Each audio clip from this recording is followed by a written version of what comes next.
We're back. It is Summoning Insight for whatever week this is. Don't worry about it. You have a calendar and a phone and all the rest of it. I don't need to know. Actually, it's the week of the 9th of January, whatever. I'm just playing with you.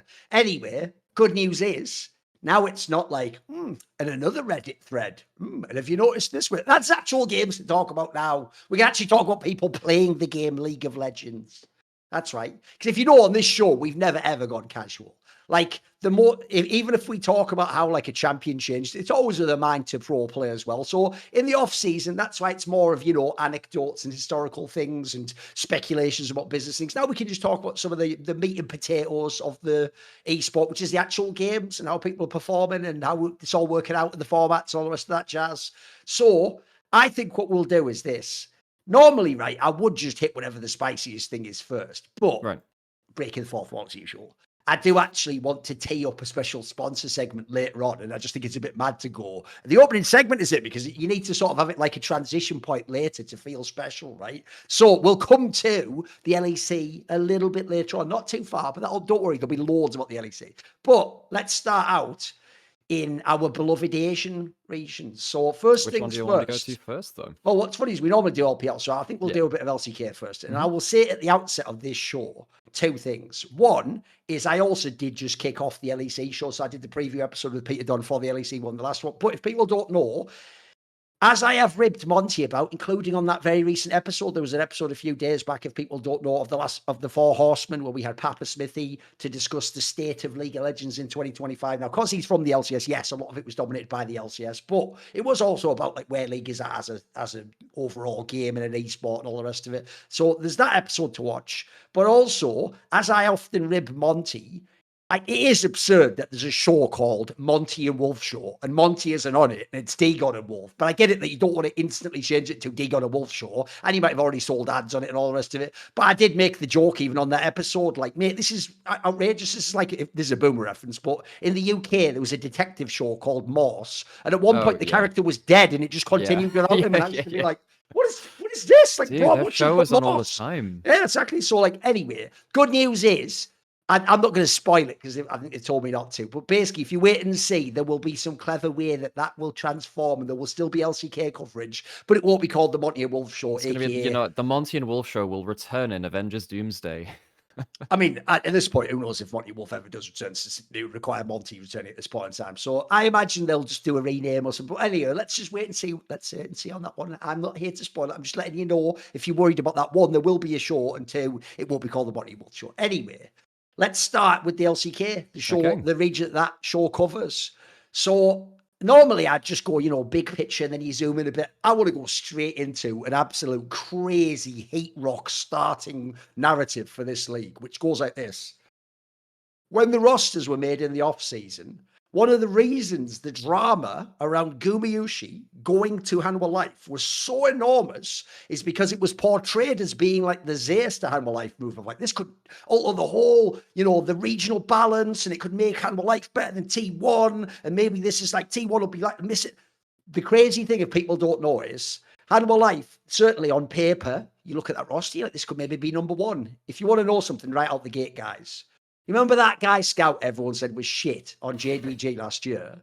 Him and Nongshim, who everyone pretends now don't matter because unfortunately they've forgotten actually early last year when they had a half-decent roster, with Lens and stuff. That team actually just straight up beat Hanwha Life. Like it wasn't even like some crazy fluke. They just beat them, boys. Like, let's just start there. Like, no, there's something has false started with Hanwha Life. Like, they looked pretty cool in that, in the Kesper Cup. They looked like they were kind of cooking a bit, they were right in all those games. They could have won it. What's happened, mate? What's the outset? It's a bad start. It even looked good in game one, and then, they walk up to a Baron, get shockwaved, and lose the game. And the reason that I was so surprised this, and everyone else is too, and there is a rightful surprise in this, is like, guys, you can say, oh, Scout, maybe he was good all this time. No, Scout wasn't good all this time. His last year was awful. And you know what? Taeyun, the AD carry that also came up from LPL, he also wasn't doing great either. I know that WE had some pretty exceptional runs for their position in the LPL standings. Like, they had one playoffs in spring of last year, where they unexpectedly knocked out both JDG and Top Esports from playoffs. So that they had some good upper moments, and often Taeyun was given a lot of resources. I wouldn't say he was the best player on that team. He was given a lot of resources. However, at the same time, every handful of games, every other game, particularly coming into summer, the last relevant split before this year, he was just running it down. Like, this guy was reverting back to what the LCK knew him as, which is, a guy that would flash forward aggressively and just not get any value. Scout on the other side of it, there were very, very precious few things to take away as positives from him from last year. I mean, I suppose he had the Talir as a comfort pick, but even then, that wasn't really working out in his favor. So for Nongshim to take not just what I would say, a comeback game one where they had to get this huge Pantheon flashing into the team with the Orianna ball on him, turn around to win that game one. That one to me is like a wow, okay, that's very cool. But the question is, can they do that again? So game two is actually, I suppose, more impressive for me because actually, both carries, again, these two guys that I know from the LPL, which I expected very little of coming into this year, had an absolutely insane game. And this is against, HLE, which, I mean, everyone was probably predicting these guys to be top 3, and we'll see what happens throughout the rest of the split. We saw them versus T1 before that and thought, well, okay, they lost. Winnable series, mate. That there was a winnable series. They looked good. The game one, they really had some good games. But I think what we're starting to see is this mid jungle from HLE is really not starting well. I think Kanavi has some good go buttons. He had that really good Vi game versus T1 in their win.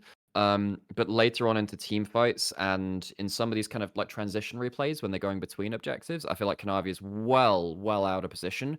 He was talking about in an interview saying that, and again, you can tell this from the layman's point of view, but basically he's just confirming, look, LCK is very organized, whereas LPL is more scrappy. And LCK do tend to punish you if you're out of position kind of between Dragon timers or between Roam timers or something like that. And that's not helped by the fact that it's not only him who's making those mistakes now, it's Zeka as well, who's had a pretty shit first week back. I know he's a flippy player, but I'd hope we get, much like Winter last year, him on really, really good form. So that's kind of disconnected different parts of the map now, because it means that, you've got Zeus who's doing pretty well, bot lane, which is, I wouldn't say stellar, but I wouldn't say they're the reason for the losses. And this mid jungle is just completely stalling. They're just, I don't know what's happened to them. They had that one great game versus T1, as you're saying, but Kanavi and Zeka, they are not playmaking well, and they're constantly out of position. And I can't believe that Nongshim are a caliber of team that can punish them for that. But actually, they've got to shape up pretty quickly because I just didn't expect this level of discoordination from them. Maybe it's the jungle support changing. Changing that always changes the spine of a team, as I like to say. But even then, just the players just don't look like they've got their heads screwed on in game, really.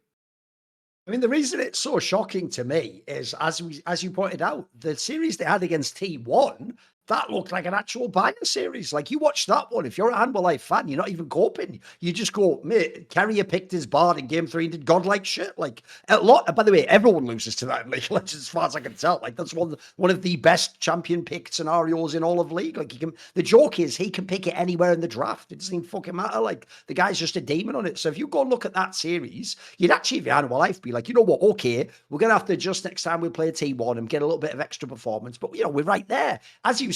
Even in game 1 of this Nongshim series, even in the loss, at least they were in the match. They were mixing it up. But I agree. If you look overall, I mean, first of all, even despite what I said about the T1, look, losses are losses, and when the losses stack up, you have to take stock of things. So I think you look at it.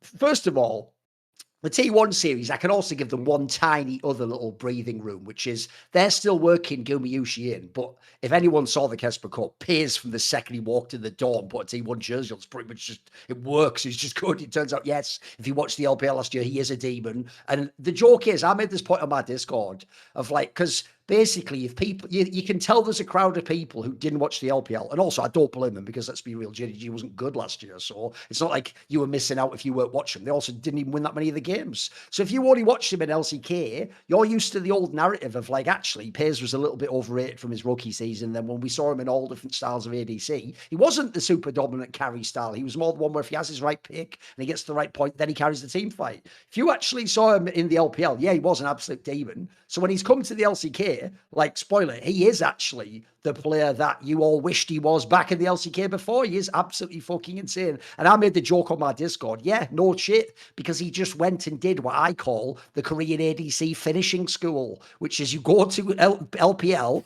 you don't speak the language yet, so you have no fucking clue what, like, your jungler's saying or something. Well. You just get put in the team fights, and it's just like, listen, fight, motherfucker. And you know what? Everyone who I've seen who was Korean who did that became a demon at team fights. Not even just the famous, not just the deaths of, like, you put in Mystic, put in a bunch of people, mate. Almost everyone who went there became an absolute, even Aiming used to be insane at that.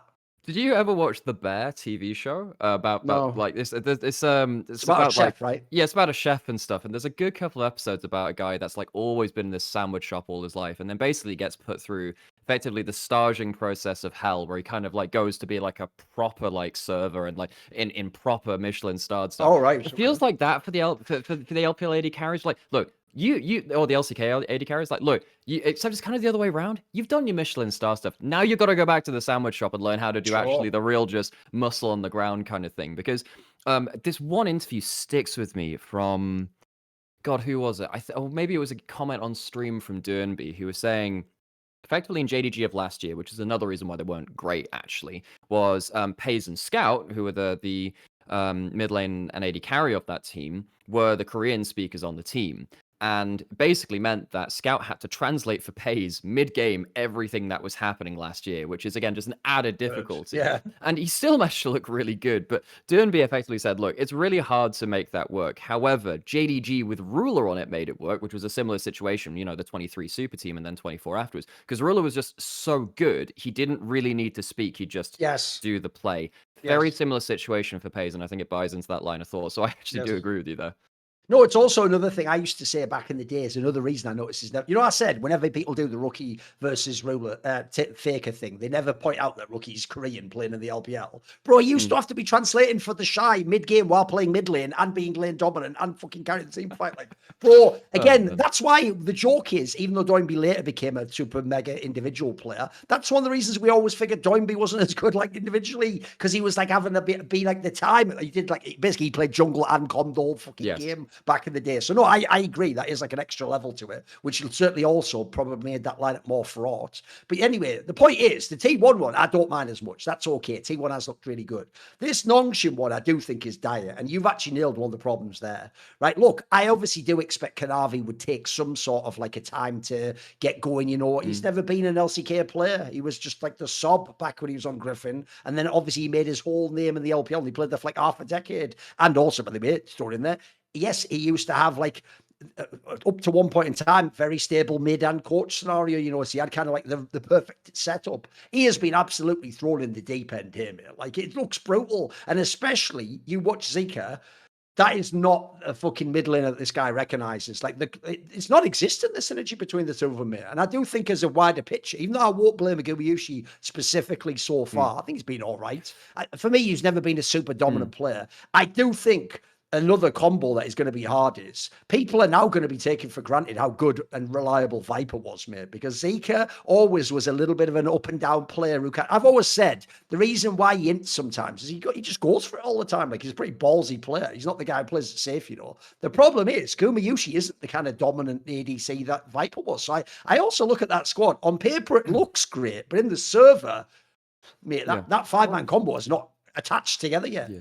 Or like, I wouldn't necessarily agree that Guma's never been a dominant player. It's just more like they have to specifically put him on dominant. Well, what does dominant mean? Because I mean like lane dominant, etc. Yeah, sure. Because when you to me, Gumayushi, Andy doesn't even play the Zeri, mate. He's not the best team fighter AD carry. He's not the best lane AD carry. He's a specialist AD carry. You know, he has his own style. If you set him up, then he's mega. Yeah. And that's the thing. It's like I think he will play what they've specialized in. So when they had when Guma and Keria had the double range bot lane, then obviously that was very lane dominant, and that worked out for them. In fact, that's basically how they won 23 worlds, because they flipped away from, you know, Zeri bot lane, scaling bot lanes, and said, well, fuck it, we're playing Ashe support again, or we're going to play stuff like that. So he is leveraged into that sometimes, and of course his Varus has typically been that. In fact, that's another point which I think is really important. Yeah, that was insane. Absolutely. Because they lost on his Varus, and that's a black mark on his record, because it's such a dominant champion for him. It's the one which he's got his world skin on as well. And while, look, this is a little bit harsh to him just because it's the one play which I actually like remember the timestamps for, as opposed to some of the Kanavi 8 Zeka stuff where, like, let's be honest, they were kind of running it down at specific points. Game 2, level 1, Guma misses, like, they lose the priority on bot lane. And Guma goes to try and last hit like 2 last minions which are coming in from the first wave or just at the end of it. And he just channels a Varus arrow in front of Nautilus. And he loses his flash for free and he gets chunked out. So what that whole series of plays leads up into is, so you do get that, 1 arrow on the wave, sure, but you've lost your flash, you lost your chunk. What that means is that you get the free push in from Tayan and Lehend. They get a free reset, they collect the wave of their turret and they slow crash it back in. And then because Guma has no flash and the wave has been crashing in, they die on that dive. And so him greeding for an arrow level 1 onto minions to get the wave push legitimately gets them down flash and gets them killed in the dive. They do recover pretty well through topside after that point, but these specific individual mistakes make me think, well, are Guma and Delight on the same page? Could Delight have tanked the hook for him? Is he just not aware of the threat of the Nautilus there? Presumably he is. Nautilus has been a meta for a really long time. This is just one specific play from Guma, which is pretty bad. It actually does cost them a lot in that game. But, I mean, this is something which you can probably leverage at everyone but Zeus, I would say, has made these more individual strategic mistakes. And particularly look at this time last year. Actually was so organized going up into first stand, where I thought that they had nailed all of the rotations. They knew what to do all of the early lanes. That understanding of the first few levels of the game doesn't seem like it's particularly there either. They have to kind of bail it out with, some topside plays, which of course Kanavi and Zeka have had pretty hit and miss moments on that. So it really feels like they don't have that early game platform sorted. And like I said, I'm surprised that Nongshim are the team to punish them on that. But every single member pretty much has had one of those stuff plays. Because to me, the problem here is I could also invoke like a second meta inception. We must go a deeper level of copium. If Nongshim looked insane, but they don't. Like they looked good in that game, but even then they don't look like, wow, this roll underrated this roster. Like you look at that roster, certain parts have performed slightly better. Like obviously Taeyun is the obvious name that you wouldn't even look at on paper. Like this guy's insane, but I don't even think Nongshim. By the way, I just saw them get dusted off by fucking Fear X. Like they don't look like they're going to be a contending team. So I do put a lot of this on Humble Life, I've got to say. Like, it's one of the reasons why, like I just referenced, actually last year when that Nongshim with the other roster was cooking, that's why I looked at it and I was like, you know what, mate? I never really did understand, because obviously don't know Korean, why the Koreans go so crazy for the Lehens thing. But fuck it, if he can do it with this roster, maybe he is insane. Maybe he's some like secret wizard of macro or something, because I clearly wonder doing whether like he's a barrel type performances with his teams, yeah. Yeah, I wonder whether he's a barrel type where it's just the communication or some kind of strategy he brings to the team, because obviously players play a big part in how sometimes it isn't even like, that you're doing the whole, like, a doing be high, like cover. Sometimes it's just you have the best, like you pull the trigger, you say go now, or, back off. Sometimes it's just simple things. But I tell you what, he's one of those people where if you just look at these rosters, he obviously had some excellent ones the last few years. Mate, he's just talismanic. Wherever he goes, his teams have an it factor. That's why I agree with you on the Beryl thing. Even at the end, they still had the upset potential in Beryl teams and still pull shit out their ass out of nowhere, yeah.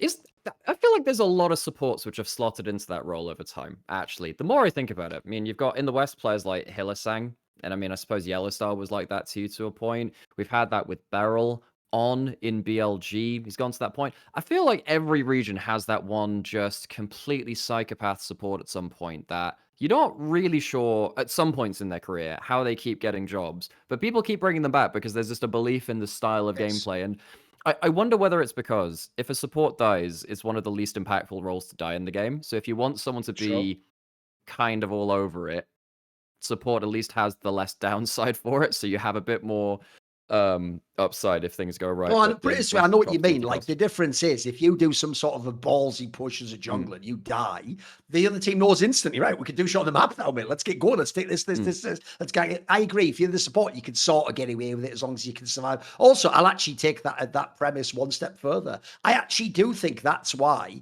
when someone looks in 5 years back at the career of Mikyx, they'll go, I don't get it. Everyone said every single year he's one of the elite supports, but he keeps getting kicked out of his teams. Because that's one thing he doesn't have. I can can tell you now, Mira, he's not the guy who's really forthright and tries to be like the one who calls the go or whatever. He's more of a follower, and that's it. He's got the hands to do it. Like, if he ever had the mindset and the sort of will to be the guy, I'm going to dominate the team, be the captain. And he's admitted this too, by the way. He's he's actively said, I'm not the leadership kind of guy. I can tell you from talking to him private, he's just not that guy, mate. And crucially, he doesn't try to force it. He knows, like, right, what I do, if you look at his career, is I get with a really good ADC, or I have a team that's already got a shot caller, and then I just play super hands fucking a support player, you know?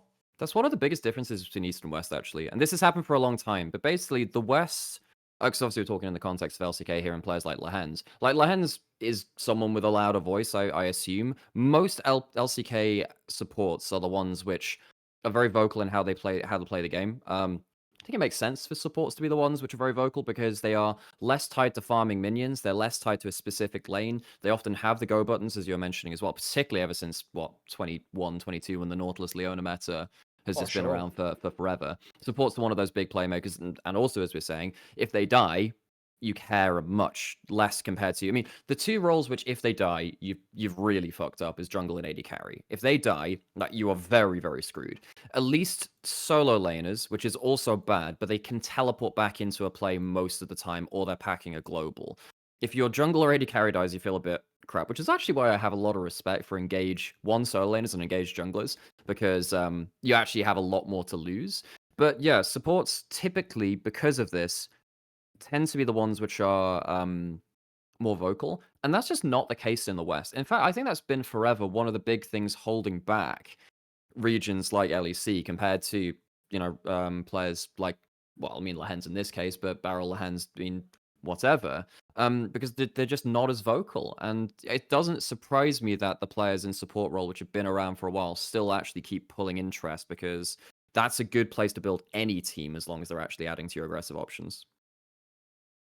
Absolutely. I'll also throw it out there as well. Another reason why at LCK, I think that's a natural place that, like, shot. It's why, by the way, when people always said if Faker stops being mid in the times in the past few years where he'd look a bit dodgy during the season, Exactly. people often speculate, why not just move to support? In that scenario, you don't, again, you'd almost, I know it's literally what Hyde did a million years ago, but you can just be the in-game shot caller, basically. Like, it doesn't really matter if you're that insane at the support. Because the joke of that is, if you ever watched how Faker plays in his history, the more logical role would be jungle. It's just that, like, again, people thought it tends to be more support that does this job. Another reason why I think LCK particularly has that kind of like unique trend, whereas I agree in the LPL it's more like you're just the engaged player, but it doesn't mean you shot call the game. Like, the joke I often have is I don't even know. I think on is like the Chinese Hillsang mate. I don't think he even says anything before he goes in. I think he just sees that window and fucking snap pulls the trigger instantly. He has no safety on the trigger. Like, he just goes straight in. We'll talk about him later, because, like, he's actually had an insane. The funny thing about that is just occasionally has an insane week when you start questioning it, and that's when you think,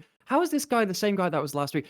There is a special place in my heart for players like that who keep reeling me back in. That's what lets you get away with it, mate. Yeah, it's why we all took years, not just his teams, took years to fully write off Hillsang. Because as long as he did it even 1 out of 5 times, he'd be like, there he is. That's the genius. Let him do it again. Let's see if he can do 2 out of 5 next. Was it his flanking Lulu or something? He did that the one time too. As soon as I saw that, I thought, Professor's gone. Nah, we're kicking him out now. I'm so sorry. It's just he's lost that sword. But the other thing I think as to why the LCK moves into that as this like natural shot calling role is because they also historically, this is actually why, funnily enough, people like Viper going back to the LPL is kind of interesting to me. Because actually historically, the LCK famously is the region of the top lanes and the mids. It's not the ADC region. That is the LPL. The LPL is the one where to this day, almost the joke is, even when bloody rookies teams were all those IGs that were all like top and mid, they would still bloody play team fights all the time around the ADC, and I'd be like, what are we doing, boys? You should have just been skirmishing 24/7 with the soul learners. But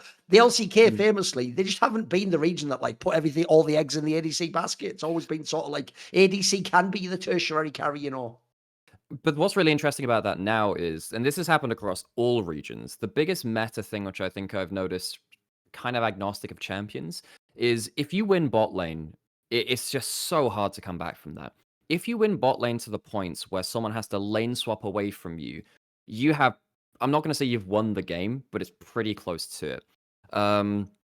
there were a couple of games across this week where a bot lane won so hard that their AD carry, I think, completed their role quest around about somewhere between 11 and 12 minutes. That's a fast role quest, I would say, around 11, 12 minutes. And the only bot lane has to then swap topside, and they swap top lane and bot lane. And then they end up completing it about 15 minutes sometimes if they've lost really hard. I think there was, in fact, actually, I think there was one game.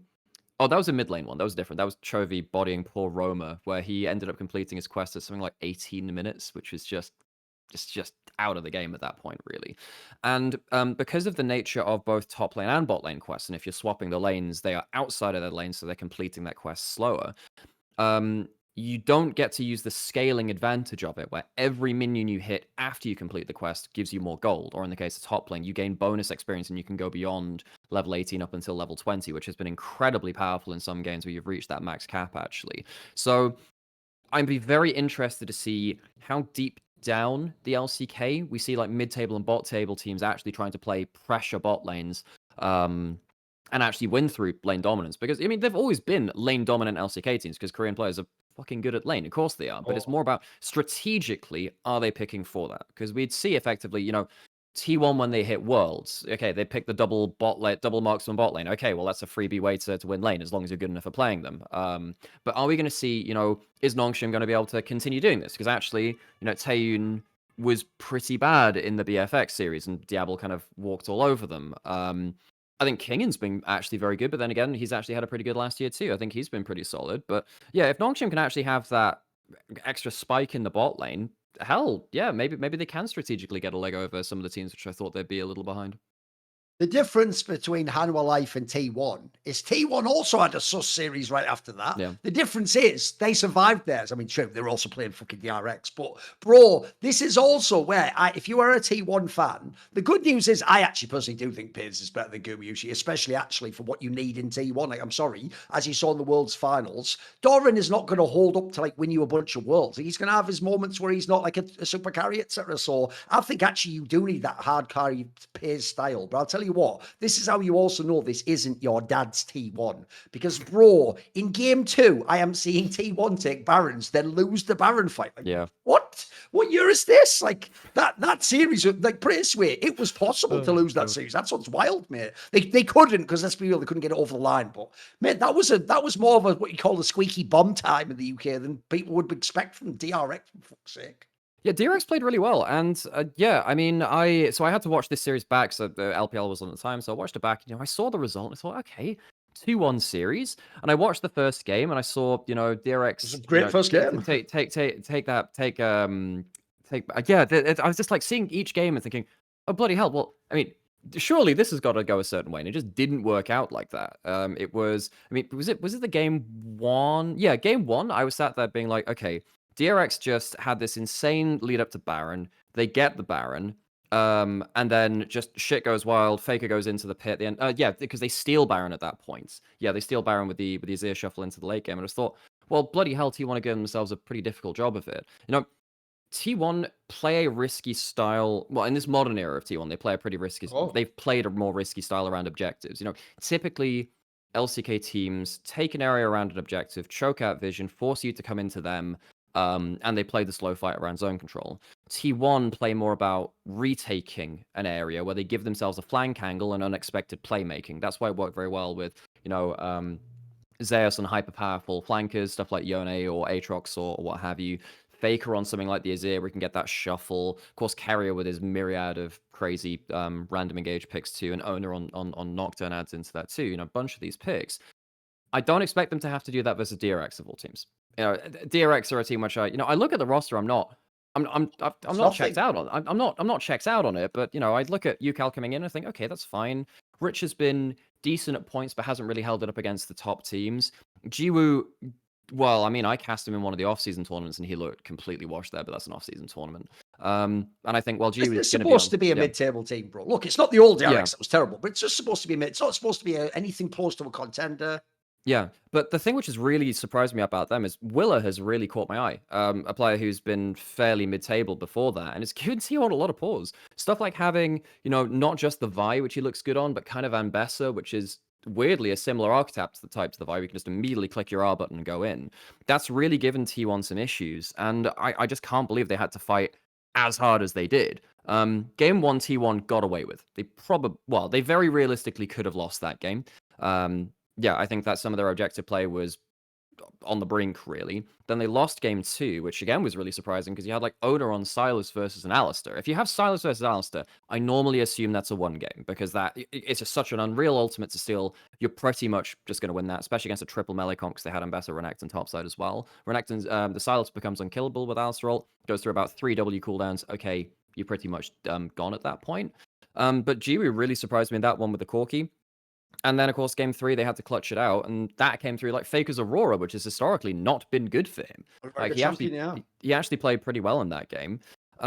Yeah, so then we have to, dissect, well, why is T1 struggling against what we consider to be mid, maybe even, on paper, maybe even a little less than mid tier in LCK? And each game obviously a little different, and the HLE series was better than this one. This was a shaky series. The only thing I can think of is actually that Owner and the bot lane are a little disconnected. I think that mid jungle's doing pretty okay for them. I think the top side's playmaking well. But I see Pays and Carrier losing flashes, dying at points where no one is on their side of the map. Typically, especially in a team which is a top team, you expect someone to be around that area of the map if you see a play coming. So what that screams to me is T1 don't see the plays coming right now. They haven't planned in advance. And while it's not like a massive amount of individual mistakes from Pays or Carrier, who I think Carrier actually he played a really good Thresh game in game 1 versus DRX, and mechanically he's been doing all right.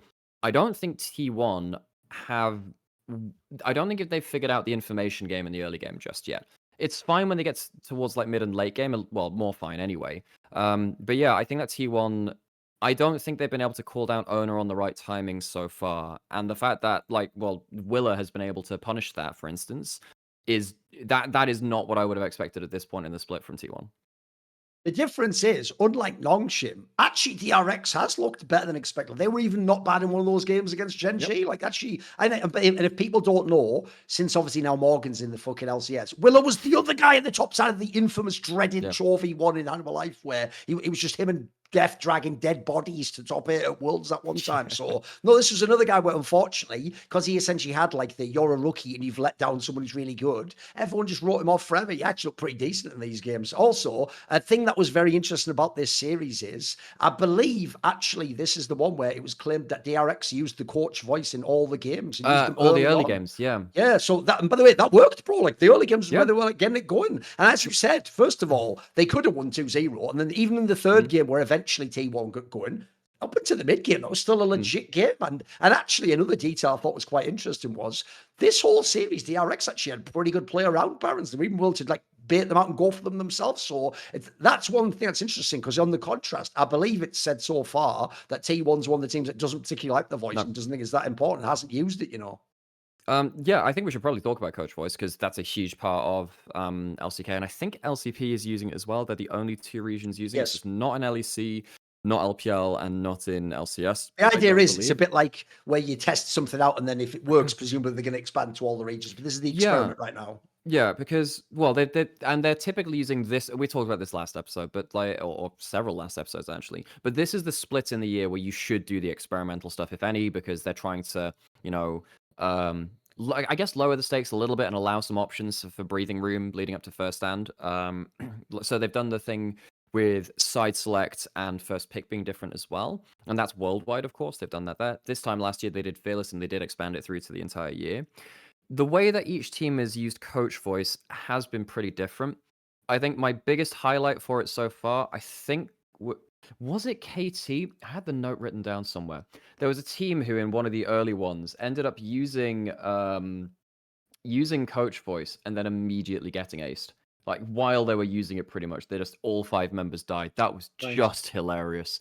So we've seen it, obviously, not help every situation out there. But we have seen a lot of teams spam it in certain areas of the map. So, for instance, I think it was DRX that was using it specifically in the early games. They were using it before 15 minutes, using I think it was in game... There was one where they used it like 13 minutes or something, I think, something around that time. I think in game 1, they'd used their second one before 10 minutes. So they'd use like 2 out of their 3, because you only get 3 times in each game. They'd used it twice just on the 10-minute mark. Presumably, I think, because... Wolf or Orcs, The maybe? Valdez were Oh, using, Valdez. they were translating what was being said about it, or they were given a note about it on cast. I think basically the Korean translation came back as like talking about how to use priority to get towards scuttle crabs and stuff like that. Just resetting some things like that.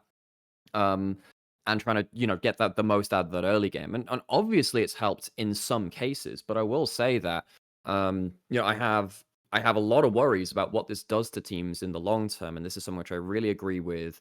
I think Owners talked about this, and maybe Faker as well, saying if you use this as a crutch now, when it gets removed, what are you going to do? That's one thing. But then two, also, I think it was Owner specifically saying, if I just heard my coach randomly in my ear when I'm in my flow state or whatever, I'm just going to get completely distracted. Why the hell would I use that, basically? Which makes a lot of sense too. T1 are probably the team who are most unlikely to use it anyway, because I think most of their coaching, quote unquote, is on the Rift. From what we've heard about T1, basically Fake is their coach anyway, and I don't think you want to be going into a too many chefs balls the soup kind of thing. Not balls the soup, brains the soup, whatever. Yeah, I think the more experienced you are with players and macro decisions on the Rift, the less likely you are to use coach voice, and I think it will be better for them in the long run. I do wonder, though, if DRX looked pretty good during this split with Coach Voice helping out their early game where maybe they would have made mistakes before, how much worse are they going to get in spring after first stand? Well, that's one thing I'll lead into it in a minute. But when we're talking about players and their opinions and what works for them, you obviously have to proportionately scale the opinion based on who is making the opinion. It's not just a Yes. universal truth. So, for example, if I am owner and I am T1 and I am a team that with no coach voice has pulled out as a core 1 million clutch games and insane players, and as you say, half the time it looks like Yeah. they really just go, yes, fake it, okay, fake it, and just do whatever he says. I mean, in the case of owner, yeah, no wonder you don't want someone talking. You already have a voice in your head. It's called fake a motherfucker. You think that is your ego. It's like that famous bifurcation of the bicameral mind or whatever. You probably think that's your ego because whenever Faker says do something, if you look at how they play, it looks like owner and Faker are just synergized from the day they've started playing together. The difference is if I have a not very good team or a team with questionable macro and shot calling, that team probably should lean on it, especially if they have a good coach. I know what you mean. The two most obvious teams to not use it are T1 and GenG. GenG's got the same core as well. In fact, they've got the exact same roster. So in that scenario, if you're as good as those two teams are, you probably do stay away from it. The problem with that angle is that's some like Bin saying some shit that sounds cool but doesn't totally check out because it's like, well, what am I going to do? Not use it against you, T1, and just get bodied 0-2 and then also not have it next split. Like, mate, what's my option here? That's the problem, owner. What you mean is, as you say, maybe it would distract you and you don't need someone to talk there and you can win the game anyway. If I'm DRX or any of the bottom squad, supers, I'd be spamming that shit all day long, mate. In fact, if I'd have known you were going to bring this in, there's another reason I don't like the fact they introduced out of nowhere. If I'd have known you were bringing it in, I might even have specifically recruited a coach to use that who was like some sick shot caller, you know what I mean? Yeah, like true. some guy God. who had that specialist skill, whereas I didn't have to think of that in the past years, did I? Like, I'll give like Peanut like a half-year contract, chuck Yeah, him onto exactly. something. He'll do fine with that, Because I think he's currently like streaming and VOD reviewing games until he has to do his military service and stuff. I'm gonna be very interested to see. Well, I am very interested to see whether the top teams use it against each other. Because I can't remember whether it was used in T1 HLE. I can't remember that. But when you see T1 HLE GenG play Could off also against each believe other HLE sometimes. might use this as they have obviously that's a person you would expect would want to be using this Yeah, and help Kanavi maybe or something. You could see how that could fit together. But again, would they want to use it in a top team matchup and potentially break? If Sure. they believe in their players enough, would you do it? Or is it one of these things where you hold it as kind of like a emergency option of, oh god, I can see something going really wrong and no one's spoken about it? The way that they've set it up is effectively the coaches who are able to be on coach voice cannot see the live feed. They only see of the broadcast. They can only see their team's point of view, so they don't get extra information from Fog of War. So they can't say, "Oh, they've got a ward here," or "They're pushing XYZ out of Fog of War," something like that. So they only get the information which their players have at the time, and I believe they get to listen into their comms anyway. Yeah, coaches in general get their players' comms when they're on stage, which is a very important part of it.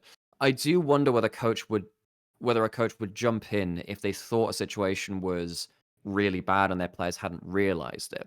That's where Well, remember, you have to also have agreed before the game that you're going to do it, though. That's the thing.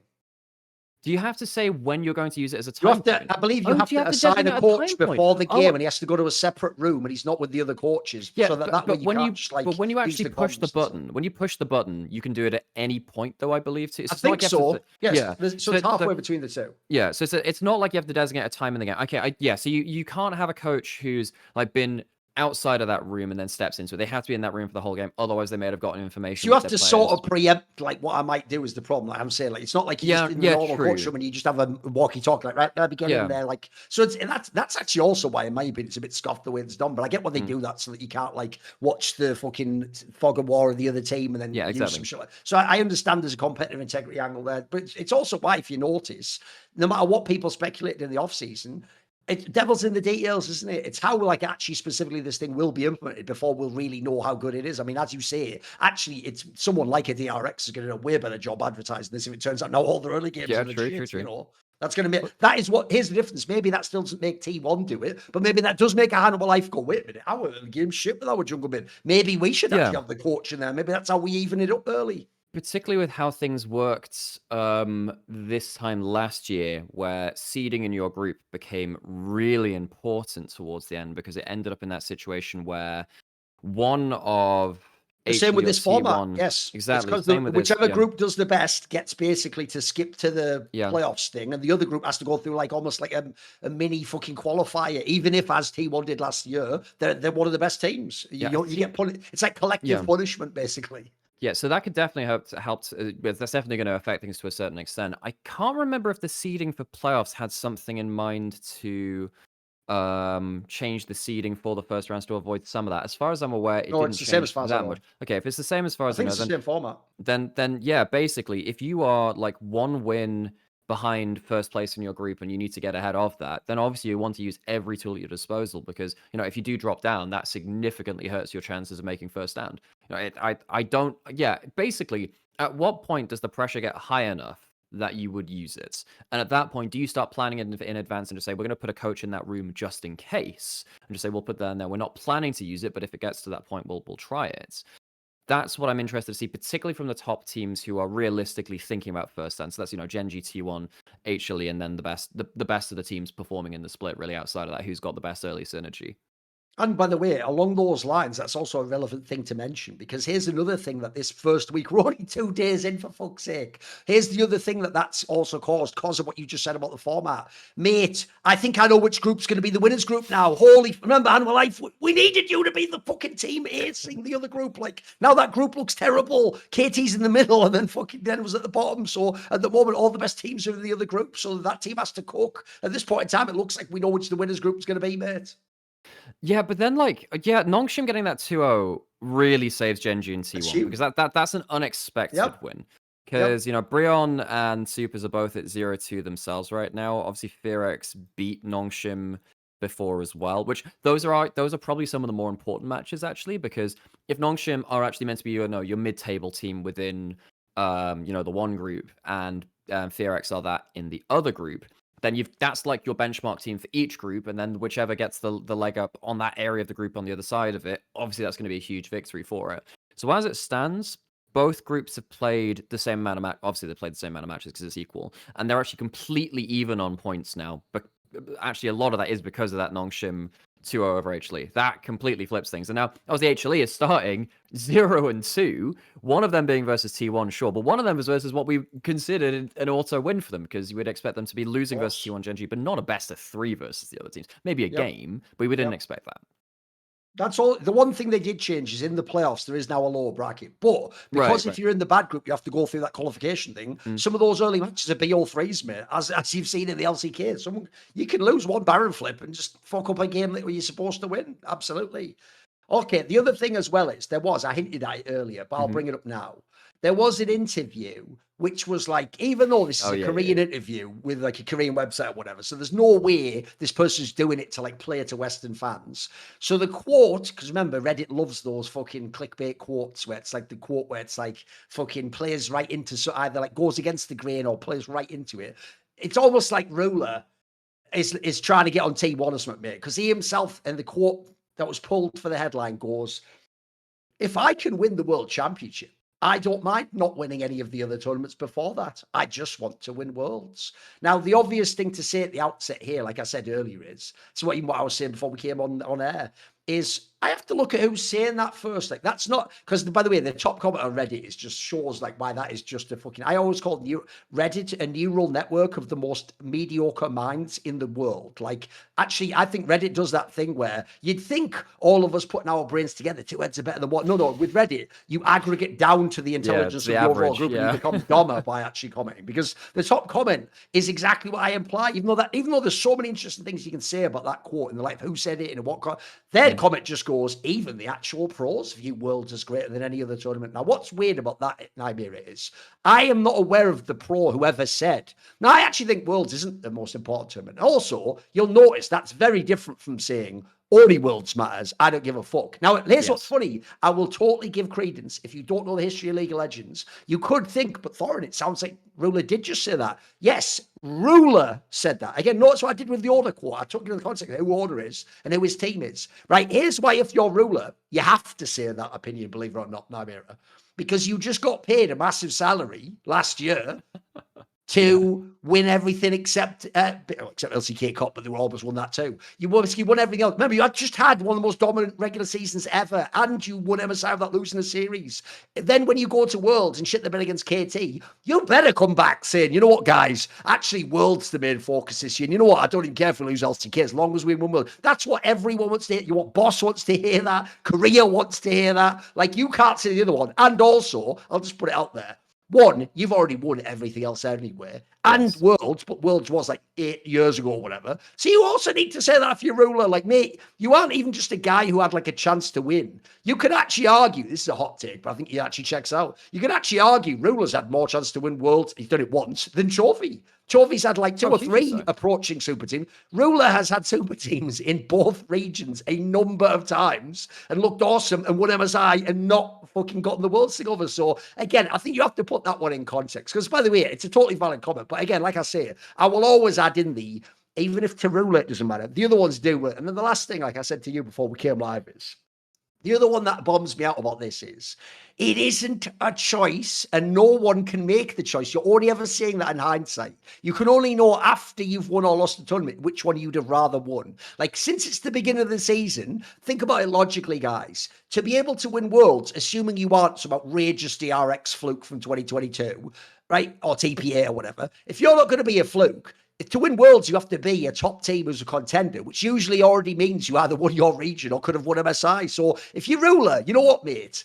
You don't have to play these games, mate. How about this one for you, Ruler? This will really blow your mind. You were in JDG. Win it all. How about win all the splits, MSI, first stand, and Worlds? I'd rather do that if we're just fucking spitballing, mate. Because as I say, it'd be one thing if he said this. You know when this comment would be more like the fans say? If it was Copium after GenG won nothing this year going into Worlds. If you're going into Worlds, that's the perfect time to go, well, you know what? Actually, where I am at in my career, I don't really care about the LCK. And I've won a bunch of MSIs. So you know what? Worlds is all that really matters to me. The problem is when we're like 2 games into the season, just go ahead and dream bigger, mate. Just imagine you can win all the matches, all the games, all the tournaments. You know what I mean? I'd rather win them all, mate. That's just me. And the thing which actually annoys me about this is no one is saying Worlds isn't the most important tournament of the year. Like, I've never heard anyone say it, bro. I don't know who that magical opinion is. I don't know where that straw man comes from. Is there a famous player who ever said, I'm not that fussed about Worlds? I don't know him. I've never heard of him, mate. It's like there is a discussion to be had about every other tournament and then Worlds. That's the discussion. But some people have taken that to. But of course, Worlds is the most important tournament. Maybe because some people are conflating and saying, well, MSI has a double elimination, so it's more competitive. And I think I think you can argue MSI does have a better format, and it's technically a quote unquote harder tournament to win in terms of format. But that doesn't mean it's more important than Worlds, because Worlds actually gives you some kind of actual kind of validation within game, you know? We also have the same thing in Counter-Strike, which is in Counter-Strike, actually, we like personally, if people don't know, I hate Swiss system. Swiss system, we are forced to use at the majors in Counter-Strike, but it has the same problems it does in League. So, I mean, because of the game developer, that's the only tournament they decide and get the say on what's used. Other tournaments are third party. So, for example, a lot of us do think the ESL tournaments at Cologne in the past Katowice were better because they had a better format. They had like double them groups that went into it. So anyway, the point is, in Counter-Strike, we've already squared this circle, boys, which is, even though, like, I would have said a Cat of 8 circle alone in Counter-Strike is a better tournament, the reason why the Major's the ultimate tournament is because it's the World Championship. Like, by the way, as soon as you put the name World Championship on it, doesn't matter how scoffed it is, it will be the most important tournament by definition. It just makes sense, it will. So, no, what you're saying obviously completely tracks. It just makes a lot of sense, and almost everyone would agree with it. And then, yeah, obviously, you know, there have been players someone like DRX. In fact, you're bringing it up. Here's how you even know what you're saying is absolutely correct. Yeah. Because if anyone was going to say it would have been Ruler and Chovy and Knight should have gone, Yeah. actually, you know what? Who gives a fuck about Worlds? It's a Randy BO1. It's a Randy single elim tournament anyway with Swiss. I'm for winning MSI like I already did, where it's double elim and it's all BO5s that come at me. But they don't say that because, one, they don't believe it, and two, they'd get absolutely clowned up by everyone. Again, and no one would ever think they were cool, you know? Let's be honest, if there were MSI skins, people would actually have a conversation about, oh, actually, would you prefer to win everything but Worlds? Because you still get like an MSI skin, or like Worlds and get the skin from that too. Because it's like, if I have to win one event from like a financial point of view, hell yeah, I'm winning Worlds. I'm picking like a super. I'm just picking Ari, and I'm gonna print money for the rest of my days because you will just get a cut of those proceeds, right? You know, Worlds even just on a financial level and getting something of yours in the game. There's something symbolic about that. I mean, I've been saying it quite a lot recently, but I really think that Riot needs to consider having some other way to have pro players and pro teams have an impact on the game itself, add something into the game. Maybe that comes with League Next if it gives them more capability for that. But yeah, I mean, I can understand Ruler of all players being like, God damn it, I've like bombed out of Worlds several times now. Worlds 23 and 25 will really, really sting because he went in as favorites 2 times there and bombed out. And there have been other Worlds where he's gone in with a real head of steam and things have just exploded on him because he was on the team in 2018, right? The one which went to Worlds and they went out of group stage. That one wasn't that good at a squad, though. That's when they snuck in. It wasn't, but you know, he's had the tragedy of that. He's had like tragedy of like. You could argue he's been on a top 2 team, something like about 5 times at Worlds. Yeah. Like I say, even more, probably more than almost anyone. The problem is, though, that also shows you how we all conceive things differently if you win earlier on, though. His problem is, like at the end, by the way, if Chovy wins Worlds eventually, it'll also look like, wow, he's on some very good teams. But because he hasn't won it yet, that's the sort of like impetus that's nagging at him. Because Ruler's already won Worlds, people just he gets let off with fairly Sherm. It doesn't matter. Yeah, and I think one of the things which will really be held against Ruler is he's gone into Worlds as a favorite several times, and he's very rarely played as well at Worlds as he's done elsewhere. Now, it is a skill to play as well. Make the finals. It was years ago he's making the finals, mate. Yeah. Yeah, it doesn't even make the bloody finals. But I think individually, just on the eye test, I mean, I think of the 23 super team of JDG, where he was like clicking random bard portals. He wasn't really carrying in the same way, despite that year being largely about him because the whole thing was set for him.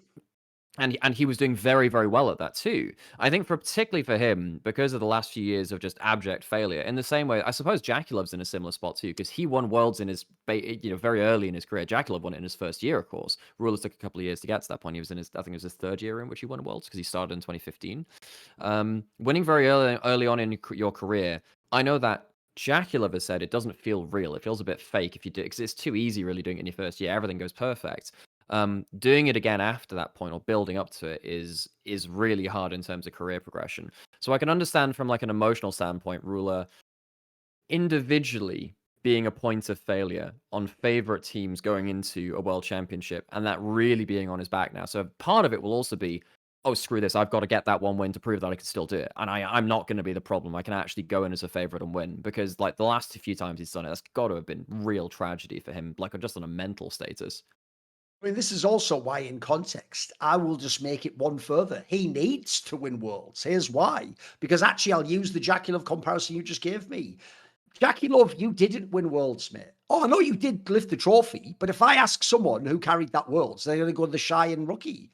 And by the way, Ning got the finals MVP. They're not going to say Jaculov. I'm sorry, you were one of the other players. You were the 4th best player on that team. People would argue. I'd say the 3rd, but 4th, okay, impact-wise. Similar for Ruler. If people forget back then, Ambition got the finals MVP. Some people thought QV played the best thing. Obviously, at that point, Crown wasn't that good. Corgi hadn't yet become the demon he was getting on a team. Actually, no one did go back then. It's all about Ruler. Give him the MVP. It's all a Ruler. That was when Ruler was still powering up, mate. He was still becoming like a super carry. So I do think here's the thing. There's 2 types of winning a tournament. You won it as in you're on a team that won it, or as the analogy actually, if you don't know, it comes from the NBA because Charles Barkley, when he does Inside the NBA, his analogy goes like this: it's were you on the bus or were you the bus driver? Oh, The yeah, point yeah. is, Ruler was one of the people on the bus, although it was actually a very even team. It's different to be the bus driver. If he'd have won in the 2022 GenG or the JDG team or last year, yeah, he would have been one of the main people. Yeah. Essentially, him and Trophy would be the ones going, we're the rookie in the shy of this win. And actually, you know, it'd maybe be the, well, it doesn't really work as well GenG because it's a super team. But I'll give you an example, like Duro couldn't then go turn to Kerry and go, I've got one too, mate. It's like, do you though? Is that quite the same? So I do think that's significant because, like I say, I do think not only has he gotten away with some dodgy worlds, but this is why we can't make it that it's just winning worlds. It's also the idea. Here's my question. It's To in me, the it's not even context of about his career. I always, as you saw with last year's BDD, you know what? I don't actually give a fuck that he didn't win Game 5, mate. That I think he played better in losing that Worlds final than some players I've seen win Worlds. So again, my question is always this: one, did you have the Knight in team to 24 win? too, I think. And then two, contextually, how good was your opportunity to win? That's the other thing as well. Like, I mean, it's why there's even been rare years where they really did just have some crazy patch or meta switch. It's like, actually, this team couldn't have won. I mean, the classic one was the RNG one, wasn't it? Like, the game just flipped to be solo lanes after it was like you could carry from the bot lane all fucking year long. Like, if you do that to an UCI team, you're basically saying, like, it's now like twice as hard to win Worlds, mate, because It's they played happened the a bot. few times. I mean, 2015, there was the Juggernaut patch. That's probably the most egregious one where, like, the whole game changed. LGD got completely screwed by that in 2015. And a bunch of Because Sensor meta in Season 7. Yeah, and that's why, like, I mean, obviously, like, 2017 is probably the most bot lane centric worlds we've ever had, and obviously, By definition, Ruler really benefited from that. Yep. So Ruler's in a weird spot where he had the perfect meta for his world's win, where Yep. everything was about him, bot lane pressure, play through Ruler with a ton of resources, and the team did really well at that. And that was a worlds which really didn't do well for SKT back then, because SKT famously, I think there's a lot of revisionist history around that split in terms of, because I do understand some people really overrate Bang and Wolf because they had so much silverware. Some people underrate them because I actually don't think 2017 was their fault at all in terms of them just getting blown open in bot lane, particularly in that finals. The bot lane was not good, right? And I think you can go back earlier in that tournament to it was the Misfit series, right? When you had the Fervor Battle Leona from Ignar, where they started getting 2v2'd in kill lanes and stuff like that. The reason I don't hold that year against them so much is because they had a top lane who did not know how to play towards bot lane. And that was fine for the rest of the year, where Huni would just play towards lane pressure top laners.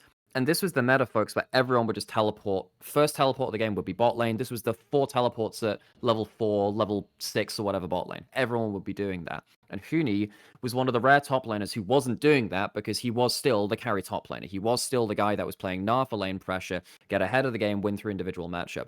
That just didn't work at Worlds. Now, they chose to try and high roll and say, well, if we bring Huni instead of Antara or whoever else we've got on the roster, sure, maybe that'll work out and we can kind of high roll the meta. But we're not winning Worlds if we play towards the meta because we don't have enough time to switch around. We just don't have the time or to ramp up into a different style to win Worlds like this.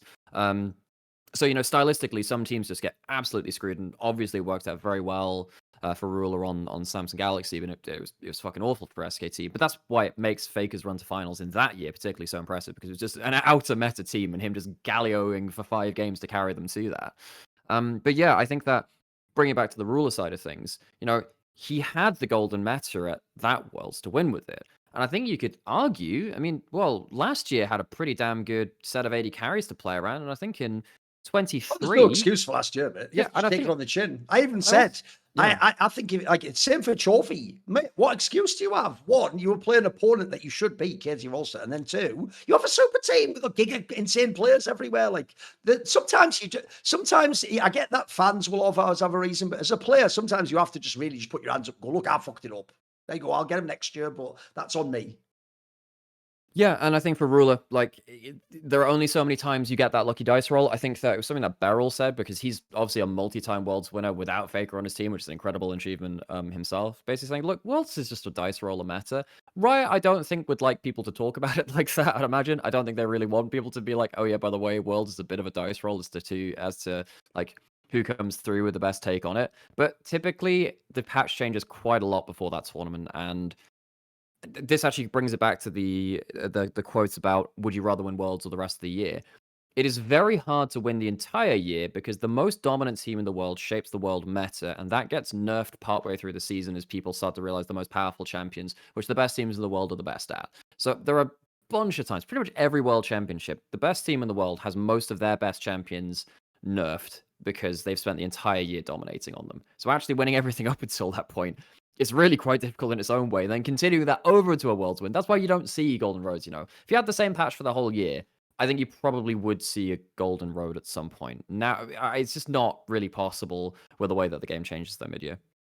I'll throw this in as well as another piece of context. It's also not as simple, again, as like a false dichotomy of an either or. Like, look, on one level, if you could win everything else, it's gonna in one sense be easier to win Worlds because you're already extremely good, you're excellent. But like at JDG, if you've never lost a BO5, you are gonna be the most studied team, and also the pressure is going to be enormous, just like it was last year for GenG after that season. But on the other way around, if somehow you can get into a position to win Worlds, a la KT roster last year, when you haven't won anything all year, you're also not going to be, you're going to sneak up on people. Like no one's studied super deep on Peter's game, bro. Not like someone like fucking Carrier or the all-time great players from the Chovy, etc. No one did. So in that sense, also, because there's going to be no pressure like KT, I do think KT roster did the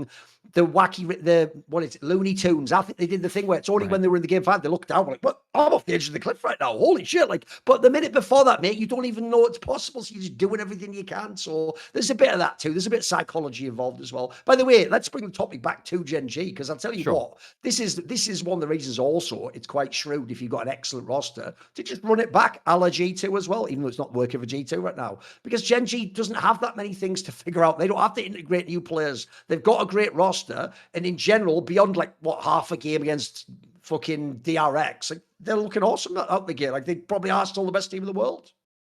Yeah, I think that Canyon stabilized a bit because I think the way that they were losing last year was Canyon was shit. Basically, if Canyon was on a bad game, they were a beatable team. That was like the hole in the armor, really.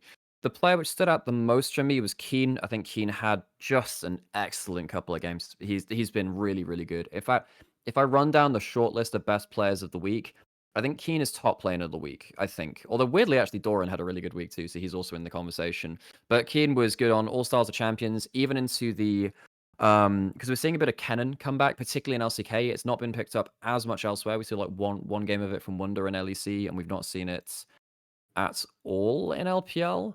So Kiin actually played pretty well on the Renekton versus the Cannon matchup and just kind of had impact in the game without falling out of it.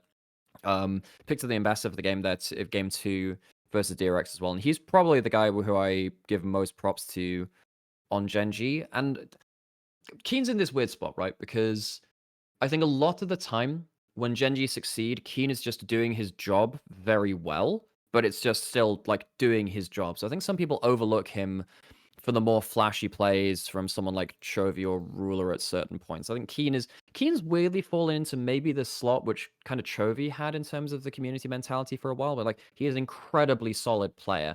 But is he always doing the most flashy stuff? Well, maybe not, blah, blah, blah.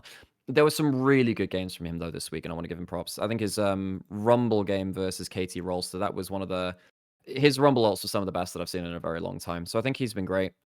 Canyon's been very solid.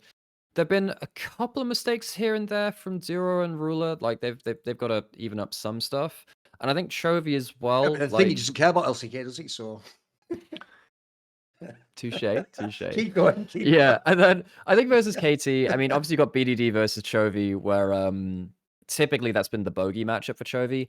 That was fine, and I think that Chovy's and Nivea in the game too was just. I'm glad that teams are finally picking this thing back up again. We saw a game of it from Hongq in LPL as well, and we saw a game of it. God, someone played it in LEC as well. Yeah, I can't remember who it was though. All the games are blended together. But yeah, that's been coming out pretty well. Yeah, I suppose that's one other point for GenG. I think their drafts have been largely pretty good, which is one of the things that we question about GenG when things aren't going so well for them. I think the drafts have been pretty good so far. Of course, they had that coaching change, but that's something which you have to really track after a couple of weeks of play. Some patches have come through. I think it's been fine for now. GenG, one of the only teams to play Yone. God, I can't even remember if anyone else has played Yone so far. There was one game from Top Esports, and it was really bad. It Actually, hasn't been in vogue, certainly. yeah. Actually, I'm trying to remember. Yeah, it hasn't. Yeah, basically 1 or 2 picks of it, and that's kind of been it. Chovy's Yone game. It doesn't count if Cream picks it. That he is just the Yone main role. Yeah, like he is the LPL Zeka who never really quite moved on to majors in the way that he did. Yeah, funny ass player that guy actually. By the way, I looked up. It was Caps who played it. Caps who played it. Okay, last cool. year as well, wasn't he?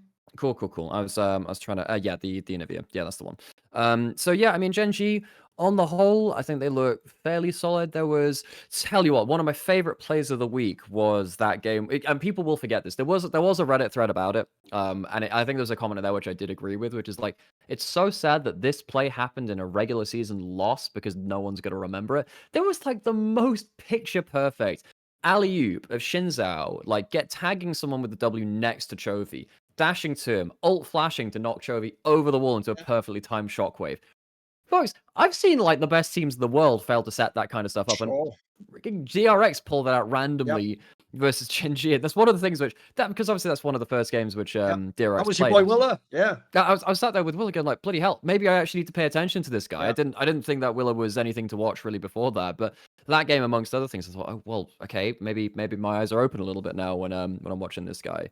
So yeah, I mean, there have been a couple of plays where maybe GenG overextended into enemy jungle and got a bit punished, but overall their objective fights look typically very clean. Laning phases have been really solid, and then Rulers Ezreal. Oh yeah. The game too. They get the Rulers Ezreal where he had that very funny comms moment of saying, "Oh, like I'm an old man, but I've got hands. Basically, I'm not that old." Was super funny. So yeah, GenG largely just smooth sailing for them. I think that particularly Kiin stood out, but really got to see more games to see if they've actually shored up some of the weaknesses from last year in like draft. Well, you know what? Obviously, Owner understands the importance of communication, but I'll tell you what, Owner, what you really need is you need some of these wonderful Raycon everyday Esports classics. This is going to be our listen up segment because we're going to talk in a second about LEC. Because if you think about it, Ruler, your problem is you wouldn't want, as you're doing something, a voice to just interject and disrupt you, would you? Well, the good thing is you have the choice as to what you do. This is sponsored by Raycon, obviously, because they have the awareness mode on this, which is the one where you can like activate it really easily, like a touch. And then you can either have the awareness mode on. By the way, I can tell you exactly what they invented that for just by speculating, so that people who are jogging don't just get hit by a car when they run over the road. Like, you put the awareness mode on, it lets a little bit of ambient sound in so you can hear things around you. Also, by the way, as I say, you can activate it. And if you're at home, then if you are doing something like cooking and you think there's going to be a doorbell ring or something, or you're like listening to music, but you want to keep a track of something, maybe you're also like waiting for a queue to pop or something, it's great for that. And then you can put it back to the other mode where it's like you have the noise cancellation, etc., the active noise cancellation it's called. They've also got the multi-point connectivity, something that Animal Life certainly doesn't have right now. So you can also pair 2 devices at once, and it's got an ergonomic fit, so it'll stay in, it won't just pop out your ear, which is the problem with the earbuds, isn't it? They've got all kinds of like new cool colors. Personally, I'm colorblind, so I'm a boomer, and I don't give a fuck about aesthetics, so I just pick black. But you can pick cool colors like cool mint, for example.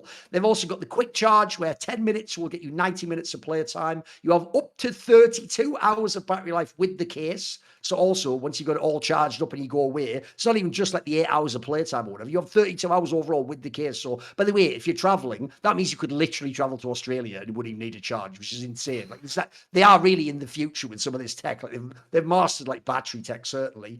And then also, you can save money on it. There's even better, isn't it? So, you can get the Everyday Esports Classic with a site-wide sale, so everything including those, at buyraycon.com/LFN. You get 20% off site-wide. That's buyraycon.com/LFN. Thank you to Raycon for sponsoring this segment. Now, the listen up component will be, we're going to now get into the spicy LEC discussion here, boys. First of all, as I alluded to before, I have my show with Peter Dunn again, where, because we use the snake and banter format of like good, bad, and ugly, and each person has a point, so there's essentially 9 points in the show. We eventually do pretty much talk about almost every team. We go into all minutiae. So we're going to do the usual approach on some of the insight where we pick some of the big teams, some of the bad teams, and then as the weeks go on, we'll get to everyone. We won't talk about every team in LEC because LEC versus obviously has fucking 12 teams in it, doesn't it? Well, debatable. Depends what you mean by teams and if they're in it. But you get my point anyway. They've got a million fucking squads. So I'll tell you what, to start the listen up segment, I'll tell you what, if you are a fan of any of the classic names in League of Legends, you're going to want to listen to this segment because I want to talk initially about a very hyped team. Some would say them joining this tournament actually overshadowed the entire tournament in the region, which was, if you are a Los Ratones fan, you need speculate no longer. You need cope no longer about how Los Ratones, even with the exact same lineup, bro, I was even scared they'd make like a roster move where we would never even get. Nope, it's the exact same roster that dominated the second tier of League of Legends and was the NLC champions, EU Masters. It is Los Ratones came in, and here's the problem, Namira. I'll set the table like this. I'll do my rant in a second, but I want to cue you up. I want to get your take on Los Ratones so far, because look, when you are a team that hasn't played at this level, certainly I didn't expect you to be a top team, but I'll tell you what, mate. Bearing in mind, look, we can't talk about the third game because obviously the show is going on while the third day of LEC takes place. But if you look at the rosters and you look at the first two games they had Fnatic and then KC Blue. KC Blue was obviously the other team coming from the ERLs. Actually, the Fnatic roster, if people don't know, no, I don't know anyone who's saying that's going to be an elite team. A lot of people doing around for them as a worlds team. A lot of people think that's kind of a bit of a bad GM job by Fnatic. I tell you what, that should actually be about as close to like a reasonable opening stanza as you could ever hope for. Like those are like, first of all, the Fnatic roster has no history together. You hope you have a real team that's played together. Then the KC Blue one, they're supposed to be at your level, if not in the past. Sure, they should have been the worst team in the LEC. They should be the one that's the end. The joke is, if people don't know, even I on the Los Ratones KC Blue game bet on Los Ratones to win that game. So I thought, you know what? I know it's a fucking Sophie's choice scenario, but I'll take KC to be the one that fucking Camilo. Remember, listen, I'm not as much of a hater of Nemesis that I thought Camilo was better than him. I just don't think he's as good as the other mids in the LEC. The opening, what do you thought so far? Obviously, they've gone 0-2 to start out with at the time of recording.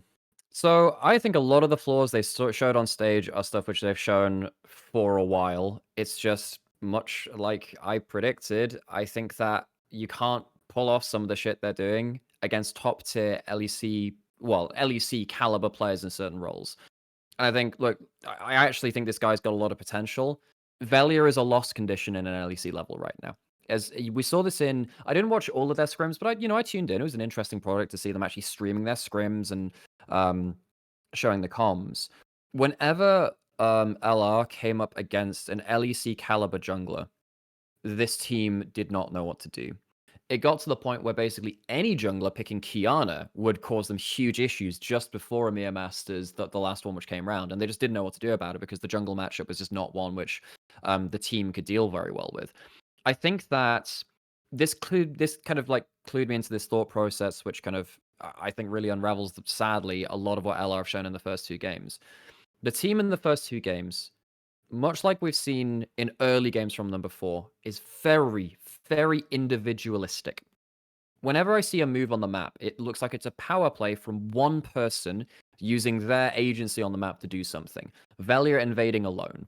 Baus roaming into mid lane alone. Something happening with one big skill or one big combo coming through.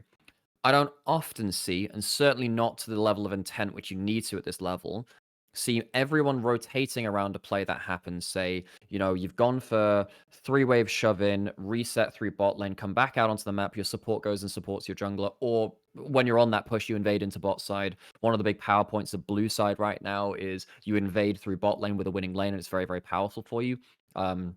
Which is that's a lot of the meta, actually. It's a lot of it. I just don't see that level of intent and coordination in the early game from them. That changes a little bit when you get towards mid and late game, once you get to, everyone can instantly delete a wave and then you can Rise ult into a play or Talia ult into a play, or Baus just gets like a random flank out of Fog of War. Because at that point, you don't actually have to spend time in lanes thinking about this. You don't have to think 2 waves ahead and then go somewhere else. You just clear 1 wave and you immediately make a play. And that's largely what we saw down at the tier 2 level, where you hit a certain point in mid and late game. They have the tools to play through more experienced heads than you do see at tier 2, and then they can make it work through that. But you'd have to do it, even at that point, against tier 2 competition, around 5k down, maybe even more than that at some points. And it was pretty crazy how they managed to do that at a tier 2 level. It was very entertaining, don't get me wrong. Yeah. But now you're against LEC caliber opposition. The early game losses are harder.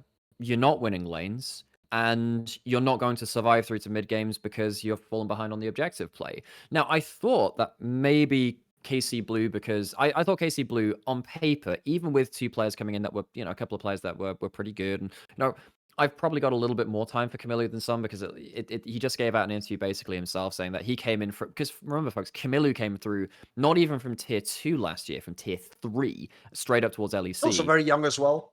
He's very young, and basically he was expected to be like all of the things an LEC player needed to be right from the off after coming through from tier 3, not even from tier 2.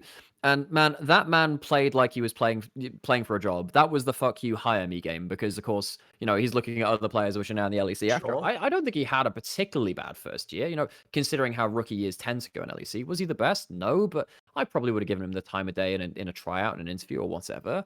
And yeah, it wasn't like LR were smashing lanes or anything. Tao, top laner for KCB, I thought was, he's a player which I didn't love his day 1 games where he was like approaching objectives from flanks, but as a laner, he was, eventually just solo killing Baus as well. And yeah, LR, I think the big problem with this team is that if they don't get blowout individual leads, I don't think they communicate together. I don't think they move as a team. I think they're just a team of individuals up until everyone is powerful enough to do some big power play. That's just not how tier 1 League of Legends works right now. So until they can actually like settle down and get into like a group mentality, what are they going to do? They're not winning through lanes. Bot lane's been very, very quiet. Nemesis has been locked in lane. Not much is happening there. And then basically everyone's then just scrambling to defend an over-ambitious invade or something like that from Valia. Which would normally work out because, his lanes would be winning a bit harder in ERLs. I think Velia is being way too ambitious for the map state, which is happening right now. And it's not like Reckless is making anything happen on the map either. He's been very passive. He's not moving with intent. So I can look down at almost everyone on that map and say, okay, you're not making something happen early game, but it's a group problem because no one's contributing. It's crazy to say. I think Baus has been their best player. This meme top laner guy that plays freaking AP Volibear or whatever. He's probably been their best player. And after losing to KCB, I'm actually quite worried that even with best of 1 variants, if they mental boom, they could bomb out, folks. This could be really, really ugly if they don't get their shit together. Of course, we haven't seen their 3rd game at time of recording, but and there are teams like, Heretics look pretty weak. LR could genuinely bomb out if they don't get their shit together, especially early game. Here's the thing, you can have your copium about Camilo because I've banged on him in every other show. Yeah, sure, okay, all right. This is a segment about flaming Los Ratones, not KC Blue again. And with you, I thought they should have been the worst team. If any team was going to 0-0, it should actually be KC Blue. Even the way the roster was made was actually quite cynical. Like, they weren't making some super roster with overqualified players. I agree with you, though. Here's where I'll start my rant. Obviously, as usual, we can go back and forth, right? First of all, I actually agree with the latter sentiment. In theory, almost everyone on Los Ratones actually carries blame in the first 2 games I saw, with the exception maybe of Baus. But even then, actually, there's an element by which I will also blame him a tiny bit, which is this. A lot of people, because they baited people with that meme fucking video, thought Baus wouldn't play in LEC. That when they came to LEC, what they'd do is get a real top laner. If you were really on cup, maybe even thought, they would just come back and play again and play for the bottom. Who the fuck knows, right? Here's the problem. The one area I blame Baus is this. They can't get those like scaled down tier 2 Adam-esque wins that they did in ARLs from him. He's been okay at the moment in LEC, but he actually used to genuinely win them the odd game in the ARLs just because people didn't know how to play against that mad playing style where, he would like into win and do all that crazy shit in lane. So the problem is, by the way, that gimmick shit does not work in the LEC, and he's just going to have to be a straight up normal top laner. So he's been good so far. I actually think everyone else gets flamed for this one. Like, first of all, if you saw them in the RLs, look, I might dislike him, but that's for other context. Nemesis was their best player in the RLs. He clearly was very much overqualified. Now, yes, I'm never going to go with the fans to fucking Narnia of like, but 5 years ago, he was almost as good as Caps. And did you see him that one time against Chovy in solo lane in Korea 2 years ago? No, I'm not going that far to like he's some super... But I'll tell you what, he was mega overqualified to be in an RL. Like, people have heard the stories. As far as I know, he's turned down opportunities to join what would be contender rosters in LCS and LEC. So I do think the idea you even have him on a team in the bloody NLC is absolutely ludicrous. Like, spoiler, he did 1v9 some games. He did most of the time be the better mid laner. His problem so far is, it's not that he's been like super shit, but I'll tell you what,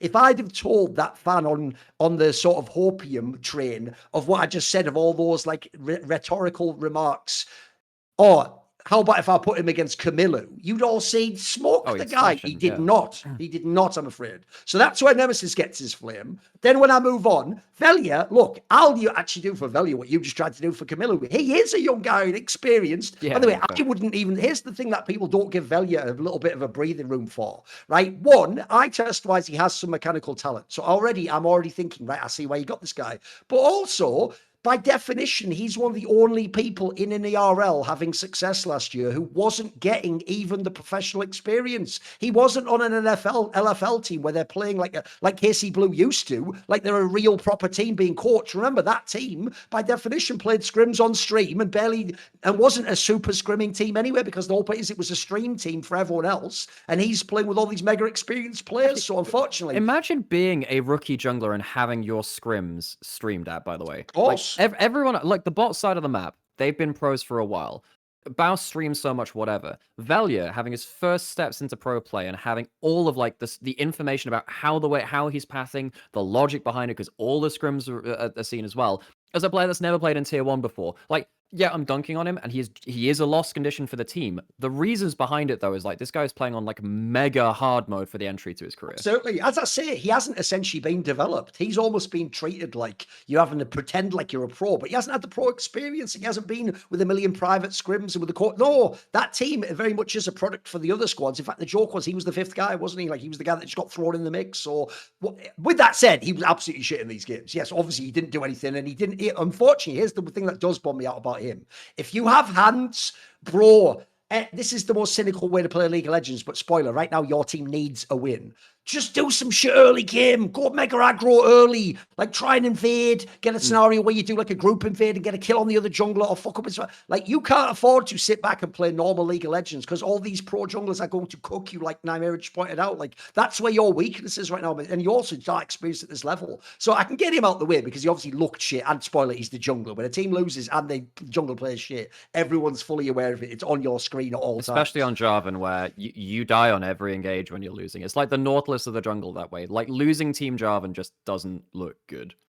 On the other side of the equation, this is one of the reasons I have always had a more harsh opinion about Reckless than seemingly anyone else. Because Reckless does a thing, and listen, I will for once. Actually, I do it all the time, but I'll pretend I'm doing it the first time magnanimously. I'll give you an olive branch. I have always pointed out about some of my favourite players, like Larson and Froggen. Oh, if you play mid lane and you play a mage and you don't want to be the one who looks like you had the game in losing int, you can just go 0-0-0 with decent CS and do nothing in the fucking game, and you did not help your team win, but you will not be the jungler that goes in and dies. You will not be the ADC that gets caught. You will get away with it. You know what? Reckless is doing that. He used to do it at his worst on ADC. So far, he just hasn't even played an LEC as far as I'm concerned, mate. He's done fucking nothing. And I'm not just talking about the 0-0 scoreline. Bro, he's one of the only Browns I've ever seen who thinks he's the one being fucking like peeled for or something. Like, motherfucker, your job is to be in front. Why are you the one stood behind them? Like that is egregious. But unfortunately, this is why I hate this whole Reckless narrative. I thought it was bad before, mate. But now I'm being serious. I genuinely do think, because of the whole like autism thing and the people think I bullied him, I do think people are really scared to give him any criticism. And then on top of it, because he's the support, it's also a really tricky role to critique, I will say. Like, as we just said earlier. Visible. Yeah, it's the one where I've always said this, in the same way as Kerrier will never get a credit for like a super nuanced McHale's usage that actually turned a team fight on the margins. At the same time, when the support doesn't do his job, I always put it this way. What you see is it's just twice as hard for like the ADC in the mid, and then they look like they fucked up the team fight. And so listen, did Crowley have good games? Certainly not. He was actually pretty bad. But I always thought one of the things I hate about this team is everyone else gets their exclusive. Velia's young experienced. Spouse is just a meme streamer. Nemesis is pretty good. And Reckless can't be criticised. So guess what? The whipping boy of this team every fucking game is going to be Crowley. I said it before, it will be it again. And he had bad games. You added that as well. You also had bad games as well. This is the thing, like even if you just have like let's be honest, everyone has at least a slim like amount of logic to criticize them at least, and even then there's more than that for most people. So if you have that slim logic, then it just obviously exacerbates, particularly with so many eyes on the team too. The criticism is going to go way out of control. And yeah, what it comes down to is if something is easy to criticize, that's what draws the eyes to it. And Deep Cup, do you remember about 2014. I think it was Bjergsen who was asked, "You're an aggressive mid laner and someone's a passive mid laner. How would you categorize these players?" And basically said, "I don't think there is such thing as an aggressive mid laner or a passive mid laner. There's either a good player or a bad player, and the good players figure out the aggressive angles." Because, someone might be seen as passive because they're not making something happen, when the reality is they're not seeing the angle and they're not proactively doing something. And that's less visible to casual viewers, someone who's focused on something else, if you haven't sat down and reviewed it or whatever. And particularly for support, as you're saying, and I suppose it can be for jungle too. It can be for any number of roles, but in this case, I think it is for particularly support. And you look at that 0-0-0 and whatever on a champion that's meant to be quite proactive as the Braum in the early game specifically. You're meant to team up with someone and then make some stuff happen by bullying out an area of the map, by threatening your passive. Yeah, it becomes really quite hard to kind of nail down exactly where they should have done something. But the problem is basically the Rats basically aren't doing anything right now, is what we're saying. But besides Velia doing these random invades. And is Velia doing the right invade? No, he's dying for like a random Raptor camp. That's an objectively bad thing. But the question is, where should the map movement have happened before? And it comes back to this thought process, which I had about the team as a whole, which is it just feels like it is a team of individuals who aren't really asking the question, what can we do? They're asking the question, what can I do? Maybe with a bit of agency which they have. And I think that's why Baus has done quite well with that, because with his weird shit top laners, occasionally even LEC teams would be like, well, I didn't know that Volibear would roam down at this meta to come gank mid lane. In fact, who the hell else is doing that in League? That's a pretty cool thing to do. But obviously, Los Ratones don't really have a great angle on the early game. Again, that was a problem in the ERLs, and it's a really hard stylistic thing to do. Some teams can win just through lane and just say, our early game is smashing into you in lane. That's fine. They're clearly not doing that right now. That's one other thing I would want to hit on as well. This is more of an LEC talking point, but particularly here with Los Ratones as well. I really dislike this whole Corki into Yunara thing, which Los Ratones did as well. It's not working pretty much anywhere in the world. They picked it in, was it game 1 or game 2? They played the Corki Nami into the Yunara and the Alistair, and they got absolutely manhandled eventually, despite the fact that the Corki's really high prio. That's a separate thing too. Game 2. Yeah, basically, if you're coming in as an underdog team, you better hope you have a good read on the meta too. Because I didn't expect much from this team, but I thought, realistically, they have some crazy picks. They'll do something special, if for the entertainment value, if nothing else. Picking something like the Corki into the Yunara, everyone's doing an LEC. It's not worked for any. I think it's 1 and 5. I think I really, really don't like it, and I'm very surprised to see that happen, because it sets you behind in that whole laning phase thing again. Right, there's a few angles here that you've set me up for. So first of all, one of the other problems I always thought they even had in the ERLs, it's why actually, as you pointed out, a lot of people probably don't know this, because here's the thing, mate. I know people watch the streams, but also part of why you watch the streams for the personality, for Cajun and all that jazz. One of the reasons I know they weren't a very analysed team by fans is because actually fans did just talk, like, because they had these big names, they just smashed the games. No, the most bizarre thing is I even thought the way they won was a bit cynical in the ERLs, bro. What they did is lean on their biggest advantage that no one else had. They have LEC pros, so what they used to do was just fucking chill and then get to those late game scenarios where you just punish the mistakes of the opponent because you're playing against inexperienced or newer players, and that used to work. They won a lot of BO5s doing that, mate. And obviously the joke is people like Nemesis and Reckless have done that their whole careers anyway. Like, that is their playing style. And then Crowley's a fucking ADC, so they were never like the guys who just smash all 3 lanes and the game goes over. So first of all, by the way, that not only hasn't worked so far because they're not in a position to do it, but that is not going to work in the LEC right now. If anything, you look at some of the teams like the Navis of the world, you want to be cooking early, mate. You want to be getting going. Like I said, if they've really surprised me, by the way. Just go for it early, mate. If you're going to lose anyway, try and mix it up early and make it a bit chaotic. Again, Bounce, same thing. So there's that aspect. Like, that style from the RL just won't work at this level. Secondly, one of the reasons I also think they weren't some super proactive team in the RLs is when I saw this roster made, remember, it was originally made for like shits and giggles of like, lol, what would happen if we put this team together and streamed? It wasn't supposed to be like some pro team that would be in LEC. The first thing I thought when I saw this roster made was, where the fuck's the shot caller? The only player I'm aware who's even done it is like Crowley in bad teams, just because if you're an ADC that can get ahead, you have to call where you go on the map. Like, Reckless is a fairly quiet player. You've seen it on the fucking streams when they played. Nemesis is the guy who's too busy focused on the fucking mid lane. Bounce is a meme anyway, and Velia's bloody like kid 4 years old. You know what I mean? Like if Velia's the one that has to shot call, there's a problem. Yeah. Yeah, it's you're in a tough spot because remember, normally what we say when we look at a team that has like an experienced player at support or jungle is you want like a vet who's very vocal at the other position. So they don't have that either. And then also, I'll just throw this out there, which is if you look at what Reckless used to do when he was an ADC, here's what's funny, right? One of the main rules of ADC, Reckless never did this, Crowley obviously fails at it, is don't die. Don't die in the team fight, because as you said earlier in the episode, that can end the whole game. The problem here is, Reckless, you aren't the ADC and you run Brown Homie. Listen, anyone who plays Brown, you do die. That is sometimes your job really is take every last lick of damage, then die, and then your team carries the team fight. In fact, that Fnatic game, this is why I'm going to criticize him, bro. The reason why it was so criminal in that Fnatic game is, I think actually the Fnatic players were super horny to throw everything into the Brown. Like, that's absolutely where you could have just tanked it all, gone in, died, and then actually maybe they could have like found an angle on someone, turned the team. Like actually Fnatic wanted to give you that game. They were trying so hard to. They were throwing you chance after chance after chance. Like, they didn't even look good themselves. So look at that. Here's the problem. This is, as I said earlier, you can say Baus is the best player, I'd agree, but there's very little else right now after two games, admittedly only 2 BO1s. There's very little to take from this. There's not even a lot of copium. The thing about the best of ones too is that should have helped this team, which is meant to have, you know, the Sion, which you have to permaban, and a bunch of champions, which Baus can do just crazy amounts on it. And speaking about the Braum thing again, the big play which really happened in the Fnatic game that I remember was that top river fight where they got a pick onto, I want to say it was Reckless that was picked off initially, and then the whole team starts to group. Reckless goes out, I think, over the Talia wall. Jarvan then goes in at the same time. So there's clearly a miscommunication about, well, what's tank duty? What's the plan of the engagement? And it obviously looks really bad for Velio because he goes over the damn Talia rocks and his Jarvan EQ and he just immediately dies. Obviously, that's bad. But I just don't know what's happening with the team fight instincts. The best we saw of them was like one dragon fight versus KCB, where I thought, oh, actually, maybe KCB haven't been organized enough, and maybe they'll lose fights going into the game. But even that didn't work out late enough for them. Like, I thought their team fights, once they actually got items, would be a bit better. That also didn't work out in the way I thought as well.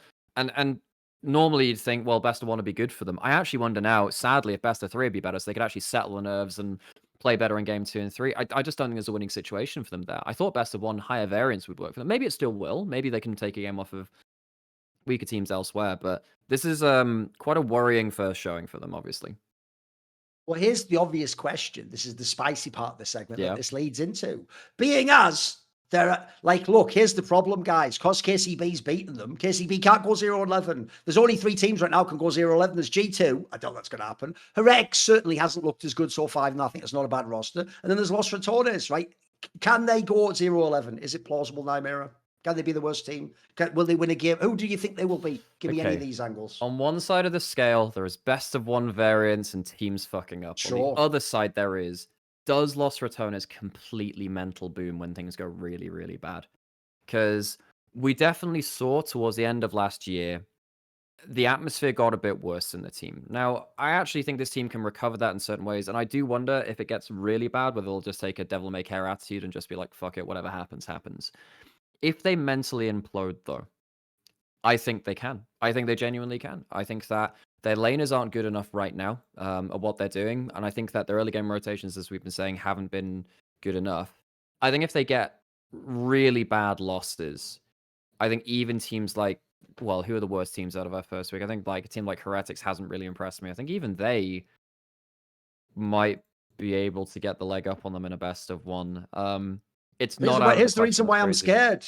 Because, like I said, the only ones that can go 0-11, it's not going to be G2, is it? So it can only really be Los Ratones Herex. Here's why I'm scared. Because I'll tell you the one thing Herex does have, look at the roster really quickly, pretty good jungle support. You know what I mean? Like, the one area where there's actually a clear weakness on the side of Los Ratones, like, that's one area they've got it cooked. No, here's also why I'm scared, bro. Because you know when you just said there, will they mental boom? That's what no one's asking. This isn't what it was presented as. Like, look, remember the Nemesis actually used to have pretty good defense for why Los Ratones wouldn't be a top team when he was in the RLs. He used to say, look, we're not playing like pros, is what I just said about Velia. We're not like secretly scrimming and stuff. We're playing everything on stream. It's also a stream team. And we're not actually like in team houses and stuff. We're not supposed to be top pros. Like, yes, basically Nemesis, actually that's the one area he was realistic. He was almost in all but words admitting, yeah, if you dropped us an LEC now, we absolutely wouldn't make the playoffs like our fans say. We wouldn't mix it up and be who the names are on paper. We're just not that level of a team. We're a team in a bloody NLC, and we just try to do it EU Masters. So you look at the other squads out there, like, here's my problem. One, my beloved former co-host, Yamato Cannon, bro, you already had that 2-7 split with KC. If you do 0-11, mate, they're never going to let you hear the end of it, mate. If you did 10th place. If you come 12th place, I'm sorry, I know how they went with They upset, added mate. in an extra They lower will that you could never let reach. you. Yeah. They will never let you live that down, even though it's not totally your fault. And then here's also why I really worry. I agree with you. One of the most basic competitive metagame concepts in the majority of games out there, literally almost any game involving strategy, is if things aren't working out, just absolutely coin flip it and go super aggro early. And yeah, you might get completely giga clapped, but you'll also have some bullshit chances to cheese the game. The problem is when I look at this team and you have Nemesis, Reckless, and fucking Crowny, I don't believe you could ever do that. It's not in their DNA to do that. You know what I mean? This is the team, if anything, that just goes more passive and then bleeds out, and then you just lose even more unconvincingly. But it's like becomes a competition of like, I don't want to be the one who does the final int. You know what I mean? I mean, once upon a time, Crowny was a lot more aggressive with that, but that's obviously one of the that was one of the negatives of part of his style of play, right? When you think of BDS 20, was it BDS 23? They went to Worlds, and like Crowny would always have like one big into game, despite being really solid from the rest of it. He used to be that, but well, God, I mean, even Crowny in these last games, right? I mean, there was the Corky game when they were on red side. That would have been it's that game 1 they played, I think it was, where he gets caught taking the dangerous path back to mid lane, and then things fall apart from that because he gets engaged onto. That's happened once or twice. And yeah, I mean, this team needs to find some kind of way to add variance into a game, but you need like some floor value to work off of. And the problem is, how do you make the really big dynamic plays when you are just behind? How do you do this? Really hard. This is the problem which minor regions have at Worlds. The problem when you are playing as a really underdog region. Sometimes you just don't have the tools to work with. Anyway, I just thought we'd speculate on that one. Look, here's the thing. I also agree with one thing you said earlier. Actually, just the pure variance of BO1 means you'd probably trip over and win a bloody game. You know, you'll have one game where the guy ints and flashes into you, or you get the Baron flip, or like you accidentally steal it with the ADC's ult or something, you know. And surely you get the one win out. That's why it's very rare in any. It's why actually the most famous stat along these lines that people won't know is back in the day, there was for a long, long time, no major region team ever went 0-6 in the groups at Worlds. Like it eventually, I think it eventually happened, but like especially like a seed 1 and stuff. Yeah, because the point was you'd get one win just out of nowhere, wouldn't you? Like or it happened at the end when the game didn't matter and you played the fucking minor region team or something. So, but it's just my point was just to establish that it is possible, especially because of how it started and the fact you already played KCP. And by the way, Fnatic also doesn't look that good. So you've already had a couple of your big wins. Because remember, it's only one round of round robin for this one, guys. It's not a double. So you never get to get back on those teams. And now you've got all the big teams coming up too. You've got all the best squads still to be played. So I think that's rough. Right, let's swap over because I never thought I would be talking about this in a flame segment. But bro, G2 and 0-2. Now, true, you look at who they played, they certainly did not play bad teams. They played teams that were in with a chance. I'll give you an example. I actually, when I saw the odds, bet on GX for that game. I did think, look, you look at the GX squad, another team that's kept the same roster, by the way, which is always a nice sign if you want to have early success. Then obviously, MKOI already was a team we knew was capable, another team that's kept the same roster. So you have played 2 established teams, not like you played KCB and lost to them. With that said, though, anytime a G2 team starts 0-2, we've got to have a little bit of a, panic stations or sort of heat check. What's going on here? So what do you think at the moment? Right. What stands out? Well, Caps versus JoJo was a absolute disaster. That was really bad. And I have to say, even though he had the Anivia into the Rise, that didn't go as planned either, because he also died fairly early. So 1, Caps is not looking fantastic right now. Sadly, we know this can kind of be the case, actually. Now, we don't just have permanent prime Caps anymore. He's definitely much more of a liability. And I think the big thing, actually, which I noticed about this, and this is, I mentioned this a little bit earlier in regards to Los Ratones, but it's really more about the whole league as a whole. G2 do not understand the bot lane meta. They just don't understand the bot lane draft meta right now, which is a huge problem. So the first game, I can't remember the exact draft order, but I seem to remember they let the Yunara through, pick the Corki, and then they had the bot lane ended up being Corki Alistair versus Yunara Lulu. Folks, Yunara came back into meta as a Corki answer, and if you're also picking melee into range support, that's horrific. That's really, really bad. Sometime throughout end of last year, like summer into Worlds, LCK and LPL were kind of taking Corki and losing the first wave push and then trying to fight back with it. They've dropped that now. Now, if you're going to play against Yunara, who is the best laning AD carry on the patch, which has really good items on the new season as well, the Fiend Hunter bolts, which effectively give you ultimate haste, really good for her, crit attack speed, whatever you name it, and then also your first 3 autos after you auto crit, or if you already would crit, do more damage. Goes absolutely insane on this champion, which can basically then ult for chunk. We saw Super do a really, really good job of that versus G2, where you just pop ult, slam your 3 autos, and effectively you already carries out of the game, out of that fight at least. And then, so that was really bad in terms of the game 1. And then the next game, they ran into a team which understood the bot lane meta better than them because they picked the Yunara into one of the champions which LCK LPL have shown works against this in a way that LEC hasn't in the Poke Varus. There are about 3 champions, I think, which do well into Yunara right now. I think there is Aphelios, Misfortune, and Poke Varus. And effectively, Aphelios DPS checks Yunara in a way that no other AD carry does in the game. And then the Misfortune and the Varus keep you at arm's length and then just burst you out with like random arrows or the bullet time to a point where you can't play the game in the way that you wanted to. So between this kind of lack of understanding of what is good against Yunara and what on both sides of that, I think that G2 really, really struggled to unlock Hans Sama to be impactful in the games. I don't even think that's necessarily a Hans Sama play problem. I just think that they ran up against actually 2 very well-performing bot lanes. I think Super and Alvaro and then Noranjun are 2 of the best bot lanes in the LEC, and they just had a better read on the meta. Especially synergy-wise. Yeah, and I think they have a really good read on the meta. You know, you ended up picking melee support into range support both times, getting chunked the heck out in mid game, particularly by just like Super Yunara going at you or Noah having a really, really solid game on the Poke Varus. So that was probably the biggest meta thing which I noticed in terms of the draft. G2 did not walk into this week with a good meta thing. I've actually messaged some coaches about it in the LEC, being like, guys, why the hell are we picking Corki into Yunara? Why do people understand the meta this way? Because it seems very different from the rest of the world. I mean, in general, in that first game, that the whole draft was a bizarre one, mate. Like, well, that's what came out of scrims. Is that's what's going to win us a game against a potential team we might meet in the finals? Like, what? How do we end up on that? Oh yeah, giving Jace jungle is really questionable on this meta. Bizarre, isn't it? Yeah, I mean, well, that was second game, but yeah. The Jace jungle that was against MKOI, right? The day 1. No, didn't they play Woodcock? They gave over the Jace jungle.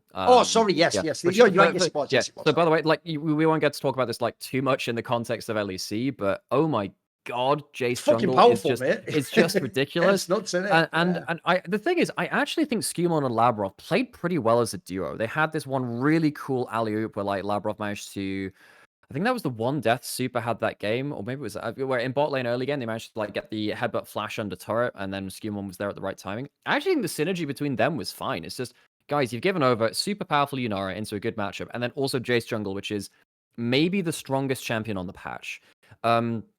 The reason this champion is really strong, I'm trying to remember if we talked about this in context of Casper Cup and Demacia Cup over off-season, but for those of you who are tuning into this, whatever, we'll recap. Effectively, Jace, when he's played in laning phase, in mid lane or top lane, he needs HP, otherwise it doesn't matter how strong he is, he can still die. You know, if you're against a mage, you get ulted. If you're against a Cassante, he can just run into melee range, and any kind of fighter champion will basically just run you down. So you can't really build glass cannon, not easily. Only the very top percentage of players can do that, and it's often not seen as worthwhile because the risk of being shut down really, really too high. So the question is, okay, Jay's got buffs to jungle clear, particularly on his Q against jungle cam, so he's got a good clear. If you don't have to play against a laner, you don't have to build HP. How good is Glass Cannon Jace in any given meta? Basically, whenever you can play Glass Cannon, full burst Jace, he's really fucking good. This champion think about is it, not as you say, since you had to build health in top lane, well, already everyone famously, the line about Jace was you have to accelerate the game. Bro, there's no accelerating the game, he's going to damage anyway, so you just get him to the point of the game that is OP. So basically, all the gold you would have spent on a Black Cleaver or an Eclipse for defensive stats goes into instead something like an Opportunity, a Ghost Blade, which is really, really nice. There's even one of the new items you can build on him. What's it called? Sabotage, which is the lethality item where if you get a kill on a champion or a kill or an assist, your next hit against a tower or a objective, it gives you like a massive burst of damage. So you can kind of go from a fight and then immediately snowball the map. We've seen a couple of players do build that, and LUO did as well, actually. So you get all of the upsides of Jace without having any of the downsides. Sometimes your early jungle matchups can be a bit skew-if. Like you can see occasionally, a jungler just really run into your jungle and just mess with you. the other answer to it has been Malphite, because effectively the meta flow was Jace, Orianna, Yunara were the best champions in meta, really. So then we had effectively anything which punished them, which was stuff like the Malphite into the Jace, which is really good into these mobile carries. And then we also saw stuff like Syndra or the poke champions who were talking to the Yunara and the Aphelios or whatever. And like basically only the Malphite works into the Jace individually, unless you are going for Hyper Dive, Nocturne, Orianna. One of the very interesting things about Demacia Cup is that we saw blind pick and we saw, okay, we know they're going to pick Jace jungle. We're not picking Jace for a mirror matchup. We're picking Nocturne Orianna because he can never live through that. Even if you build a stop, like a spell shield with Edge of Night, it gets blown by the Nocturne, the vision denial. So he can't even spell shield the shockwave as it comes at him. Basically unplayable. I really dislike this first draft from G2 and just the meta read as a whole with that Jace jungle because they gave it over, gave the Yunara over, and they didn't do that next part of the meta evolution, which is what actually counters them. You're trying to pick what's safe for you. Like clearly they're quite good at Wukong Alistair. It's just so underpowered in the meta compared to the most powerful champions on the patch. Even though these are good champions, you're playing as like the S tier champions. Why the heck would you give that over? And I have to say they're not the only team which has drafted poorly in LEC so far. It's just that I think this was so impactful to those losses. Like G2 is just a massive like glowing red mark over them right now.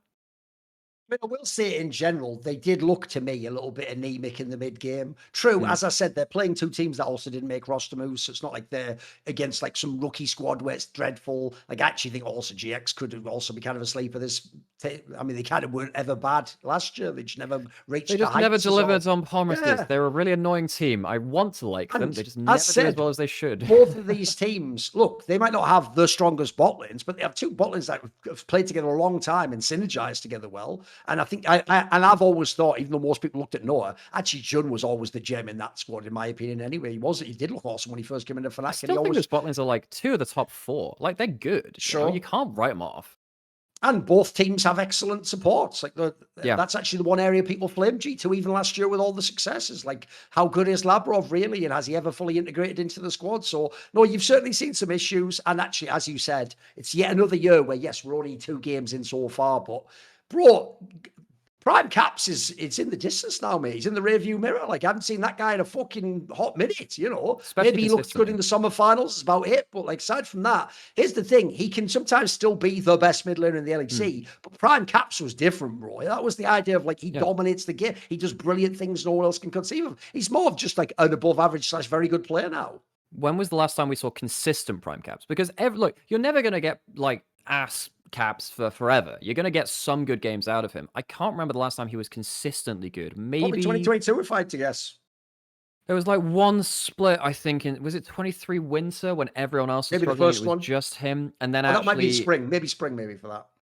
Yeah, there was like one of the early splits in either 23 or 24. I forget which. It might have been 24 winter where everyone else was really quite bad. And then he was very good up until finals where things fell apart. That might have been it, actually. I think it was Caps in maybe like winter 24. That looked better for whatever. Anyway, whatever. There was a split at some point in recent memory where like he was good up until that, but like that was kind of it.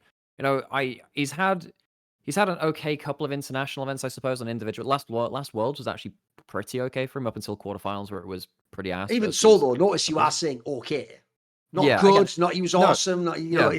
And like reminder, folks, this kind of comes into the same way in the conversation about perspective. We talk about like truly great players, and Caps deserves that respect. He is a truly great player. He's one of the few players from the LEC that would genuinely make it onto a Hall of Fame at some point. Not many people can claim that. But it's kind of disingenuous to how good Caps was to kind of talk about, these brief moments of highs in relation to his career, because it's just not the same as everything up until like 22, 21, really, where he was just absurdly broken for the perspective of the league. Well, anyway, if you are either a G2 or a Los Ratones hater, you're just already the two largest fan bases. Yeah. You're already eating good, but everyone could be eating good if they take advantage of our deal with Factor.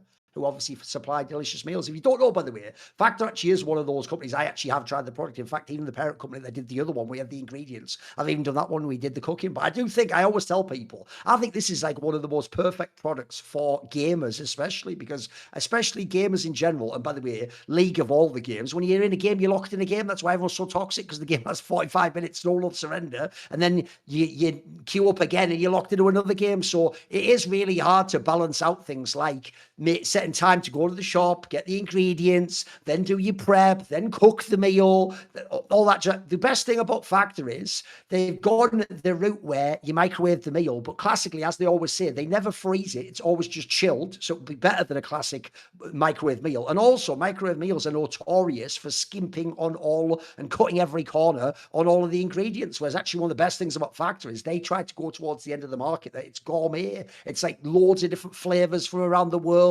It's nice blends of things. It's also not just it's not just a lasagna every time, guys. Like, actually, the menu's really large, expansive, and it does cover all sorts of things. Another thing I also enjoyed about their product, I've got to say, is I would add, when I was looking at the upcoming menu, etc., I would put in things I otherwise wouldn't have bought for myself and wouldn't have made for myself. And the amount of times where, because they did the classic secret to cooking, isn't it? It's how it isn't what the food is, it's how you combine the ingredients. Like, this flavor brings something out of another one, this one offsets that one. You have the meat here, but then you need something else to bring in a spice or a vegetable flavor. Also, another thing about, if you like, I'm not a vegetable fan. If you want to eat vegetables and have healthy food, and you definitely need the blend to be right. I always say one of the things I love about Asian food is it's one of the only ones where I don't ever get picky and take things out. I just go, you know what? If they decided that vegetable goes with that carb, with that meat, probably synergizes very well, mate, and the sauce probably plays off it. So I think Factor kills it in that regard. As I say, they've got all sorts of different, whether you want like lean proteins, whether you want the colorful vegetables, whole food ingredients, healthy fats,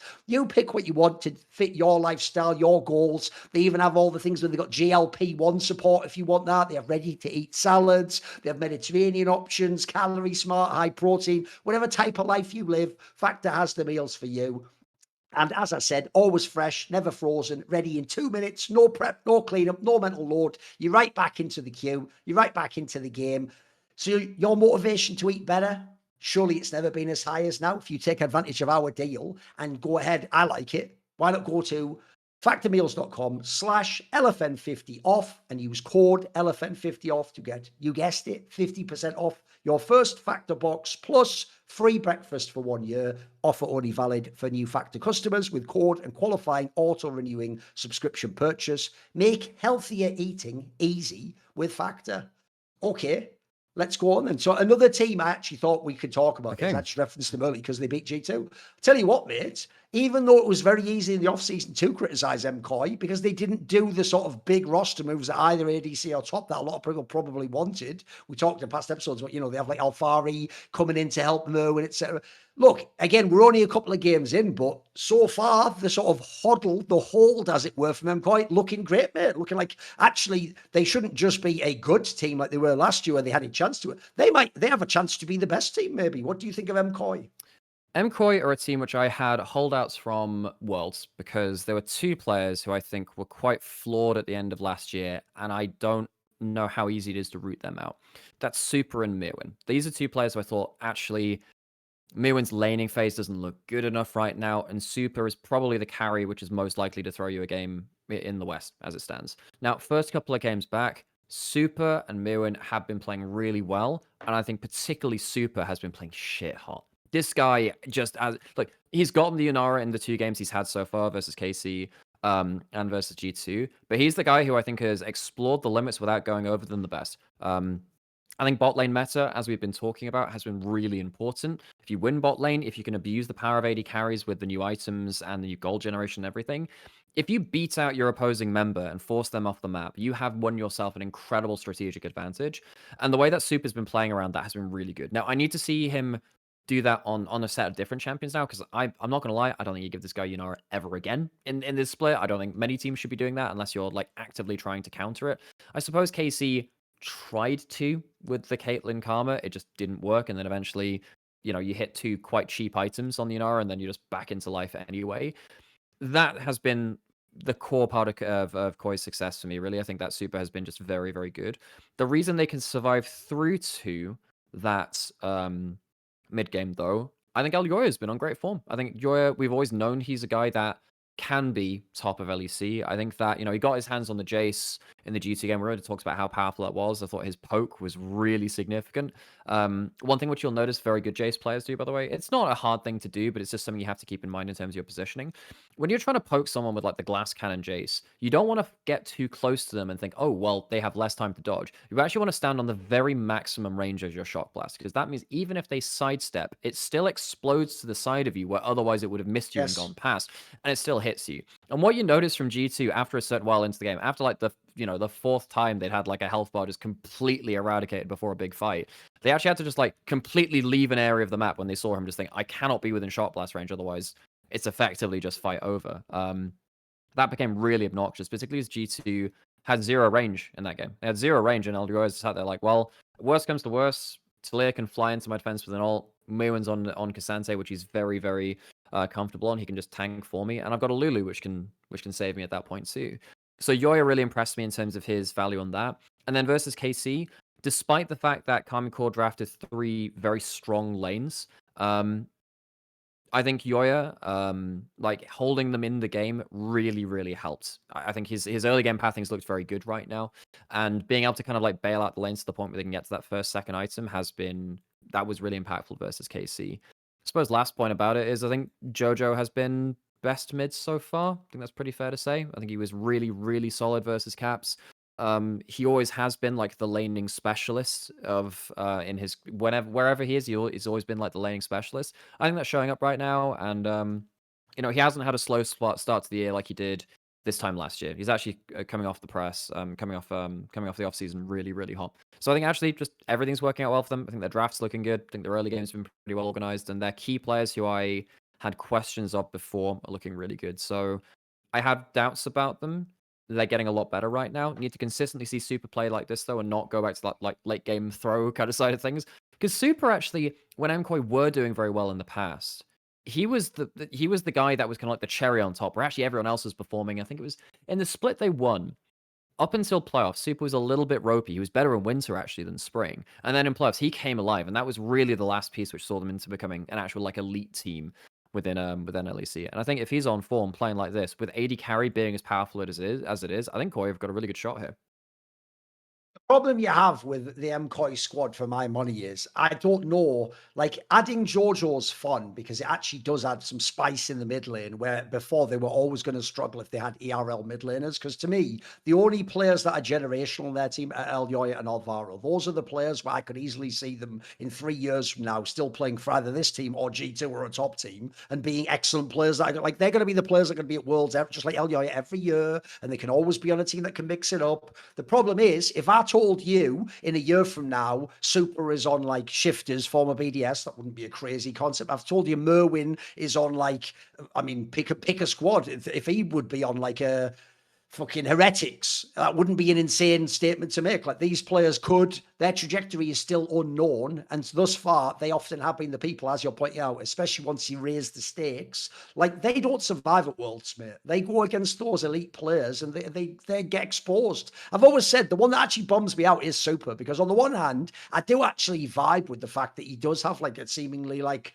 overflowing confidence. He certainly wants to believe he can be an elite player. He sometimes in the game he can absolutely walk the line and be a really strong AD carry. The problem is he doesn't have like generational upset hands. He's not Kalist, and he never will be, sadly, even though the joke is in the RL, he used to match up quite well against specifically Kalist, but he just isn't that player. That's some Yagao Knight shit, bro. That just doesn't make sense. You just have a bizarre counter that is your kryptonite. But as I always say, kryptonite is not Superman. It just hurts Superman. Get the point there? Kryptonite doesn't come in and save you, does it? So the problem they have in their team is I would actually expect, like I said about the LCK team, if you keep a squad together and it already was a good squad and the core's been together for years, you should start the split hot. You're the most obvious ones that should. It actually is the fanatics of the world who should start really badly and figure it out as they go and have to work game to game and realize all things that in scrims seem like they don't work now. Everything looks great right out the gate for KOI. And it's not like they've had an easy set of opponents, either. Like they've had some opponents. Everyone would have thought G2 should dust them off. Like that was a team that was better than them last year. But you also look how the year went. It really only was the first split they were mildly dodgy. Aside from that, they were always good. The problem is they just weren't the best. I even think the way you categorize Jojo there, actually, in some ways, says more about what we said about that caps discussion. I think right now it's totally legit to say the best mid lane in the LEC is Jojo, and you can even argue he was the one after caps anyway last year once Vladdy fell off the game and Humanoid exited the fucking stage They were the left. clear top So 3. Yeah. you look at him as a player, he clearly is a very good player. But here's the thing: it's not like he's better than Caps because he's insane. It's also like Caps has come down a little bit and they're sort of met in the middle. So he might be the best mid laner, but unfortunately, of all the years where being the best LEC mid laner means a lot, this isn't really as much the case now. I mean, the joke is Porby did walk into our league last year and do totally fine. It was above average. So LEC mid laner, not what it used to be many, many years ago, I'm afraid. That's With that said, one thing which he is is bad. good. Yeah. I am a little sad about the state of LEC mid lane It's true, because though. I think just a number of years ago we kind of broke the lineage a little bit of LEC mid laners when we had, well, obviously Froggen way back went over to NA, Niski went off, we had Perks go off to Cloud9 for a bit, and then he never really came back in the same way.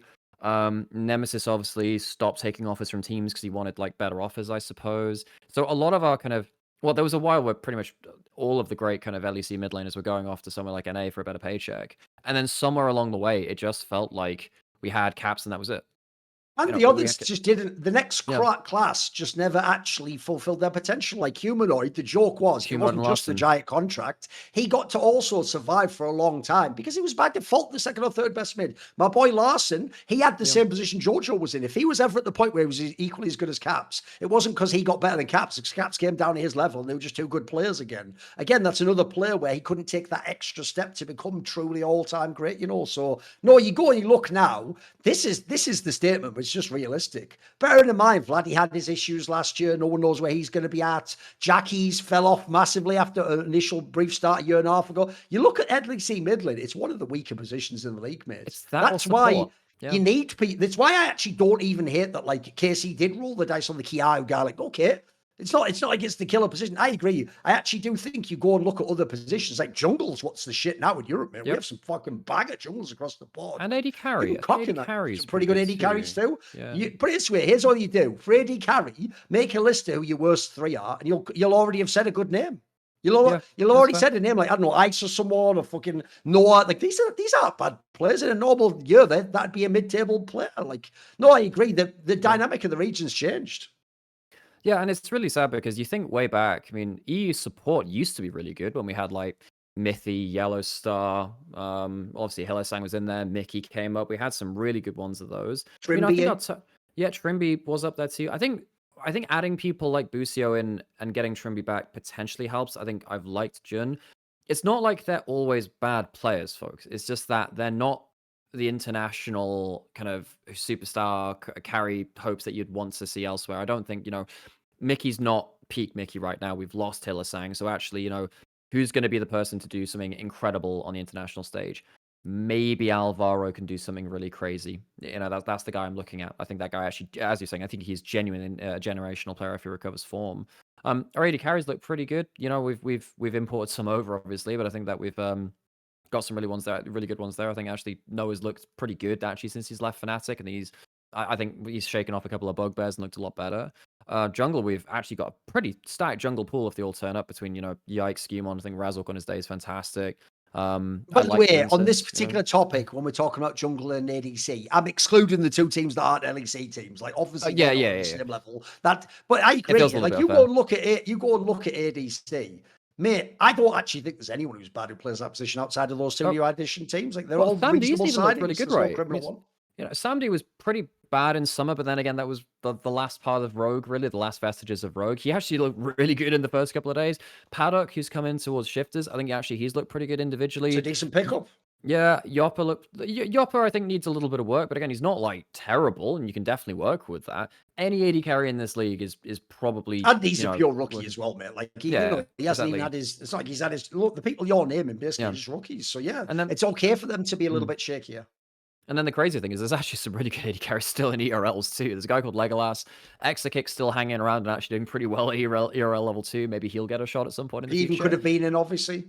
Yeah, and so weirdly, over the however many years, LEC has somewhat become quite a AD carry heavy region, and that traditionally was not really the role. I mean, we had like Reckless and Forgiven, weren't crazy amount of other AD carries popping off in like the earlier years of LEC. That was probably one of our roles which was less good thinking about it.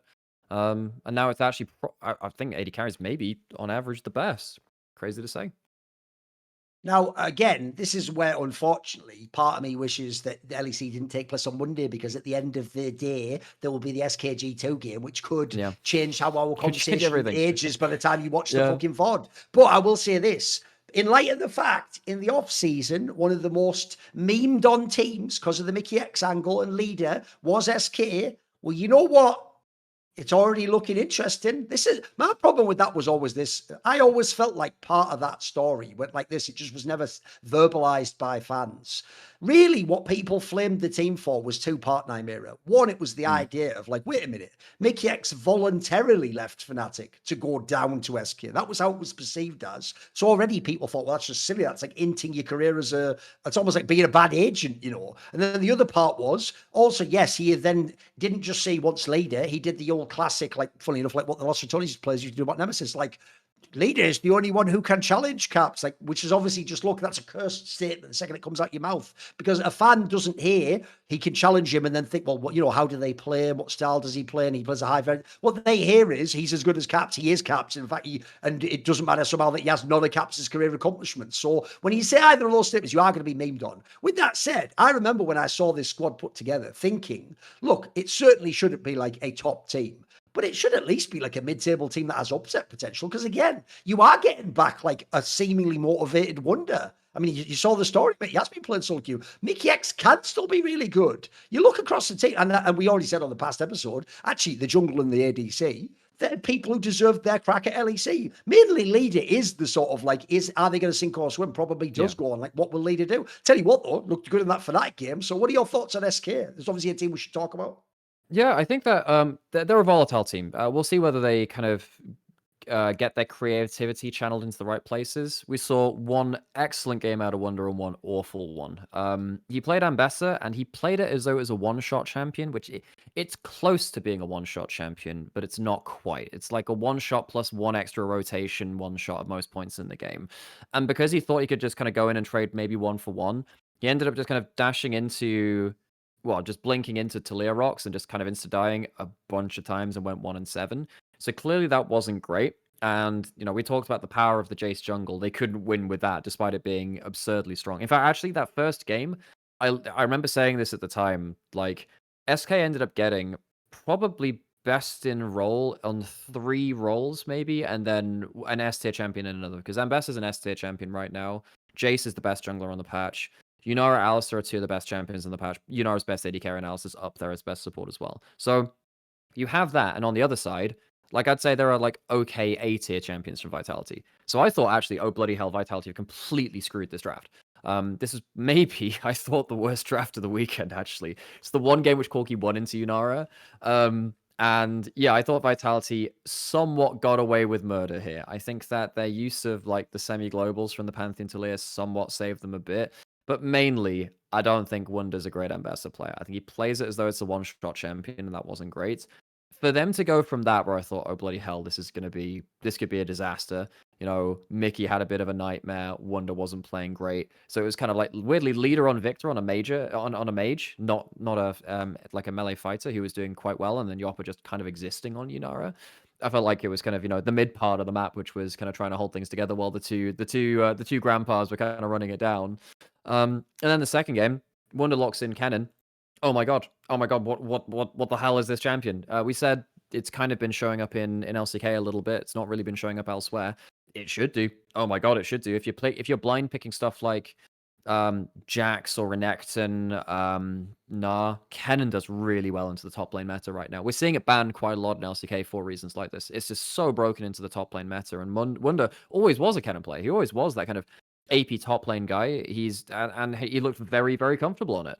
So that really helped. And then, of course, you know, the rest of the lanes just kind of followed suit. The fact that they actually had like a really powerful burst top player in a way that the Ambassador wasn't in the game before really changed things.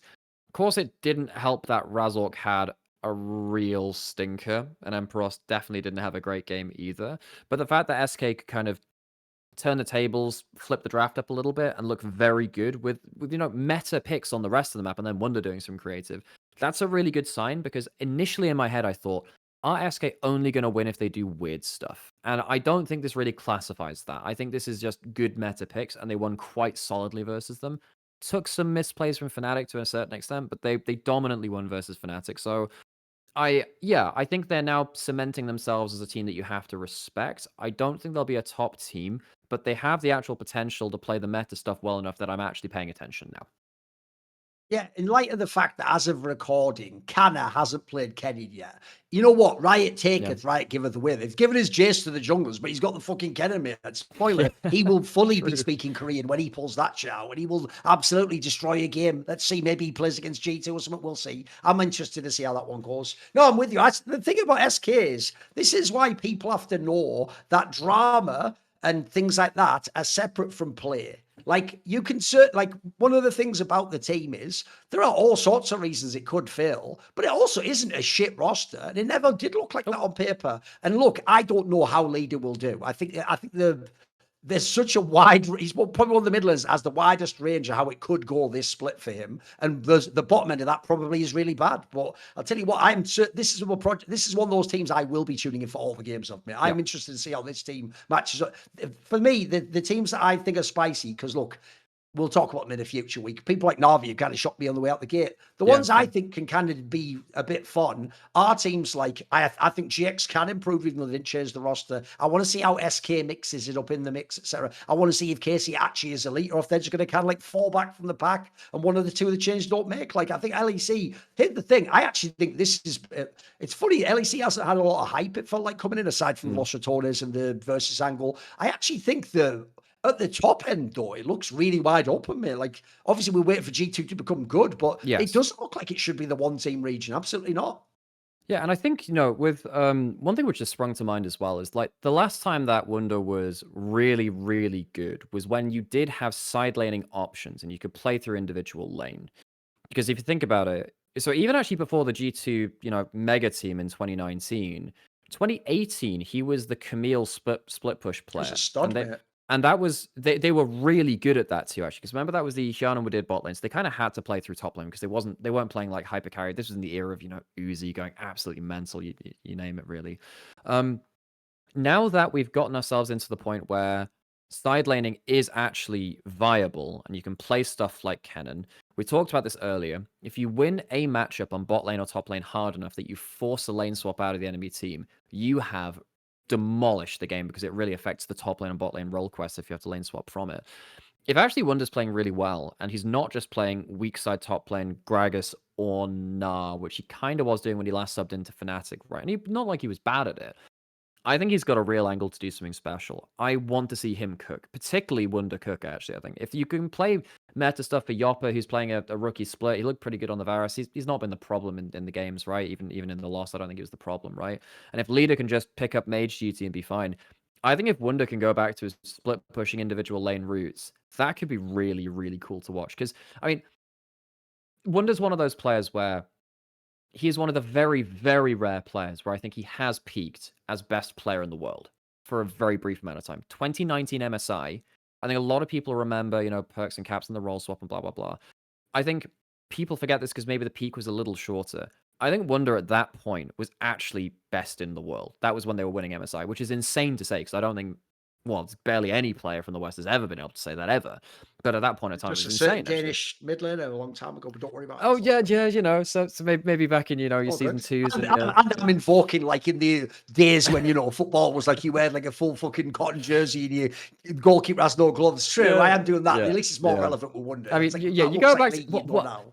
God, well, I mean, that's actually the team it took for people to be like, hang on, is there a team which can actually match Mount Moscow 5? Can you actually match like CLG EU? Can you match some of those players from like 2012? Because it felt like after that point, okay, well, Korea's kind of taken over. 2019, actually, Wunder went back to that point. And one of the reasons he was so good at that point is because you could play tricky macro with very powerful individual lanes with agency. So he was playing Pyke top lane. He was playing Ryze top lane. He was one of the best players in the world of that handful of champions. If you can go back to stuff like the Cannon, I want to see what this guy can do. How far can you turn back the clock? because that's not something which I thought we would be seeing. I thought we'd just be seeing on weak side duty. If he's willing to pick out the Cannon and Bessa as his first 2 games, it's given me that glimpse of hope, which can be very cruel, because if that's the only good game from him, it's going to make me very sad. But if he actually No, does go towards the lane pressure, it's going to be so fun to see. I know what you mean. What people don't realize about Wonder is this: he actually is kind of an enigma in this sense. He actually,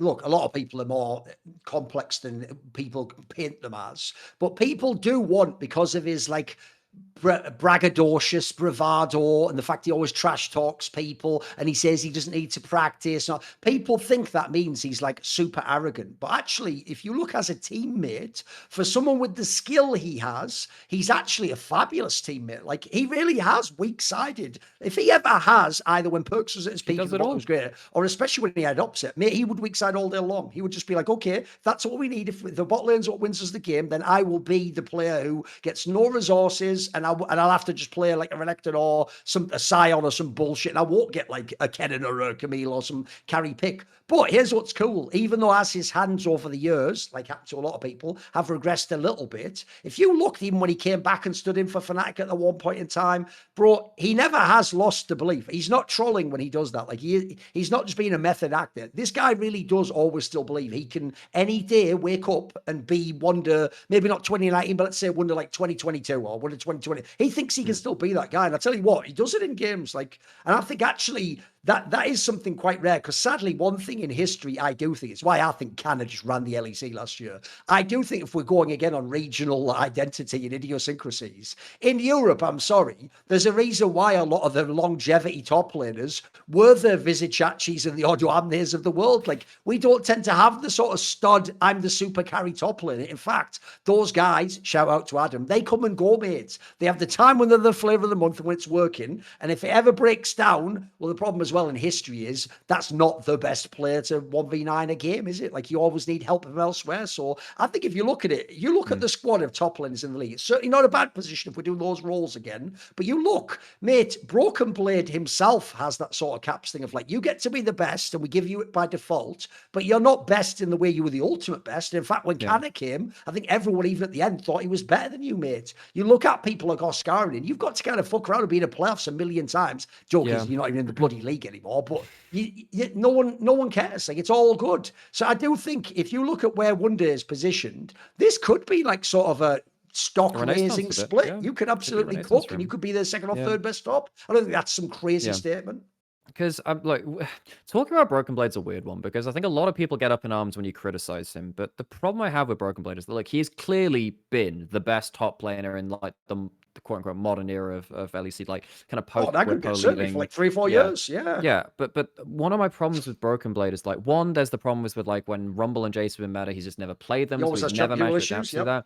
And my big issue is in Europe, teams don't enable top laners. It's one of the big problems internationally when you come up against the best top laners in the world, and actually they do have the macro know-how to always give their top laner a wave to farm, always give them a way to freeze out a lane and just punish matchups really badly.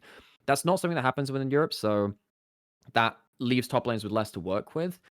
My issue with Broken Blade specifically is that he asks for so much in draft. For a point in time, he was the highest counter pick player in the league in draft. I can't actually remember over the time span it was, but remember when he was always picking stuff like the Warwick counter pick or the guess 2024 maybe for that. Yeah, so like in the last year or maybe 2 years before that, he was really high counter pick. I mean, even someone like Alfari's gone now as well, another top laner in terms of laning phase. You have to call out, right?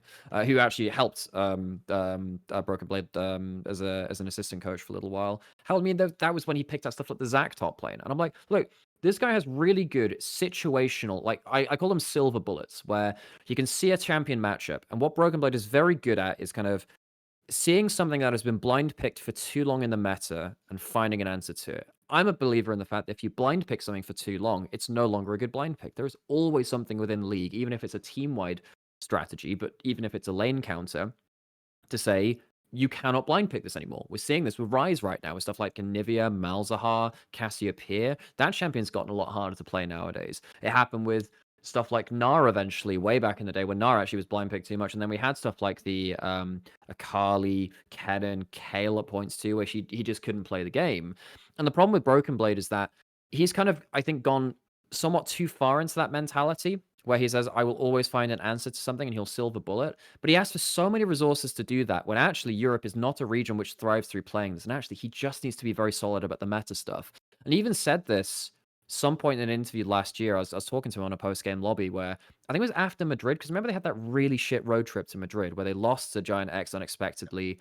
They lost to Fnatic as well, I want to say. They lost all their games that weekend. It really was a bad week for them, where Gragas they were playing like Gragas mid and a tank top laner, and the drafts weren't working very well.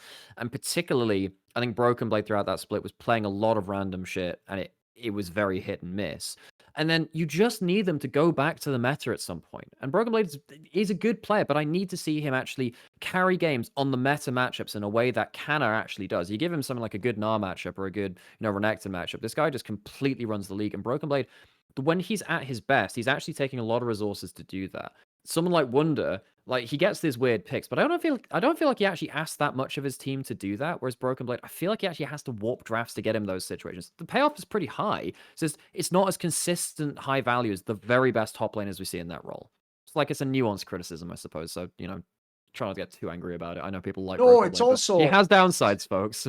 it's also one of the things I always thought was a bit bullshit when he just got to by default because he was on G2 be the best top laner. It's like you say, he wasn't some god tier meta player who you'd look at all the other regions like, oh wow, he's gonna mix up. He always had like, hey, I have crazy picks myself. He used to play that. What's that fucking? Oh, I can't even bloody remember the name now because I'm tired. What's the champion that begins with A that was an ADC at one point in time and he played top lane? Fuck, what's it called? It has like a hook that you go in on. You know what am I talking about? Akshan or There you go. No, that can't be it. Is it? well, he wasn't a marksman. I'm trying to remember now. It started as a marksman. I'll look it up. I'll look it up as I'm talking. But anyway, the point is, he even tried playing Rek'Sai at one point. He was doing this domestically, boys. If you're doing that, again, that's like the Merwin shit. You're fucking around. I'll find it as I talk here. What is it? Begins with A. It's completely gone off. Yes, it's because it originally started as an ADC at the very beginning. That's what I meant. He used to play that at one point in time, and he was one of the only people who could play that top. Yeah. So to me, that's also why the Alfari bringing last year was a good idea. Like, let's just level up a bit of his laning. Because I'm with you. If you ever look at elite Asian players, you just said it with Canna. Zeus is another great one. Oh, they have their crazy pocket picks. They'll go crazy anyway, but they can also just play the normal meta, mate. Smash on that too. Yeah. The Broken Blade for me, he's another player where I'd put him in the same class as those players from before, Humanoid and Larson. They got very good, but the difference is at the end of history, yes, Broken Blade has the championships. He can be in a conversation with Soaz and Wonder and these, but you never had the peak of play. You never had those international heroic performances where you're like, you're the shit. In fact, he had the one MSI. He had the one MSI. I think it was MSI 23 when they beat Top Esports, and he actually individually did very well. And they had that 5-game versus SKT. I think that's the peak of his international. That was 24, which is like 24. That's the one. Sorry, 24, where they did really well at that MSI, and he was playing stuff like the Yasuo top. That is a once in a blue moon thing, though, and he's not been able to replicate it. If he does it a couple more times, we have a different conversation. But sure, if he has to rely on that, like the Yasuo top into these crazy matchups or whatever, Europe is not kitted out to play like that. It really holds back some teams in some metas. Well, speaking of the moon affecting his ability and him having silver bullets, no wonder he understood the profile of Warwick then. There you go. Anyway, that's a brilliant setup to say that if you actually want the silver bullet to still have fun with the big game that's coming up soon, because obviously if you follow American football, the game of all games, it's right around the corner, isn't it? But the season's almost over. So if you want to enjoy some football beyond just watching it, why not take advantage of our other sponsor, Prize Picks? Because right now is the perfect time to get in and get $50 in free lineups with only $5 when you set your first lineup.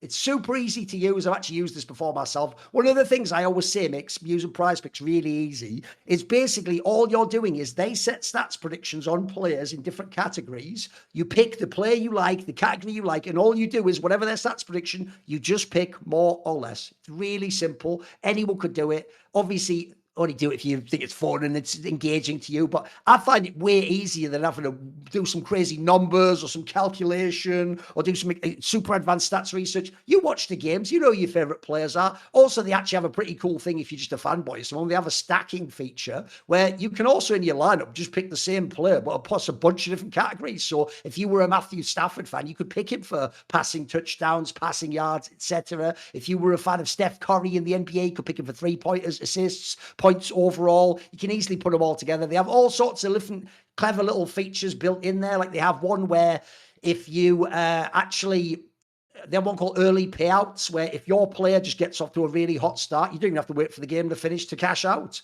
You can already just go ahead and get it. Also, they've now got some like communal features, which are pretty cool, where you can like share your picks easily. You can see other people who are making lineups that are winning, and you can just, with a click of a button, copy their lineups and kind of tail or fade what they're doing in that regard. So it's also kind of got like a cool social component built into it. So if you want to take advantage of our offer right now and get in on some fun sports, download the Prize Picks app today and use code summoning to get $50 in lineups after you play your first $5 lineup. That's code summoning to get $50 in lineups after you play your first $5 lineups. Prize Picks, it's good to be right.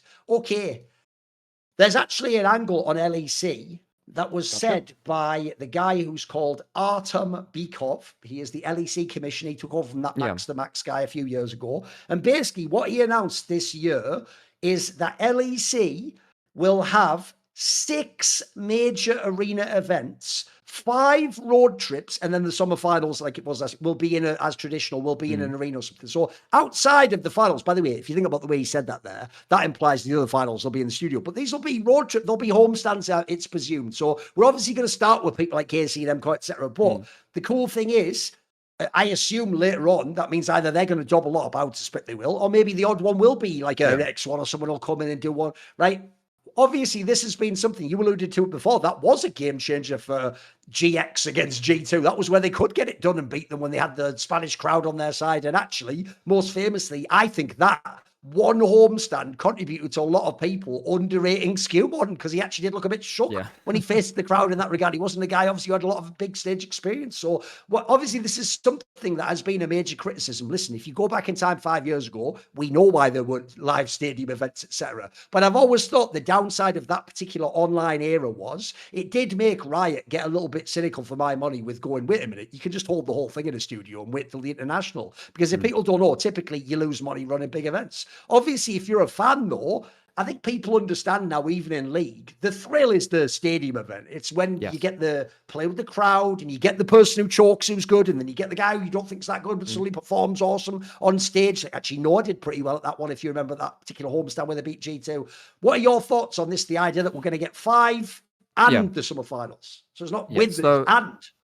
Yes, so there's 6 road show events. One of them is kind of like Riot in-house for the summer finals, like they've done with like Munich or Montpellier and a couple of the other places they've done it. I think they've got 3 for MKOI this year, 2 for KC. That's what they've announced. And then in the future, I guess it'd be open for other things. Yeah, it's a great thing. It's a great thing. For the longest time, we've just been stuck in Berlin in a studio. Well, the joke would be effectively it's not even in Berlin because it's in Adlershof. There's one little like place between Berlin and the airport. Effectively, it's kind of just southeast by about 30 minutes outside of the city, and there's nothing there. It's just basically like an industrial area, basically. Which it's an industrial area. To lower the costs, that's why you host it. Yes, but what that means is effectively there's nothing to do around the studio. It's which is actually one of my favorite things when I go to events. It's not just going to see the games. There's other stuff to do there. And just hang out with people with the similar interests who have been there. Who are interested in the same sort of things that you are, and it's a great way to like meet people in the community, do some networking and whatever. Adlershof and the studio, the studio is they've done what they can with it, but realistically, the area is just not great to do stuff in. And then it's been there for how long has it been Berlin dominated? It doesn't fit that many people, right? How many does it fit? What, 300 people inside the arena? It's not many, right? I think it's 200 and something in the seats. Okay. Yeah, 200 and something in the seats. Yeah. And it's been based in Berlin for a very, very long time now. It's not really been that many other places. You go back long enough and they would do mid-splits road shows. 2014 was the only time they ever went to London. They've never been to London for LEC for that. They've been it for international events, but there was the Road Show 2014 summer. That was a great event. I have great memories of that. Despite me I remember bits of 2014 because it's the first season I really seriously started watching. But that event, they took it to like Wembley Arena, which is the smaller one of the two venues. It's not Wembley Stadium, which is the damn football stadium. But they took it to a big event, big arena there. And they went all over the place. They've been to Athens. They've been to all places over the Nordics. They've been all over the place. And I think, since COVID hit and everything shut down, It's really hard to regain the instincts and the expertise to put on a roadshow. Putting on a large scale live event takes a lot of work, like a lot of work. It's not only highly expensive, but it takes a lot of skills you don't realize you need up until it happens, because you got to put on the stream and the feed to various different broadcasts, because it's obviously broadcast in multiple different languages. You need to set up casters, you need to set up players, you need to have rooms for them all to stay in, you need to have venue security, sell tickets, blah, blah. There's a whole bunch of different problems, and that is a very hard set of skills to gain. So losing them, particularly when you have more events being held by the likes of, I don't know who holds the most live events. You got players like Blast and ESL, these bigger companies, which they take that talent eventually if you're not doing those kind of live events. So you're not always going to be able to hold on to that sort of talent too if it's only within the studio. And I understand why. It's cost cutting and it makes it very efficient. That's why they have a studio. At the end of the day, not every esport has a long running league. To cut down costs on your day-to-day makes a huge difference to your overall operating costs. The reason why this is interesting for LEC here is effectively this isn't Riot/LEC putting on the roadshow themselves and then inviting the teams. It's the teams doing that using their own expertise, and then they effectively get invited to cast from it. So what happened with the Paris and the Madrid road trips this last year? And you can tell this from the broadcast. This isn't like information. This isn't like leaky information. So the desk was sent to the event, but the casters weren't. That's part of how they saved out in costs too. Is basically they had us casters basically just cast from a spare room in the LEC studio and just basically have mics there and have our feed to it. That's how they handled it there, and the desk was flown out. But that's effectively the cost that they have. They don't have to run the studio. They don't have to open it up, have venue security, have extra people running extra services within the studio itself. So having the teams kind of take ownership of the event and say, you put on your show, you do something fun with it, especially since MKOI and Casey have put on large-scale events before. It's a win-win for both parties. I don't know which orgs can really hold these kind of events right now. Only those two teams have consistently put on those kind of events. I'll be interested to see if a team like G2 could, because obviously they've been huge for a while, but I can't. Have G2 ever put on a large event by themselves? The problem would be, obviously, they don't really have the same rabid fan base, do they? So it's not like it's guaranteed. It's pretty large, but it's not as like geolocated though. It's not like, oh, this is the G2 headquarters around, because obviously if you're a French or a Spanish team, you can just hold it within like your country and then you have the local fan base. G2 are kind of like an everywhere fan base, which is, it's great for a bunch of reasons, but I don't think G2 have ever held like that scale of event before. I'd be very interested to see if they would want to, and whether they think it's efficient for themselves, because holding a large event is a huge sink of money. It is. I'd be very interested into seeing what the teams think about, is it worthwhile doing it. I actually haven't heard what the Spanish teams and then Casey said about the road trips last year, and whether they thought it was efficient or like they got a return on investment or something like that. But while they're willing to put it on, like I said, I think it's a great thing. I think it helps Riot in terms of operating costs. I think it's and it gives you a reason to care. Like, let's be honest, the Madrid road trip, the games which happened there, they didn't really matter any more than any of the regular season game. It just mattered because it's in front of an arena. I mean, the joke was at the time, effectively, LEC played less arena matches than ERLs, because EMEA Masters was held in huge arenas. Because KC and whatever were holding these big events, and they had a huge draw. So you're actually more likely to play on stage for the big arenas in ERLs than you were for LEC. And it's really helpful to probably hold the that same in again. TCL as well. They always have the big finals too. The joke would be at a lower level, you get more stage time. Yeah. If people are willing to put on those events, then you get a huge amount of bonus from it. And the great thing about Madrid, and I think about Paris as well, is that it just gave you a reason to care about matches which otherwise would have been not unimportant, but they would have just been regular. I mean, basically for the roadshow in Madrid, they did this whole King of Madrid thing, which was a Sharks idea, by the way. This is not, again, this is a production thing, which you don't really get to hear about it as because as a talent, you don't want to sit there and go, that's my idea, I did this, and it comes across a little bit arrogant, right? But basically Sharks just on a whim was like, let's give ourselves a reason to care about this. Let's have like a mini tournament where you basically just have King of Madrid. The teams bought into it, people cared about it, and basically the teams which did on aggregate better across the weekend kind of got like a pseudo mini award, which we, I suppose, kind of made up, but we made people care about it. And road shows make it so much easier to care about that, because you don't get that stadium experience elsewhere. So increasing that again, bringing road shows elsewhere in Europe, is really important. Now, I would like it obviously to expand at some point beyond just France and Spain and Berlin. I want to see LEC in my hometown. I want to see it in London. I want to see it elsewhere. And well, I mean, obviously all the events go to fucking London. I'd like it to go elsewhere in the UK too at some point. I want to see it elsewhere because it is meant to be the European League, the EMEA League. Why is it only in this one place? And even the finals were forever in like Hanover or Munich or whatever. Why is it only being locked to Germany? Well, the reason is because of costs, right? And for other convenience purposes. It's overall a positive thing. I would be interested to see, though, how well the teams are set up to do road shows, though, particularly once they expand it outside of Koi and Casey, who have some experience in doing it now.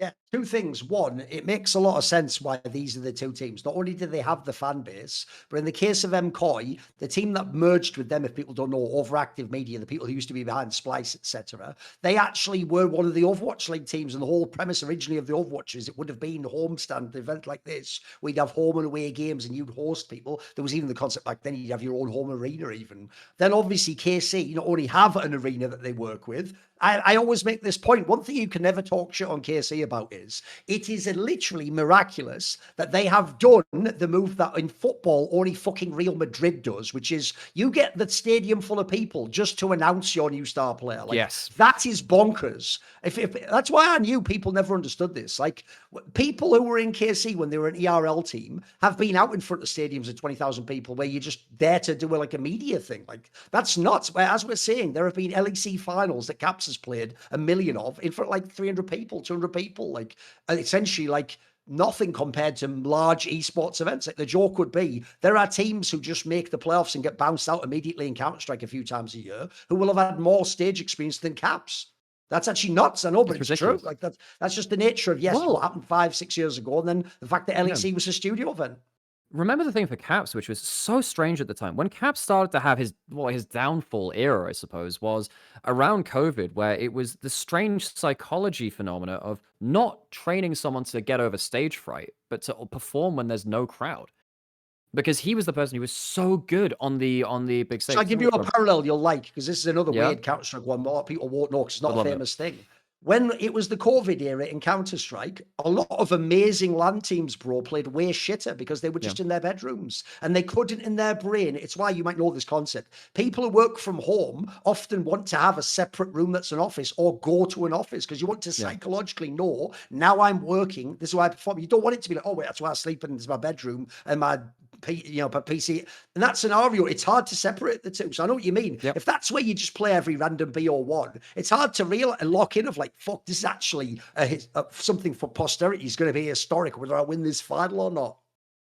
Yeah, well, I mean, you see my bloody bed in the background. It is very difficult. It's something which I've had to find my own ways to deal with. Because how do Yes. you consistently get in the zone? How do you consistently get hyped? Yep. And whilst trying to channel that, you have to build up your own lifestyle. And one thing which I've noticed is because I've talked to some casters about it. Because I think I'm probably the most experienced like remote caster, I suppose now, if you count my LPL stuff, right? All the stuff I've done on my own stream, out of like most of the casters out there. One thing which I've noticed about the casters which went remote is that it's hard to go back to being remote because many people start their careers doing that, and then this will happen for players too. If you start playing online in Counter-Strike or in League or whatever, going back to going online is really hard because all of those extra kind of like things which you didn't realize you were doing to make your life easier and the habits which you had, it's really hard to go back into things. You have to rebuild that up, especially if you've gotten used to the in-person environment.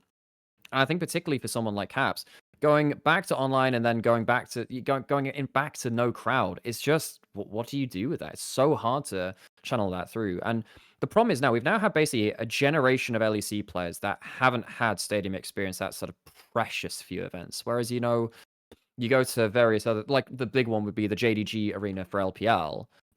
They play in front of a bunch of a large audience every single time they play because it's their quote unquote home arena. Ruler famously said it was like playing Worlds every single day because of that kind of crowd. There's a lot of differences between playing in front of those crowds, and bringing in more road trips and actually playing on bigger stages, it will undo a lot of the damage we've had over the last 5-6 years of just the death of live events, which isn't just bad for the fans. I think it's bad for players too. Yeah, I'll also say it, since you referenced it before, when you do those remote casting gigs, because obviously the Allen's desk has to be there. Like, it wouldn't work Yeah. if they were in a broom closet. The problem with casters is a lot of people might not even be aware of this if they're a fan. Typically, especially France is the most famous one for it. They don't do the English casting and then the other That's one's the true. regional one. Yeah. They make the home broadcast is the home language and they speak French. And then the idea is, even if you'd attended, that's why they're cutting costs by saving. Well, You the would have joke been in of a being the main backstage broadcast area is anyway. Cadril, and he's not in the arena anyway. So the joke is Cadril's Oh, not in that's the also stadium, why. so, yeah. That's also why in LEC they want him there as well. They want those core Yeah. streamers on site as well to even get that effect too. Yeah. No, and hence why they, even if you notice in the arena, they don't just put you in a back room there. They put you in a setting where behind you can see the stage, so you know they're there to recreate that. But another problem is, I know what you mean about casting, because a lot of people won't appreciate. I can tell you in Counter-Strike, people go mental even when it's you're there, but you're not the ones on stage and doing it to the home crowd, because they always say part of being a top caster is getting to hear the reaction of the crowd and be able to play with things and play off things that are happening. That doesn't happen when you're the piggyback broadcaster. People don't know, one of the most amazing things about how good people like Monty and Dora were in the LCK is they were always the piggyback broadcast. They weren't the people that anyone was listening to in the crowd. If I went there along to the stadium, OGM Park or whatever, I had to put a little headset in to listen to Monty and Dora. So they wouldn't always, sometimes there would even be a joke or something said by the Korean casters and the crowd would laugh and they'd have to like guess at what it was, like Dora with broken English. Make a game out of it. I think they were saying something about, fucking whatever, Dandy or something. He wouldn't know and he would be disconnected. So that is actually like, it makes the skill curve harder, certainly. Then also you got the whole thing of, even though you lose money, you notice why then, well, if you lose money, why would these teams want to do it? Because look at the two teams that want to do it.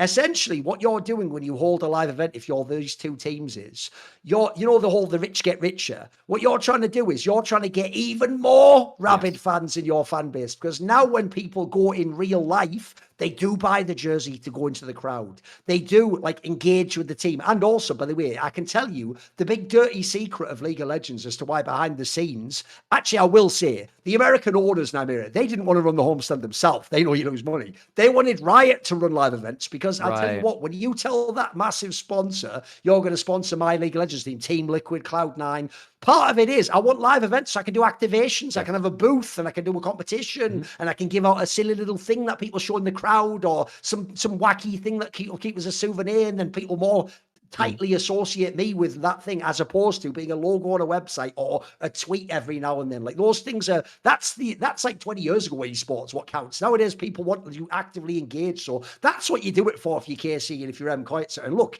you just figure that down the line, once it's established, then it'll start to become less, you lose money and eventually break even. And then on top of it, it's also a concept people might not understand if you're a casual is, there's the concept of a complementary business. You can have things that lose you money as long as they gain you something elsewhere that elsewhere can make you money. Like, by the way, that's if you kill arguably it like esports as a whole. It is. If you kill it as KC, the whole point is next year it means you can ask for more money from a sponsor or get better sponsors. So in the long run, it doesn't matter that you lost here; it will work ultimately overall. And then lastly, as pointed out, a purely selfish reason for me why I want these things is what you just said. I want the great European players to be battle tested on stage. I also want them to have big moments that we all remember because of the surroundings that weren't just the same stadium that blurred into the background because it's the Riot studio. I want it to be that you were on stage and you, like, I'll give you an example. When they had that whole thing where even when G2 walked out, everyone booed them because it was obviously like fucking MKOI was in the final. But I tell you what, they didn't do it the same to Caps though. They sort of gave Caps that little, what you do if Messi played in England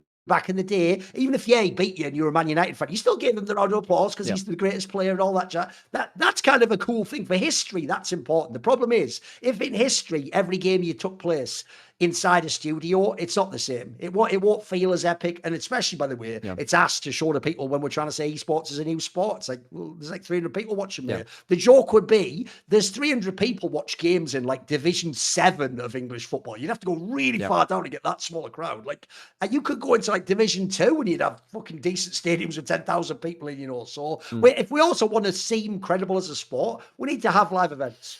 It's one of the things which I do think Riot dropped the ball on this at some point. And it's a regional thing. It's not Riot as a whole. Different regions treat this differently, right? But there were points where even like the UK Premiership in League of Legends, like the precursor to the ERL, that used to have like in-person events occasionally because they put a game on at like Comic-Con or something like that. And they as far as I'm aware, there's a bloke called Lestrigo who used to run that, and he was like the guy which championed, okay, I'm gonna put on these events at MCM London or whatever. And then as soon as he went, the one person with the motivation and the skill to put on those events basically left. That's my understanding of it anyway. And then no one wanted to do that after. A couple of times there have been attempts to make some kind of long-running in-person event. There was a thing called Belong Arenas in the UK, which was a partnership with the game store, which would put on um, games every so often, but basically COVID killed that too. But all those things like that builds up a really quite strong link between your players and the game. There's something very different about, turning up to a Discord and watching a game or something like that, and actually going to a location, meeting people, grabbing a drink with someone, and then watching a game like that. That's actually what builds a generation of very hardcore fans. If people actually are willing to go out to an event and spend money on XYZ, which is kind of supplementary to the game in the way that you're saying, it adds in a completely different kind of market force, and what in a purely economic sense, but also just engages fans in a way which basically nothing else does. I mean, I know I wasn't as involved in League. I mean, I always was, but up until, my first in-person event was Worlds 2015 when I went to quarterfinals in London. That was the first time that I had been a fan where there was a League event in London. And it took a very long time for it to go back there. And now I can only imagine other places which have never had in Europe like a live League event, or they haven't had it for many years. I hope that this continues. Obviously, it's more of the same, kind of just painted in a different color from what we're saying right now. But basically, more in-person events gets you way more engaged. It's a good thing as long as someone can foot the bill. Riot, obviously, are not doing it for anything but the summer finals. That'll be the teams largely. At least that's the way I would understand it, because the teams are doing it. But look, if the teams are willing to do it, hell yeah, it's great for the system. Good on you, KC and MKOI. That's a good thing. And as if to make this point, speaking of complementary components, Yeah. this synergizes with another otherwise tiny news story, which is because of the costs of doing live productions, there will be no Italian language broadcast for international events, which, by the way, includes LEC. They're counting that because obviously it's not like a German league, is it? So that means if you're Italian, this is a big deal. People don't realize this. For pretty much every major language you can think of, you always had like at least a small size broadcast for every big thing. What do you think at this time, Eric? Like, this is, they cited directly, it was things like production costs. Yeah. So, you could even say this for a couple of other languages too, because I'm pretty sure for Worlds and for a lot of the international events, I don't think there's even been a Russian co-streamer for a long time. And there are personalities which do stream it. I'm just not sure if they've Which, been if you given think the how many opportunity or people are whatever. there, like I can tell you in Counter Strike, Exactly. it's a massive audience, is the Russian audience, yes. And the whole idea is that you're meant to be providing a product for everyone you can, right? And if co-stream is a way to do that for a fairly low budget, I'm pretty sure, because funnily enough, because I live in Berlin, I wasn't logged into LOL Esports, and I logged into and I just would tune in to watch a game, and it was the German broadcast.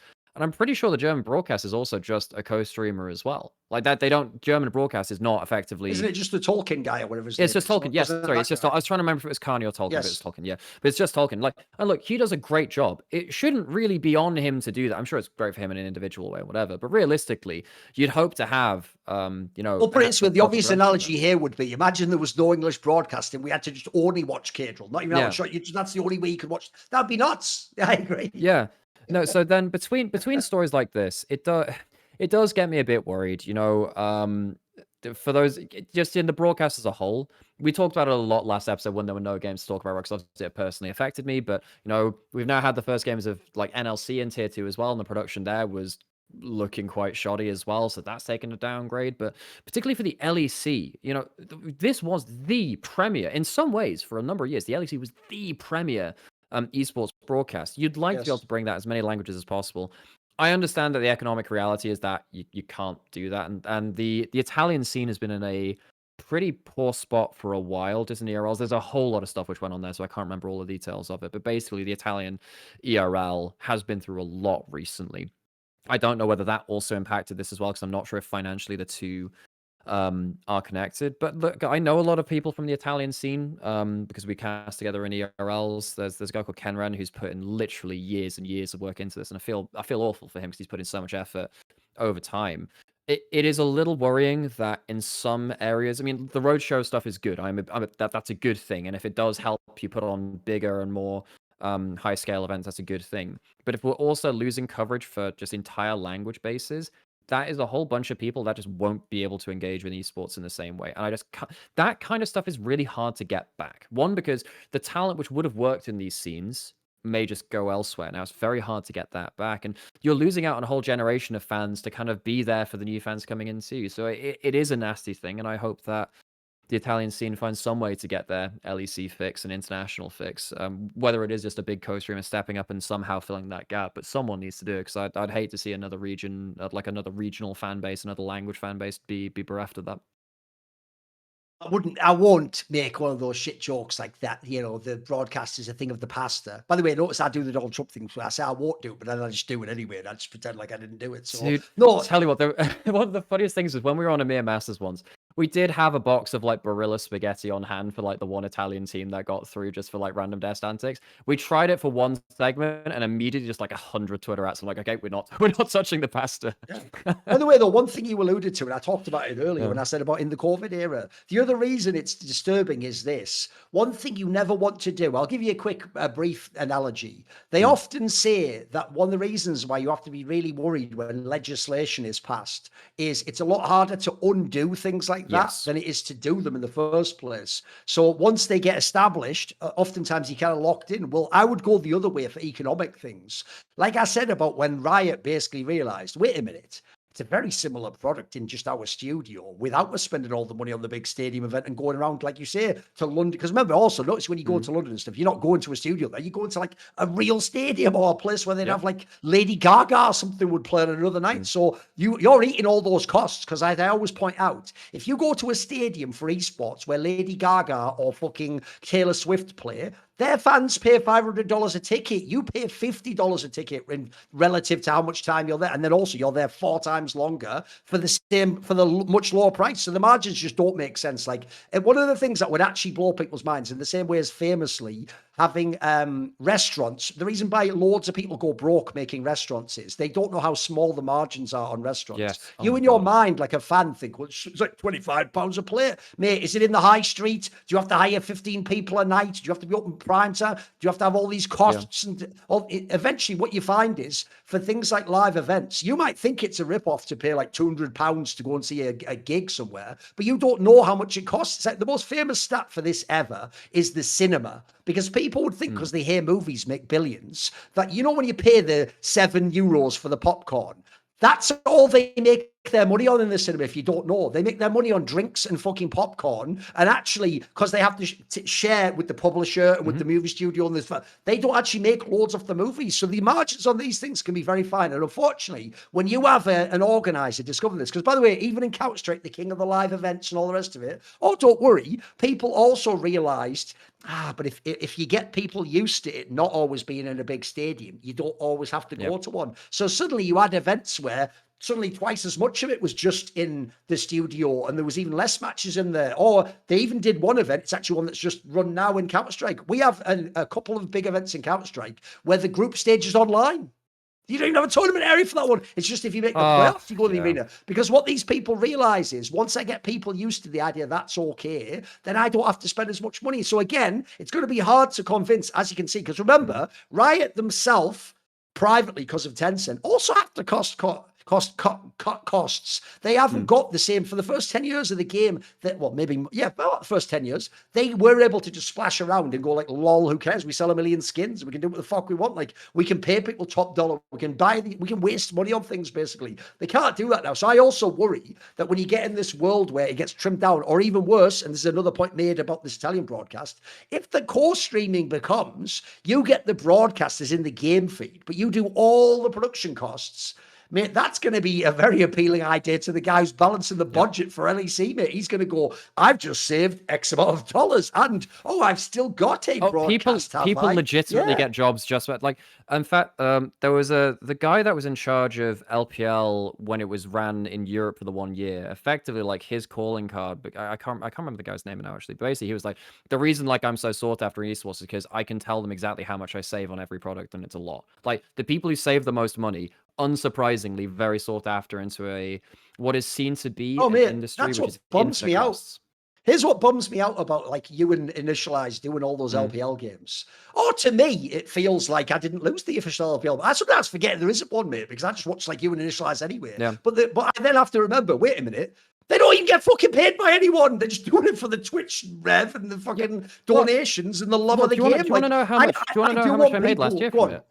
Yeah, I made 10 grand for an entire year of games last year for doing LPL. Like, for the record, folks, that's like probably less than a third of what I would get, maybe even less than that. And I have to share probably that. Did like 200 games or something absurd as well. Yeah. Oh, more than 200. This was like 700 games for like 10 grand split between two people. That's not rent, folks. Like, that's what we're getting with this. Unless you're a huge fucking streamer, like, you are not getting this. I mean, LPL English do a great job, but they're also splitting that between a bunch of people working on that. And basically when Sam and I were doing LGL, effectively we would bring on people to do casting, but the understanding was, look, no one's getting anything for this, minimal at best. You're doing this for the experience and just having the experience of casting a long-running league. Like, that's even harder right now with the casting industry. Are you actually going to go anywhere with that for now? But yeah, effectively LPL co-streaming, unless you are getting, I don't even know how many viewers you'd need, but you need to have, generous people donating to the stream for one. The only reason we make a lot of money is because the company's very generous to us. You probably need quite a few thousand though. I'd imagine you need like 5K plus concurrents, mate. Yeah, and you need into multiple thousands to make it a living. Now, there's only going to be like 2 people who are going to get that, really. 2 or 3 streams that are going to get that at once. It is so hard to make the streaming into something which is actually self-sustaining. But the point is, if someone isn't you, Nightmare, again, I can let myself forget because I'm here for the game, that it's still the same, but it isn't, because the difference is when it was an official broadcast, whoever I saw on camera, he got paid a day rate and he got his expenses covered and things like that. And that is actually quite significant, even though, as I say, to Riot, they might go, lol, we're fucking loving it. Oh, there isn't a broadcast. What do you mean? He's live right now. Come and watch the game. Like, they just get to save the fucking money on that while I still watch the game. So anyway, my point is that whole situation stinks. In fact, a lot of things about esports stink. That's why everyone in esports That's a very good segue. Now we need Mando products, because one of the best things about Mando is they've nailed it, that what makes you stink isn't even sweating, physical activity, trying to win those games in league. The fucking junglers just won't come to my lane when I ask him to. It's not that. It's actually that the bacteria eats the sweat and then it lives off this odor, which is called body odor, which none of us want. So the good news is there are solutions. Mando has them for you. They've got their body deodorant, which you can put everywhere. By the way, even better for gamers, rather than being like, apply here. You know what, mate? You should just do it like you're defumigating some sort of like a house or like one of those like airlocks when there's toxic thing. Just close your eyes. Everywhere. Balls, ass, fucking under the arms, all around it. Just do the whole thing. Then when you're playing the game and you're sweating away, you're pepper sweating because you picked the fucking Renekton top lane and you're already 0-3 and you're building a damage item. You know what? You're going to need to take care of yourself. Get some of these body wipes, don't you? To get some. It'll easily take care of some of that. Also, one of the best things about Mando products, by the way, is they block the order and take care of it for like ages. Actually, you don't even have to like use these things all the time each day. They last so long in terms of how long they can go. And that is actually more effective, believe it or not, than even a shower. A shower is something like after 12 hours, you still have like half the smell or something like that. This can be down to the 0 for, I think it says here, after... there's a 0 after you do it, whereas a shower is like 12 hours later is just 5 out of 10 on the Grundle order meter, which sounds like actually even a League of Legends champion, doesn't it? That like fucking Soaz would mean or something, but it isn't. It's listen, Soaz, you're a mate of mine and a legend. There's not reason I picked a French player there to imply they might smell it anyway.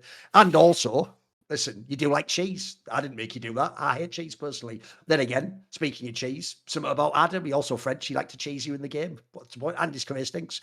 Anyway, the point is, why not try America's #1 whole body deodorant formula now? Some men mask their BO with scents. Mando men get the job done. Don't mask it, Mando it.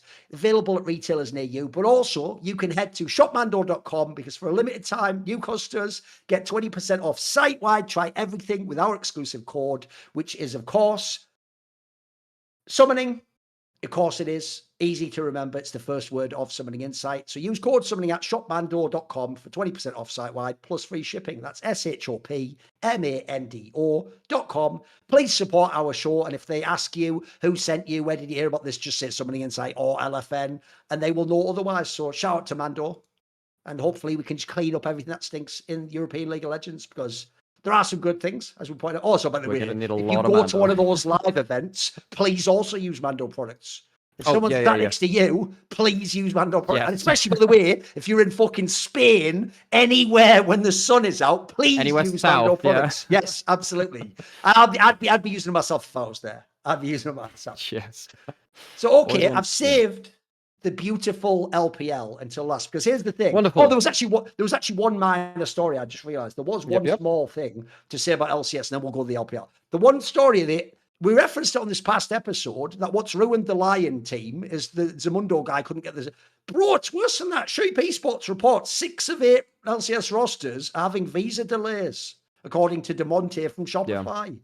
See, they're not going to have the Zinni guy initially, who's like obviously the whole height of their roster. So the guy I want to watch them for. Yeah, before we get to LPL, mate, this is bombing me out because obviously this weekend is when we start.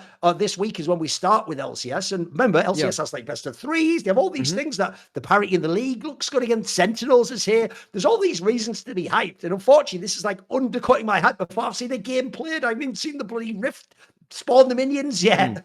Because they're really trying to push LCS this year again, because it's the rebrand back to LCS. They're trying to, bring back a lot of the hype, which I think was kind of lost with LTA. They lost a lot of momentum. Like we talked about it in our preview episodes. There's actually a lot to be pretty happy with, because there's no clear top team. There are a lot of teams which I think could make a real wave of things. Even if you're missing for like 1 or 2 games, remember there's 3 rounds of Swiss only, folks. It's effectively having, 3 regular season quote unquote games. If people are missing an important player like Zinni, for like even the first round, I mean, who's their first round opponent? I think we know that, right? Because they're playing Shopify Rebellion. They're playing against FlyQuest, one of the other top teams. Like, suddenly you're going to have someone as a sub mid laner playing against Quad, one of the best LCS mid laners. Could you just chalk that up to a loss already? I mean, what happens with that? Because you're meant to be playing with this guy. He's meant to be your superstar, like rookie mid laner coming up. And that's obviously just one of the teams. They said 6 teams, right, were having issues. That's 3/4 of the league. And we already knew about Lion and that which you referenced to it before. But if it hits someone important enough, which we already talked about, there's a ton of Koreans coming over to the LCS for this season, and they're all damn important to their team. We already talked about Zinni, but what happens if it hits someone like Hambak, who's also really important to come into the league?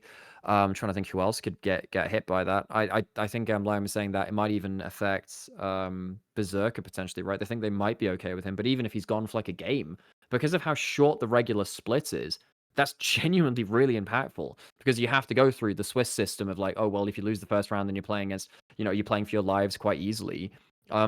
Yeah, that really sucks to hear, because it takes a lot of the momentum out of it. And LCS, back to the rebrand, wanted to get off on the best start, Yes. Also, like, it has to also be connected, doesn't it? Like, if 44% of the league's Korean, it looks like it's Korean players getting hit by all this shit. Like that's a positive, but they're really cool. Like, again, I want to see these players. I know there was this whole like philosophical discussion of, well, if you're going to do like the whole region lock thing in general, obviously it's a problem when like your national player base is not well represented. Obviously that's a problem if that's the goal of your league. I want to see the best League of Legends. If suddenly the players which they actually want to field, regardless of where they come from, can't fucking get their visas, that really impacts my enjoyment of the league. That's just really unsatisfying, because you have these what if scenarios of, oh, what if like, XYZ Zinni, if he was there for the start of it, would they have had a different path? What happens if someone bombs out a Swiss now because they don't have a player which is really critical to them? That's like a massive asterisk on the league. Of course, they can only do what they can do. Visas are a pain in the ass anywhere in the world. Yeah, of course. We talked about that enough. We talked about it enough last episode, but it just cuts a lot of momentum and adds an asterisk onto it. Yes. And also, my joke would be, listen, if you want to see NA players and up-and-comers, you still can in the ERLs. KC Blue will be right back any minute now. Listen, fucking, what's his... Yukido's really good too.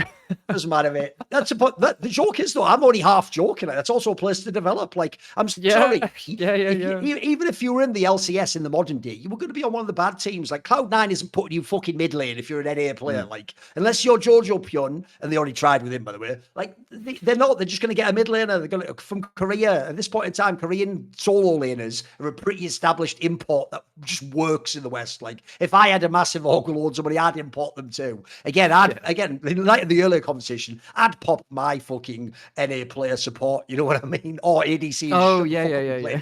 One of those two. You don't need to be talking or making it. In fact, listen, don't even talk. You're going to confuse the Korean guys. Like Ona, he doesn't like extra voices in his head. He's trying to fucking carry this game, mate. Oh my And god. spoiler, as long as Jace Jungle is there, I'm not bringing any bloody NA player in from Jungle, Yeah, mate. you actually have someone again, that's you a have Korean someone who can too. play Jace. That's a Korean as well. Yeah. Oh my god. Just go down the checklist. Oh The no, Jo- we're running out of spots. We can have our native players in. No. Exactly. If anything, it's Riot keeping everyone out the motherfucking game. Make the game easier. Stop bloody making it so powerful.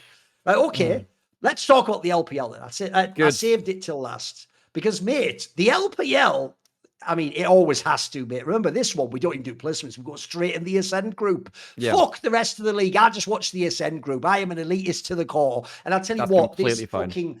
It not only bangs, because again, it's just all the best teams, but just look at the lineup for tomorrow's games, boys. It bangs like a motherfucker. You look at this league, and also, here's what's cool. We discussed it in the offseason.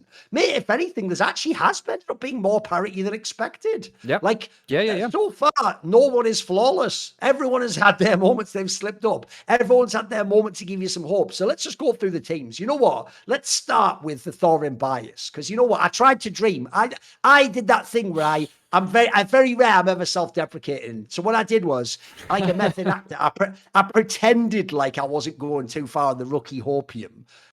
What? Oh, how Fuck rookie y'all. cold are you feeling? Fuck y'all, How are he's you back. feeling? And here's why. I don't care about voting. Jouet is the truth, motherfucker. We in this bitch now. Tell you what, IG, mate, they're already, even with a different roster, showing a bit of that feel of the summer last year. Like, they're mixing up already. They're looking pretty fucking good, mate. Like, obviously, this BLG game will be the one that really tests whether it's the case, but Yeah. they have already surprised. Like, this is a team where it isn't just written off immediately. It's kind of actually interesting out the gate. What do you think?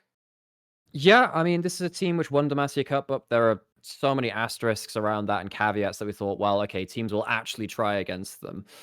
First couple of series, I got a bit worried with the series against Weibo. They game one. Oh my god, the team fighting. Again, this team when they're actually on a comfortable team fighting comp look so good. They have and more importantly that for me, because I watch so many LPL games, they look different and they look fun. I'm tuning into every single game of this team. Later into the series, it definitely felt like they didn't have that depth of team fighting I needed from them against Weibo, and then they went up against Anyone's Legend, and it just felt like they just weren't the caliber of laners, and particularly the early game. I'm trying to remember that series, actually, because again, that one fell into memory a little bit. But yeah, that was Anyone's Legend's first game back, and I seem to remember Sobro... that was it. Sobro had a bit of a nightmare. That was it. Particularly in the game 2. Like, this guy showed himself the son of the shy in both ways across the series we've seen from him.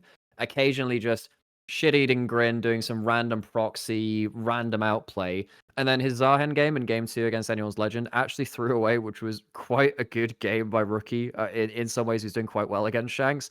And the first game as well, the Orianna, which Rookie played against him, was again actually pretty good. It's just Sobro just ended up having just mega throws, and Wei probably had his weakest series there. So first two series, not convincing. They had flashes, but not consistency. Then came the matchup of all matchups, and this has probably been my favorite entertainment series of the year so far. JDG IG. Folks, last year, my favorite series of the year, outside of the marquee ones at internationals, were actually still JDG IG. For some reason, these two teams lock eyes, and it's, again, doesn't matter who's on the roster, they just fucking go at it. JDG came in as huge overdogs, IG huge underdogs. But IG have not lost to JDG since spring 24. They have like years of a winning record against them now. And despite the fact that JDG, by the way, who after that went on to beat Anyone's Legend, proving that they probably are just made it look top better. team. It allowed me to get complete copium on me.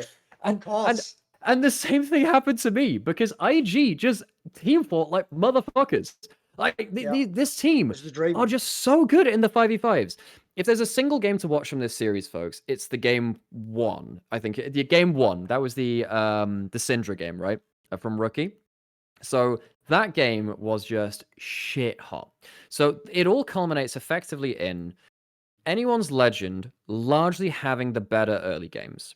I think that Ginger has been quite good at his early pathing. He's had some issues elsewhere, and yes, it was that first game as well. I think particularly, the early game from JDG has been looking quite good because their laning strength's been pretty good, and I think that Ginger's been quite good at finding early jungle pathing. Some of the teamfight execution later, a little worse. He's definitely had his flaws. This game all culminates in two of just the most beautiful teamfights I've seen back-to-back. Jway ends up getting 2 like 5-man pop blossoms in this game. The last team fight of the game was it's one of the best team fights I've ever seen. This is a single threat engage comp from JDG, where they have Malphite looking to go against, in a mobile Syndra. Rookie's used Flash in the last team fight, so he is a real sitting duck. Flash Look the up this Syndra. highlight. It's so baller. It's so And good. effectively, Yes. he has a Zhonya's, and it starts off with Rookie going around the back of Baron Pit. He's on blue side, so he goes into enemy territory to steal Baron, and then walk back out into mid lane, still behind enemy line. Something ridiculous, doesn't he? Yeah, he just does like a late game level 18 Syndra combo, just steals Baron, walks out and just goes, okay, right, so I don't have Flash. I do have Zhonya's in a dream, though. Yeah. Let's see if I can bait in the engage. So he purposely walks up to JDG as a late game threat, target public enemy number 1. He baits in Renekton to flash onto him. He gets the perfect reaction Zhonya's, saving his life.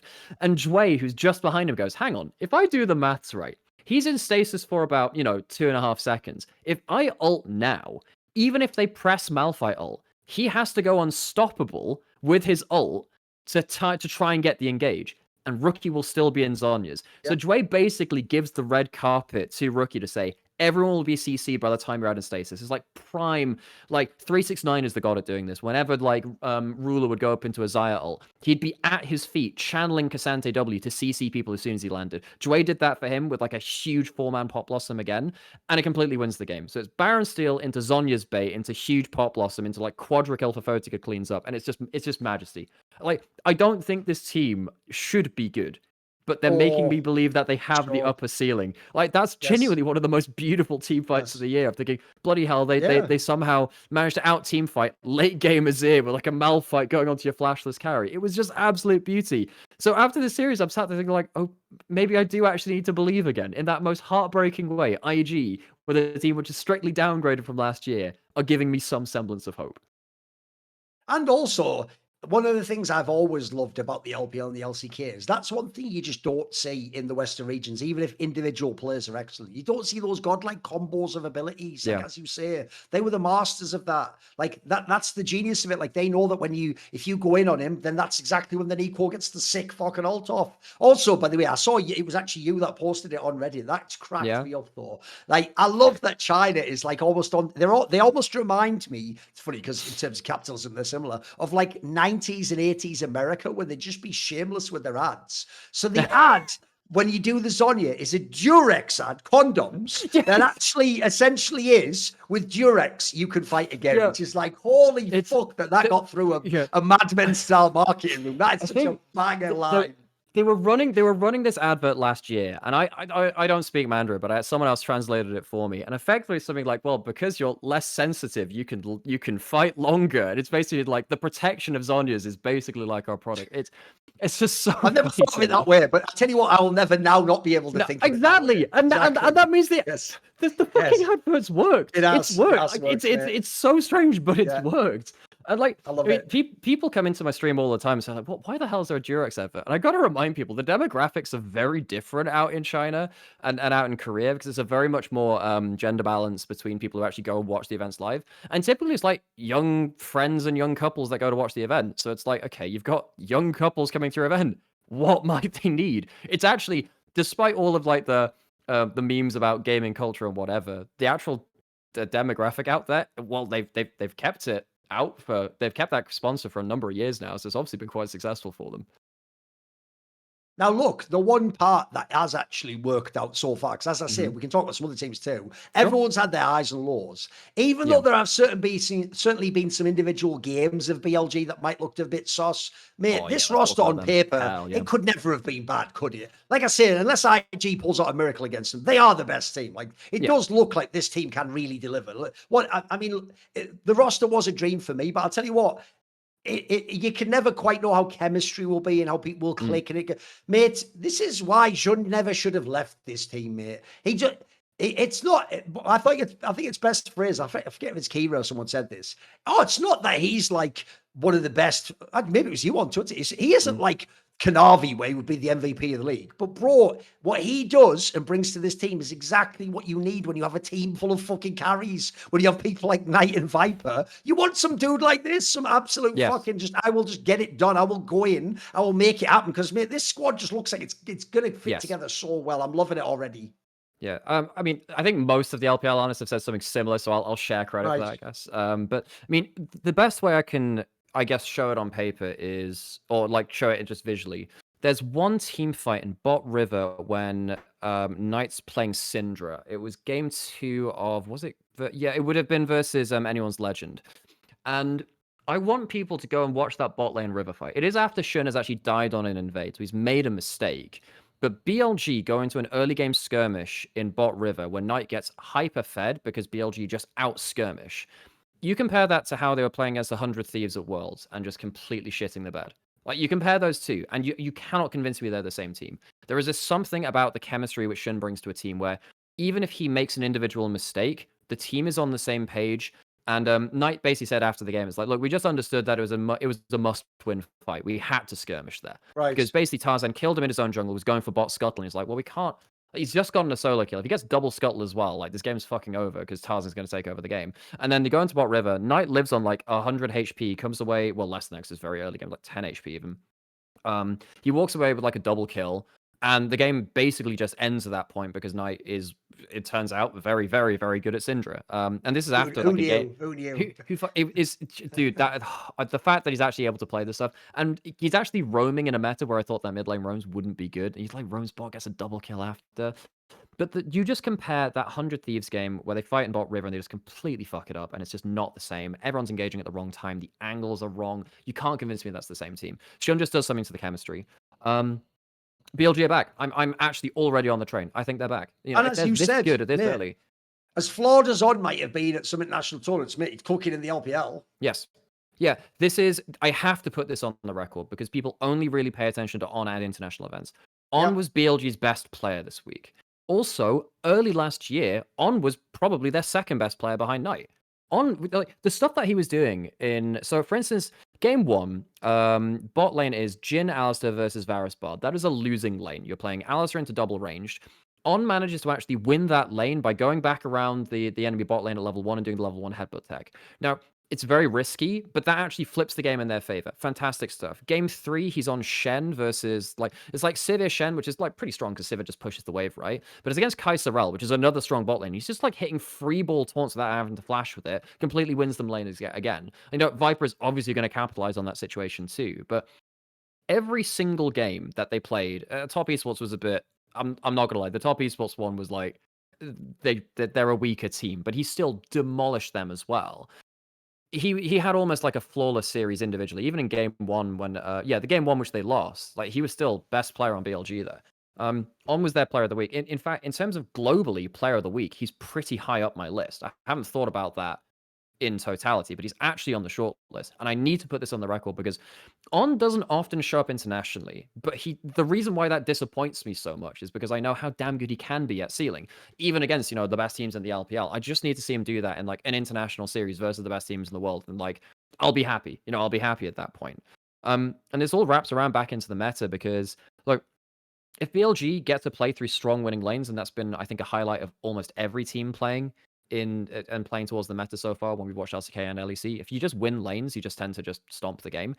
BLG, that is just their bread and butter. If Viper and On get ahead in lane, and they're really good in lane, then what it means is, so against Anyone's Legend, this is really, really exemplified. Technically, Tarzan and Kyle are a better duo as jungle support. They're just better. They were the best jungle support in the league last year, and the way they move around the map is just far beyond pretty much everyone else within LPL. If Kyle loses lane so hard because On has mashed him in lane, you're locked in lane, On gets to do his own thing anyway, and it doesn't matter. They now have the dominant jungle support. So BLG could flip the matchup there.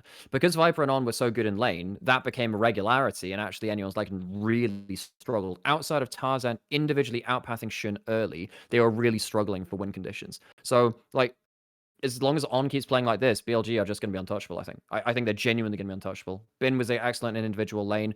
Knight, stop fucking playing Azir. Like, I've seen enough of it at this point. Look, I think it's fine for some compositions, but realistically, when you've just shown how damn good you can be on like Rise and Syndra or what else, I don't want to see that. Like, I don't want to see the Azir. He was just so good on that Syndra game and the Orianna game or whatever. I think his game 1 versus Cream's Akali against top esports, he had the most gold in the game and also 200% gold efficiency. So he was doing an incredible amount of damage with an incredible amount of gold. Like, I don't want to see the Azir. Clearly, it's just not going to be working out for that team, but you don't need it, luckily, at this point. So BLG, for me, they're genuinely back. Get excited for them. Yeah, the key thing is BLG looks like the shit. As I say, they should be the hope of China. After that, look, the parity is nuts. And actually, with this set of games tomorrow, it could get even crazier with this team Yeah. beats that team, but they beat the other team. But then what about this team and I beat them, but you didn't beat them? And Mm. but the difference with the BLG, I know what you mean, because by the way, since you do a show with Kira, you'll have heard this rant before. The Yeah. problem with the night champion pool always has been this. Oh, we used to hate on fucking BSYY/Crescent so much. Like, this idiot, look at him. That's mate, he hasn't been there for years now. It can't be him. Yeah. It's just Knight, mate. Knight for real, for whatever bizarre reason, just accommodates team comps when it's like, bro, you are the team comp. Stop fucking picking the Azir, especially internationally. Please stop doing it. Because if people don't know, Knight has domestically and historically one of the widest champion pools ever for a mid laner. Like, this guy can always play the other meta champs and the pocket picks and his, like, the joke is he'll play the Syndra when it's fucking nerfed to be a god on it, mate. Like, I know what you mean. I always feel like in his case, he does do that thing where it's like, oh, well, to make this comp work, I'll pick it. It's like, it should be the other way around. You should be the one getting your pick and then make like fucking Bin or something, take the short end on that one, or the jungler or something. You're just too good, especially these last few years. If people don't know, it used to be that there was a bunch of it. The last few years, the standout LPL player is Knight. He is just like the best player, mate. He is what Chovy is in Korea to some degree. Yeah, and like Tarzan's in the list too, but like Knight is. I don't think anyone held a candle to Knight. I mean, last year it was like a real anathema that Shanks was holding his own and actually doing more stuff, and that's partly because the team put more resources into him.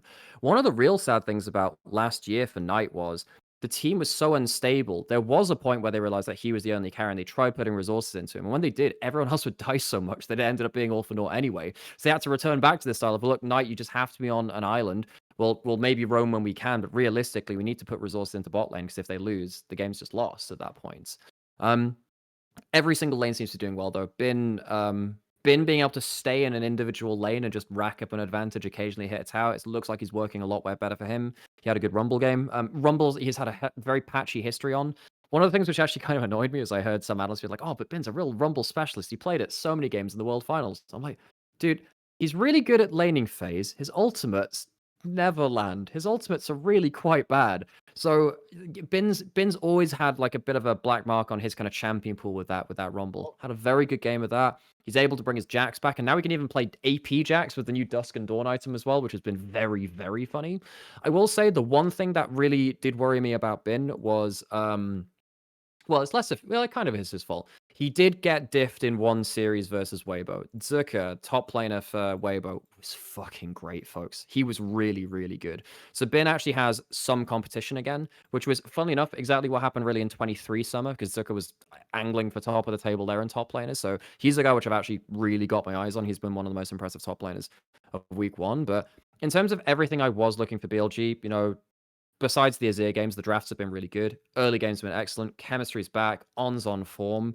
And Knight's actually just destroying everyone, the same as the bot lane as well. Like, everything I was looking for, it seems to be going well for them. Just need them to keep this up. I don't want this to be a flash in the pan. This team is just too good to not be good, you know? Well, speaking of Weibo, the game tomorrow when they play anyone's legend, bro, I am so scared, because here's the problem. Weibo themselves has been super up and down. You'd expect that. You look at the roster, it's good, but not amazing, as we pointed out in the off-season. It's not one that has natural, obvious synergies. What's scary is this, though. That's exactly the sort of team that could bullshit pull out a 2-1 and beat anyone's legend. 100%. Bro, if anyone's legend starts 1-3, this was the team last year that had the best floor of any LPL team. They were the team that, I'm sorry, if you saw MSI, they could have won MSI. That was real. They could have won Worlds, as you saw at the end. They arguably gave T1 the best series. They haven't started like that so far. The Tarbelis, anyone's legend. Look, the players are still good, but they're missing a bit of the magic for me. They are, and, well, where to start with this? One, I think top lane and bot lane laning phases is an issue. It is an issue. It's not consistently working out for them. Now, this is something that I highlighted last year anyway, right from the start of the year, which is effectively anyone's legend. They're gonna be the thinking person's League of Legends team. You know, they're gonna be strategist Tarzan and Tarbade. Looks great, sure, that's really cool. But realistically, what happens when they run into someone that can dumpster Hope in lane? And Hope's good regionally, but even then, there are better bot lanes than him. He is an LPL champion. He did win through a bot lane meta in 22 summer. But then Flandre was really quite good on JDG at playing weak side and what have you. But one thing we started to notice was he was really too eager to leave his lane to make a play or sacrifice individual lead to make something happen. And the best top laners in the league would give him hell over that. Particularly 369 would just lock in like Yorick or Gnar and just go to town on him. And occasionally Flandre will play the Yorick himself and try and play through individual advantage. It's not like carte blanche, right? It does go about the place. But particularly start of this split, Flandre's individual leads have been really, really worrying. And actually going up against Weibo tomorrow against Sicko, he's probably been the best individual laning top laner in LPL so far. And he's had a couple of series into it. That's one of the great things about LPL. You see so many games so quickly, you can actually make some early calls like that. Sicko, I think, could end up being best top laner in LPL. I can see that being a world again. I saw him do that similar stuff within 23, right? But yeah, I think that there could be some real top lane worries for Flandre. And what that means is that effectively you have, bot lane, top lane, both kind of about the place. Shanks' early laning phase has been fine, but his team fight's been off. That's a separate thing. So if you have one lane that's doing fine, what's Tarzan meant to do? Tarzan is the most important member of this team, and he's been trying to like play these early games out and try and get ahead. But basically, what happened against JDG when they lost was Junja ran the early game against him because he had better lanes to work off of and he planned better for it. I don't know whether anyone's Legend had prepped more for the BLG series and then not prepped enough for the JDG one. Sometimes that stuff happens because they were back-to-back days. It's a very difficult schedule for them. And even then, Tarzan had that one Kiana game, which was just awful. Even Tarzan had a stinker. Occasionally does have that. It's not like he's all sunshine and rainbows. There were some points in, I want to say, late 23 where he kind of had to come back into form and stuff like that. So anyone's Legend, despite being the top team that stuck together, they're meant to have that pre-existing synergy. They're meant to be the best on average team across the entirety of 25. Come in really, really slow. Their laning phase isn't good enough, and I'm really quite worried for them. They need to pick that up. Yes. No, also, as you say about Zika, the problem people have with him as well is they only remember what he was on LNG. Like, he reminds me, this is the other thing about the LPL. They also just have so much talent that they do just have banger top lanes. It's the same reason I told you. I understand now why he's out the league and why people hate him. The same with the LA guy. The team might be bad, but these people are studs, mate. When they have their games, they have some of the strongest carry games you will ever see. Okay, I'll tell you another team. One of the ones that we looked at in the offseason, we were like, yeah, the roster's pretty good. Let's see how it gels. Listen, obviously, I have to say this in like who they've played now, but it does look like JDG is coming together. Yeah, there's still elements where like we have to see it all work, etc. But there's a reason why when you looked at that roster, you were like, they've cooked here, sort of like, look, in context of the terrible past year, they've reinvented the squad completely. And these are good players. Like this team actually does look like it should absolutely be challenging, and it should be a team that can go to Worlds, maybe. Yep, they have very strong lanes. It's just a question of whether the strategy meets it. I think that Gala and Vampire coming out of Demacia Cup, and also from what we knew of them last year, definitely have the pedigree to be maybe top 2 laning bot lane in the LPL if Jackie Love doesn't come back. I think if Jackie Love comes back, maybe they get bumped down to number 3 or something because he's just so good at that area in the game. BLG is obviously being the first, but that's a huge point of pressure for them, particularly when it seems like they understand the bot lane draft meta when it comes to stuff like the Unara and the Phalios and what have you there. Winning bot lane is just a cheat code for winning games right now because you end up invading through bot side, controls whole side of the map. It's absolutely fantastic. There have been some worries that I need to really see them even out though. Their late game team fighting, despite the name brand value of these players, has actually been quite worrying. We saw this against IG where they were basically out team 4. That's how they lost. They got out team 4. When they won that game against IG, it's because they got ahead early and they never really let them get into the game. Even then, there were some scary moments. Anyone's Legend, they had some insane early leads and they still almost lost that series. I mean, basically what happened in that series is, look, the player who I have the most question marks for is Vampire, and it's not in laning phase, it's about the macro, and I suppose now it's in the team fights, because Vampire had a really bad series, I think, versus Anyone's Legend. Well, actually both, but against Anyone's Legend, effectively, the game 2, he was playing Bard, and Bard's a very hard champion to play, but there was just this one just awful play where they're very far ahead of the game.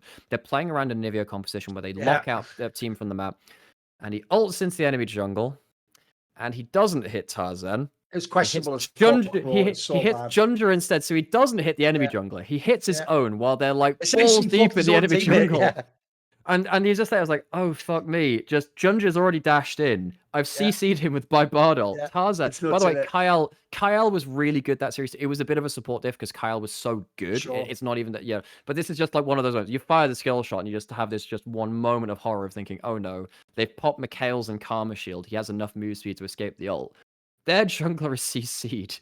Tarzan runs out of the fight and ends up getting like a game-winning wall stun onto their Anivia, which was winning them the game beforehand, and the whole game comes apart. And you just sit there and think, oh god, they had this game in so much control. This should have been an absolute win. The fact that anyone's legend could even win from that game state against an Anivia, which was destroying them around every dragon fight, was really, really quite tough. And yeah, the IG series as well, Vampire also had a bit of a rough one, but I think he was just picking champions he just wasn't very good at, like the Lulu. And basically, Vampire is a hard engaged support player only. Only give him like the Nautilus, Alistair, stuff like that, and he's very good at them. He's shown his value.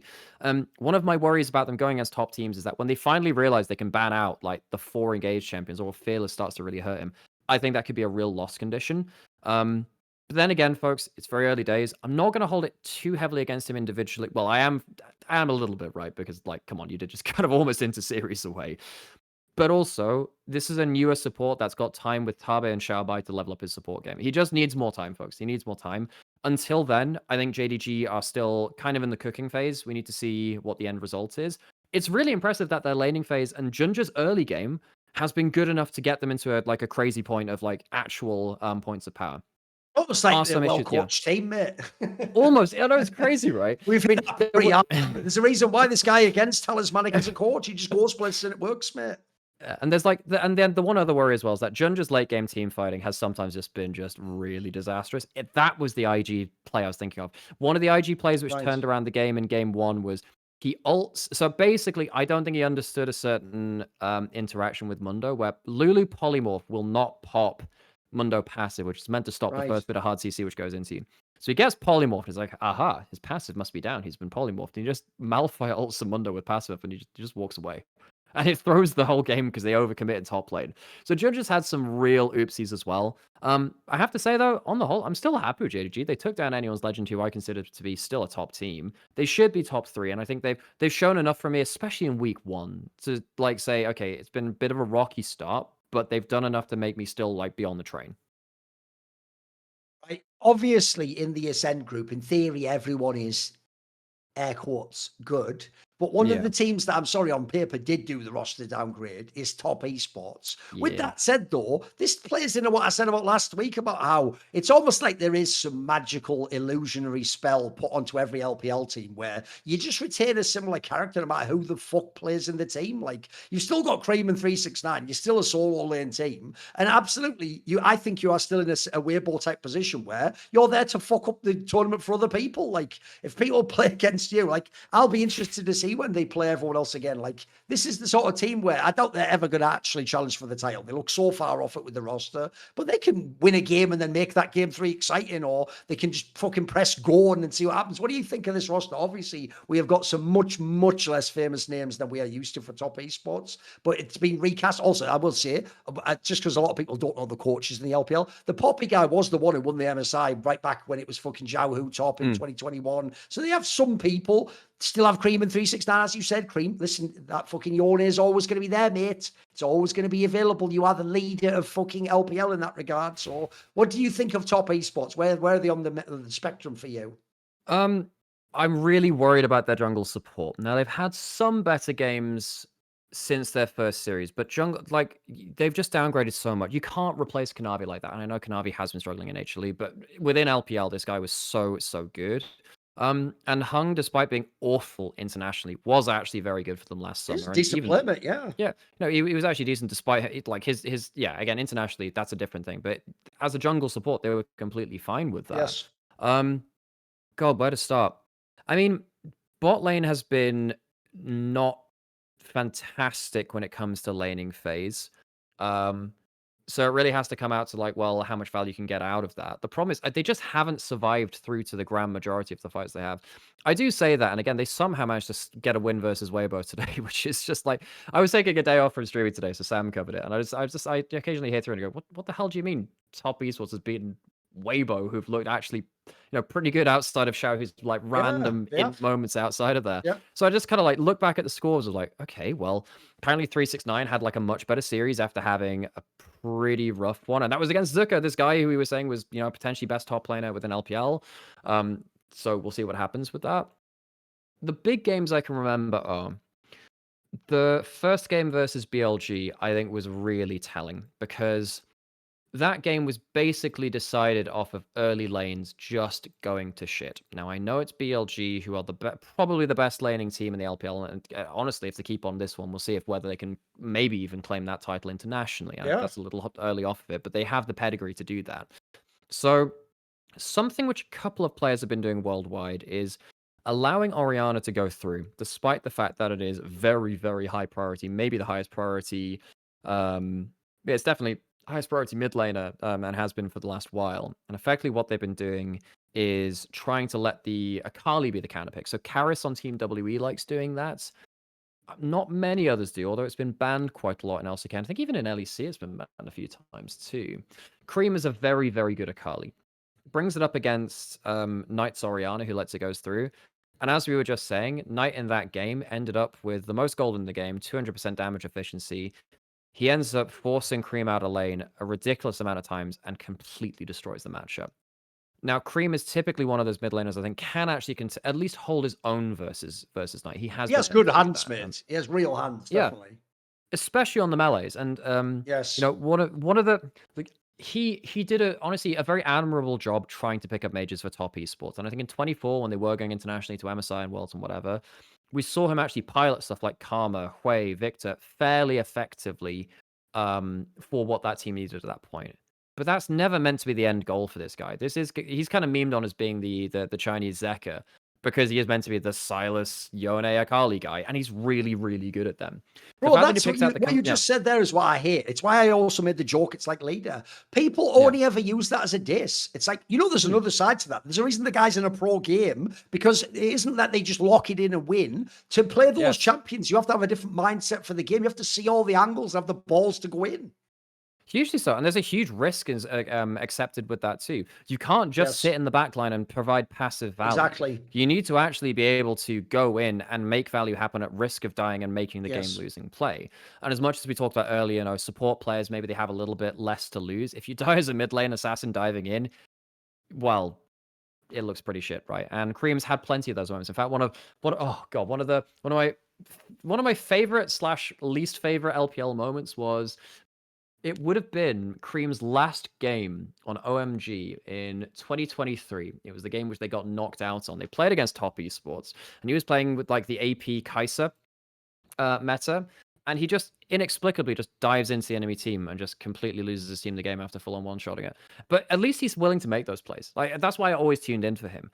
I don't really want to see this guy just locked on his ear DT forever. Even if he's made it into a passable pick, really, this guy should be on these melees. With that in mind, as context, he got blasted on one of his very best champions. And that was... basically, at that point, you look at this and just say, well, game's just over. He has had some other great games on the melees, though. He had that Silas game. Who was that versus? Was that game 2 BLG, or was that versus? I don't think it was versus BLG, but he had a Silas game in the week 1 as well. Might have been second game versus JDG. That was it. Because he played the mage matchup in game 1 versus Hongq, and he got blasted by Hongq's Orianna. He's been very good on that mage, right? Game 2 finds himself with a Silas with an Alistar ult to steal and a Jarvan ult to steal, and he like solo kills Hongq. Is completely 1v9 because Nio and the bot lane have completely fallen off and they've completely fallen apart, and 369's playing a slower scaling Yorick pick. I really get worried that top esports don't have the presence in lanes to give their jungle and support an easy enough time to function as a team. I think this team will be like confidently mid-table. I don't think they're going to get 4th place. I think Weibo, even though they beat them, I think Weibo will peak above them. Like I said, to me, they're just supposed to be a spoiler. You know what I mean? They're supposed to threaten to 2-1 you. Yeah. I'm really quite worried that this is a team that will be overtaken by teams. I think even the best team coming out of group, because there's a 3-group system now in the LPL, folks. The middle group I think has enough potential in it, and hell, there's even a team like LNG who are way down in the bottom group, which I think They should they're a rise. team. Yeah, I think they can actually like they should rise. somehow peak above top esports. That's my worry. You know, Nio's had like Nio and Fungo have had some okay individual games. I just don't think they'll be good enough to hold their own as a top team, and that's just not good enough. You know, if Cream is then not doing enough in lane and 369 is being a bit more rough, I don't see where a victory starts from this team. Besides, you know, Weibo shenanigans aside, you know. Yes. Okay, it might suck that it's a new year and a new T, yes, but it's a new year and a new you, right? So, you know how everyone, the new year Yeah. starts, the classic thing, they always think there's going to be a Shopify ad, pull it up at producer. Basically, you always think to yourself, oh, I should get that gym membership, I should really work out and get swole like I thought I would, drop the pounds. The problem is, though, then that you haven't got any of the help, the support needed to make your goal come true. Like, first of all, if you already couldn't be asked to go for a jog or something, or not eat a burger, are you really going to go to the gym? Are you just going to sign up? Also, gym membership's expensive, isn't it? Then it's really hard to cancel. So what if I told you instead, also when you go to the gym, by the way, you won't know the technique, you won't know how the machines work, you'll be intimidated. What if I told you that if you have an idea for a business or a skill that you don't currently utilize, you could make use of it with Shopify, because they have everything you need at a really low cost. Spoiler, it's a $1 a month trial period. You can actually just check everything out. So with Shopify, they have all sorts of things to help you make that idea a reality, get that skill and monetize it, become a little bit of an entrepreneur, have a side hustle. Or what if you already have an idea in your mind for what you want the store to look like? Well, you know what? They've got everything you need to sell online and in person. Loads and loads of people have already done this. It's actually a very big brand that has used, literally brands you would know by name have used Shopify's architecture and technology. And you can pick from loads of templates. So you can immediately have an awesome looking website. They have built-in AI tools to help you do things like write the proper descriptions and things like that. Things that you wouldn't know. It's actually a skill, writing copy, if you don't know. They've got all marketing aspects. You can figure out how you're going to do your social campaign, how you're going to email and get your customers involved and tell them when you've got new products. And as you grow, well, they've already got all the scale, haven't they? You can handle as many orders as you need to. You can expand into new markets, and it's all from one simple to use dashboard. So in 2026, get off your ass and actually become a little entrepreneur, start selling via Shopify, sign up for your $1 per month trial and start selling today at shopify.com/summoning.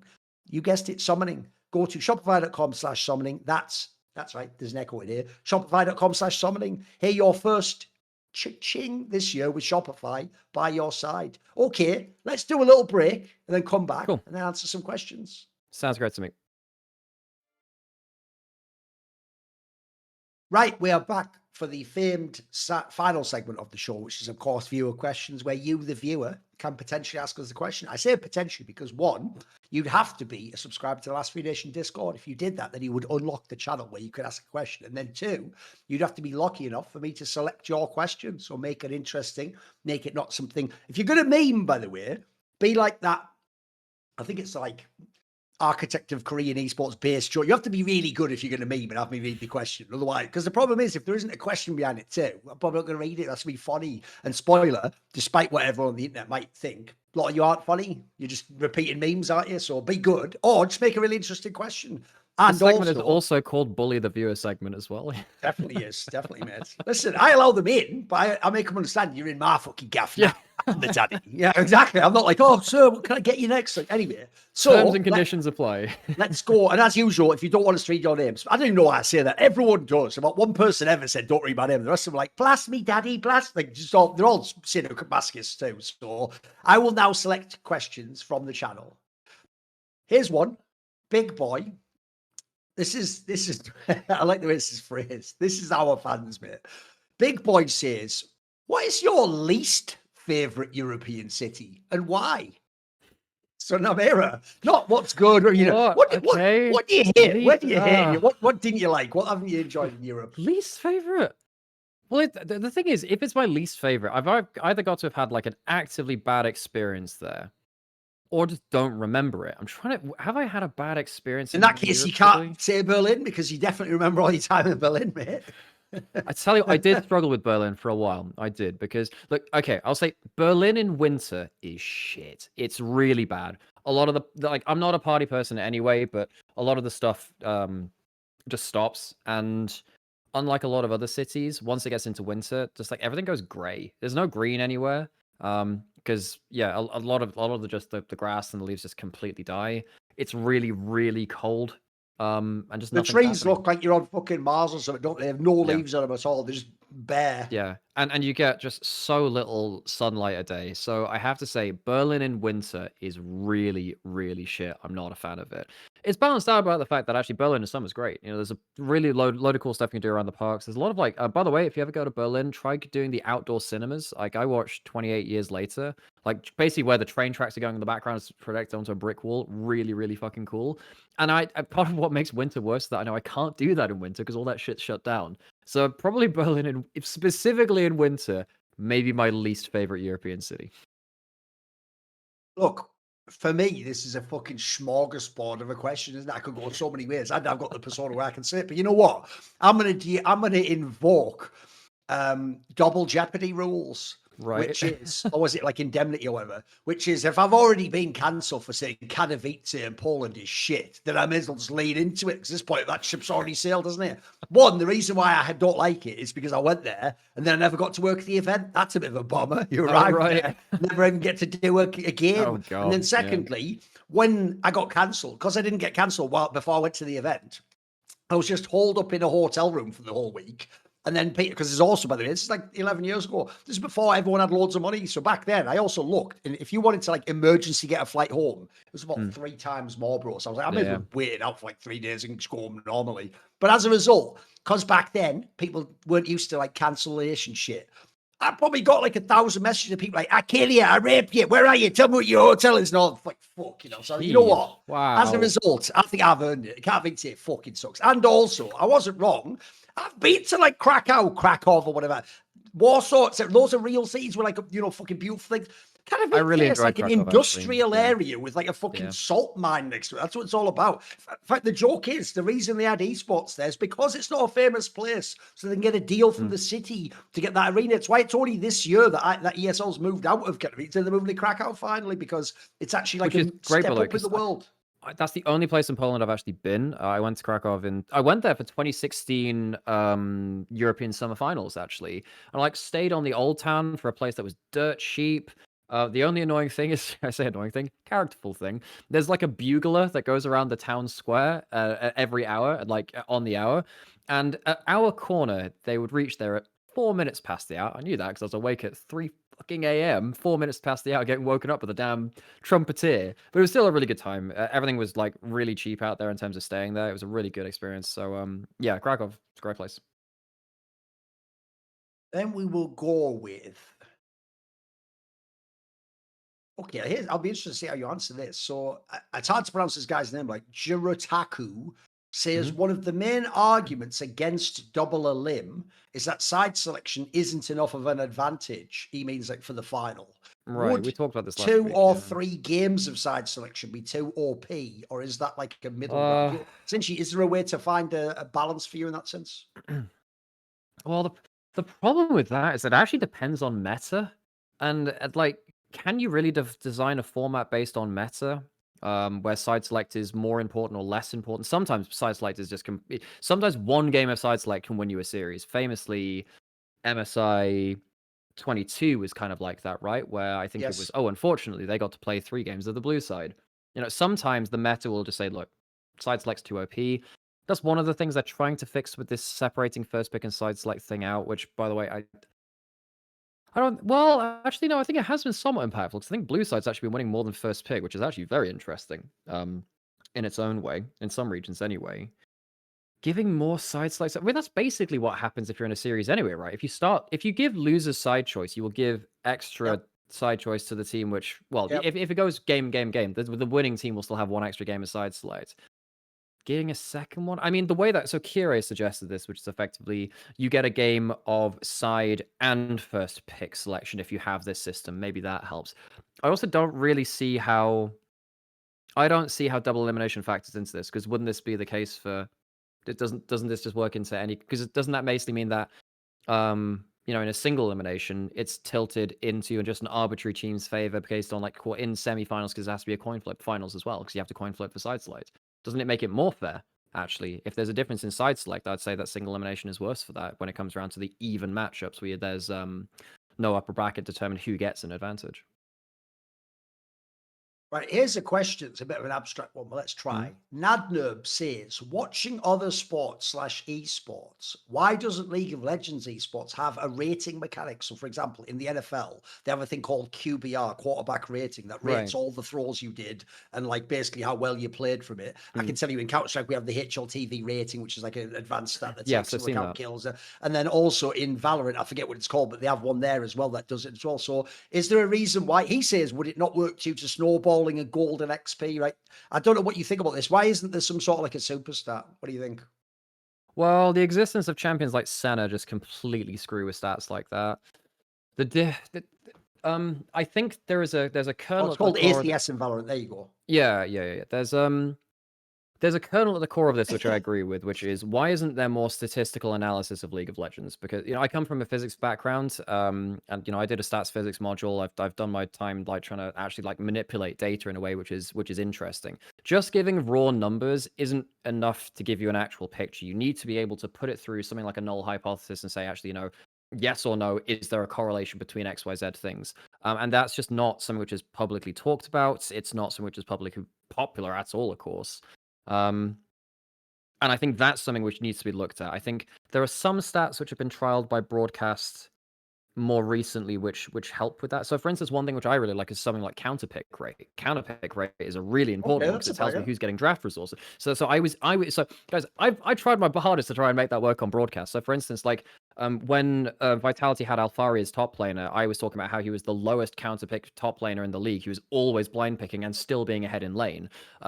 So that has some interesting connotations too, because it's like, well, is it blind pick stronger than counter pick for top lane in that current meta? There's a couple of different arguments you can have for that. But going back to this question in terms of why isn't there more rating, I just don't think League has done that much advanced statistical analysis, and I don't think it knows how to package it very well, because even within the same role, there's such a wide breadth of styles of play.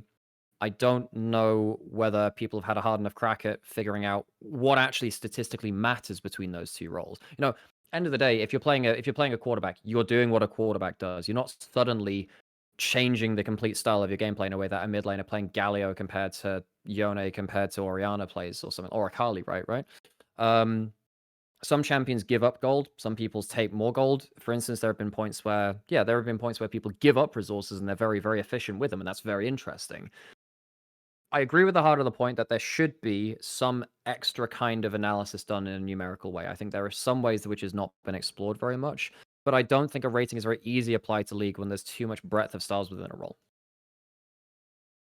Okay, this is a question where they addressed it to me, but as usual, if I'll let you go first, if you have a take, give me yours. So someone called Smirton says, Thorin, do you believe in concepts such as visualization and manifestation? If so, do you have any literature you can recommend on the subject? What do you think about that? So this is where you effectively try and visualize something inside your brain, and then that leads you to that result actually becoming a thing in reality. Manifestation, Yes. visualization. In terms of sorry, what was the question? Do I believe that it's a real Yeah. Do phenomenon you or think that it's it has real? any Is it use? a real thing? I think there are points. I think it can have uses. Do I think you can manifest things particularly to a point of absurdity? No. I think it is dangerous to believe that you can in all cases.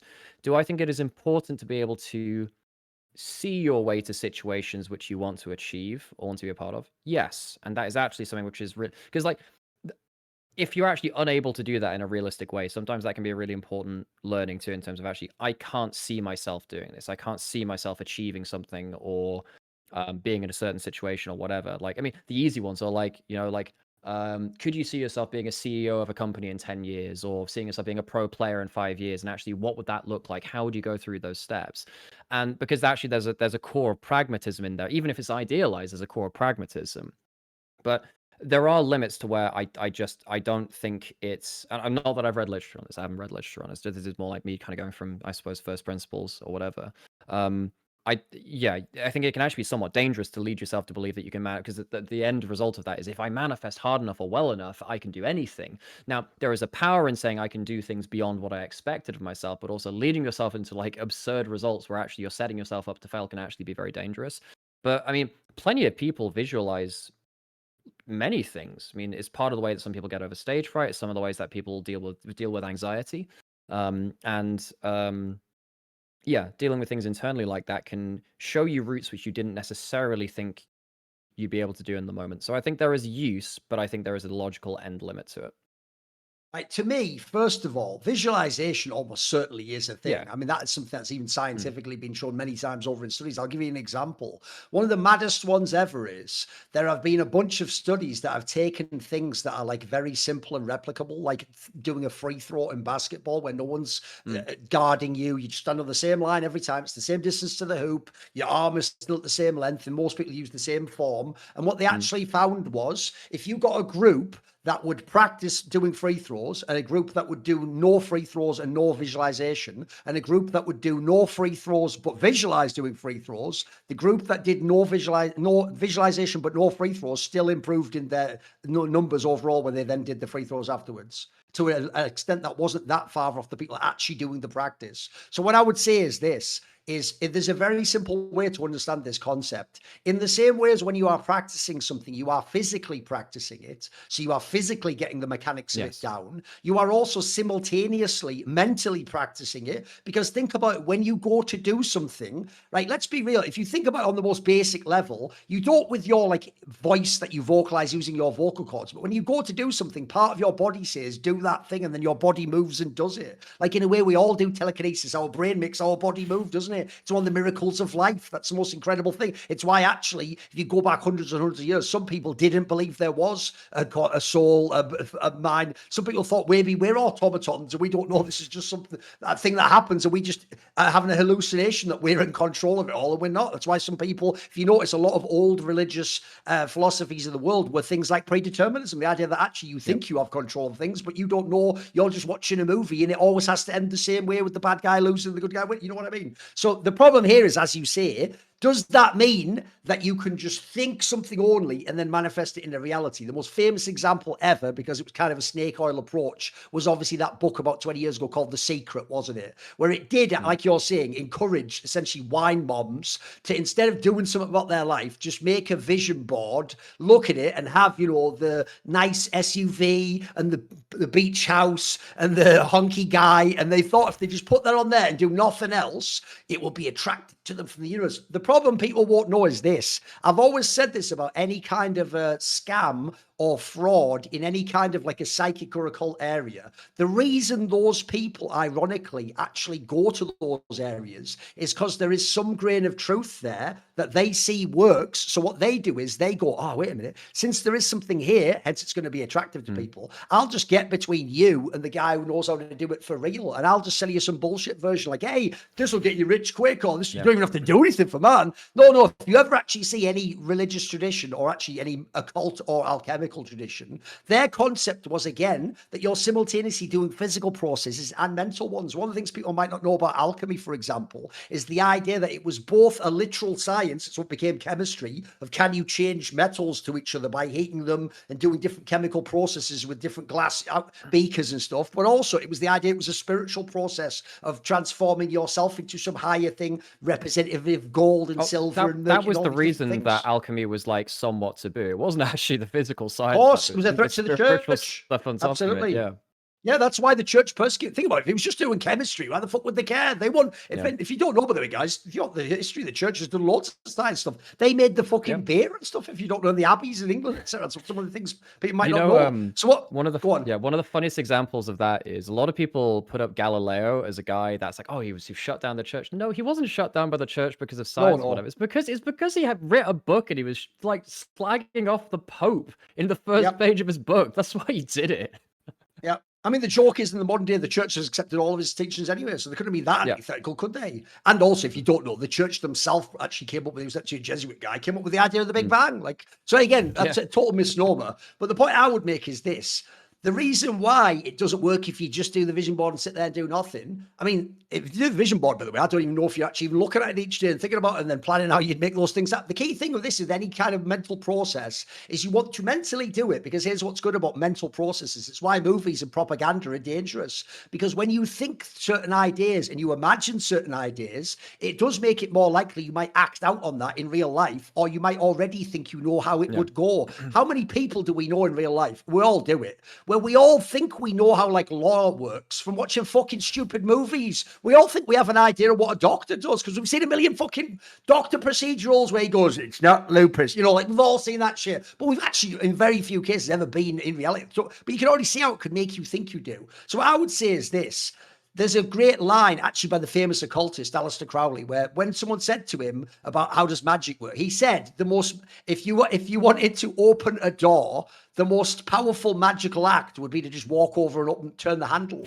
You wouldn't just sit there going, zim, zalabim, zalabim, turn the door handle. The point is, you've got to do what is necessary in the physical world to then make the mental thing take over. Then also, I'd just say this. It's very easy to understand this. Doesn't everyone understand that every bad habit in your life or everything we call discipline is either a positive or a negative feedback loop? You do the thing, you get a result from it. If it's a bad thing, that might be something that like makes you feel temporarily good, but then makes your life worse in the long run. It's hard to get out of those cycles, because guess what? When you do something as like a stressor, like you feel stressed and you take a drug or you do an activity or something degenerate, the point is every time you feel stressed, you want to do it again, don't you?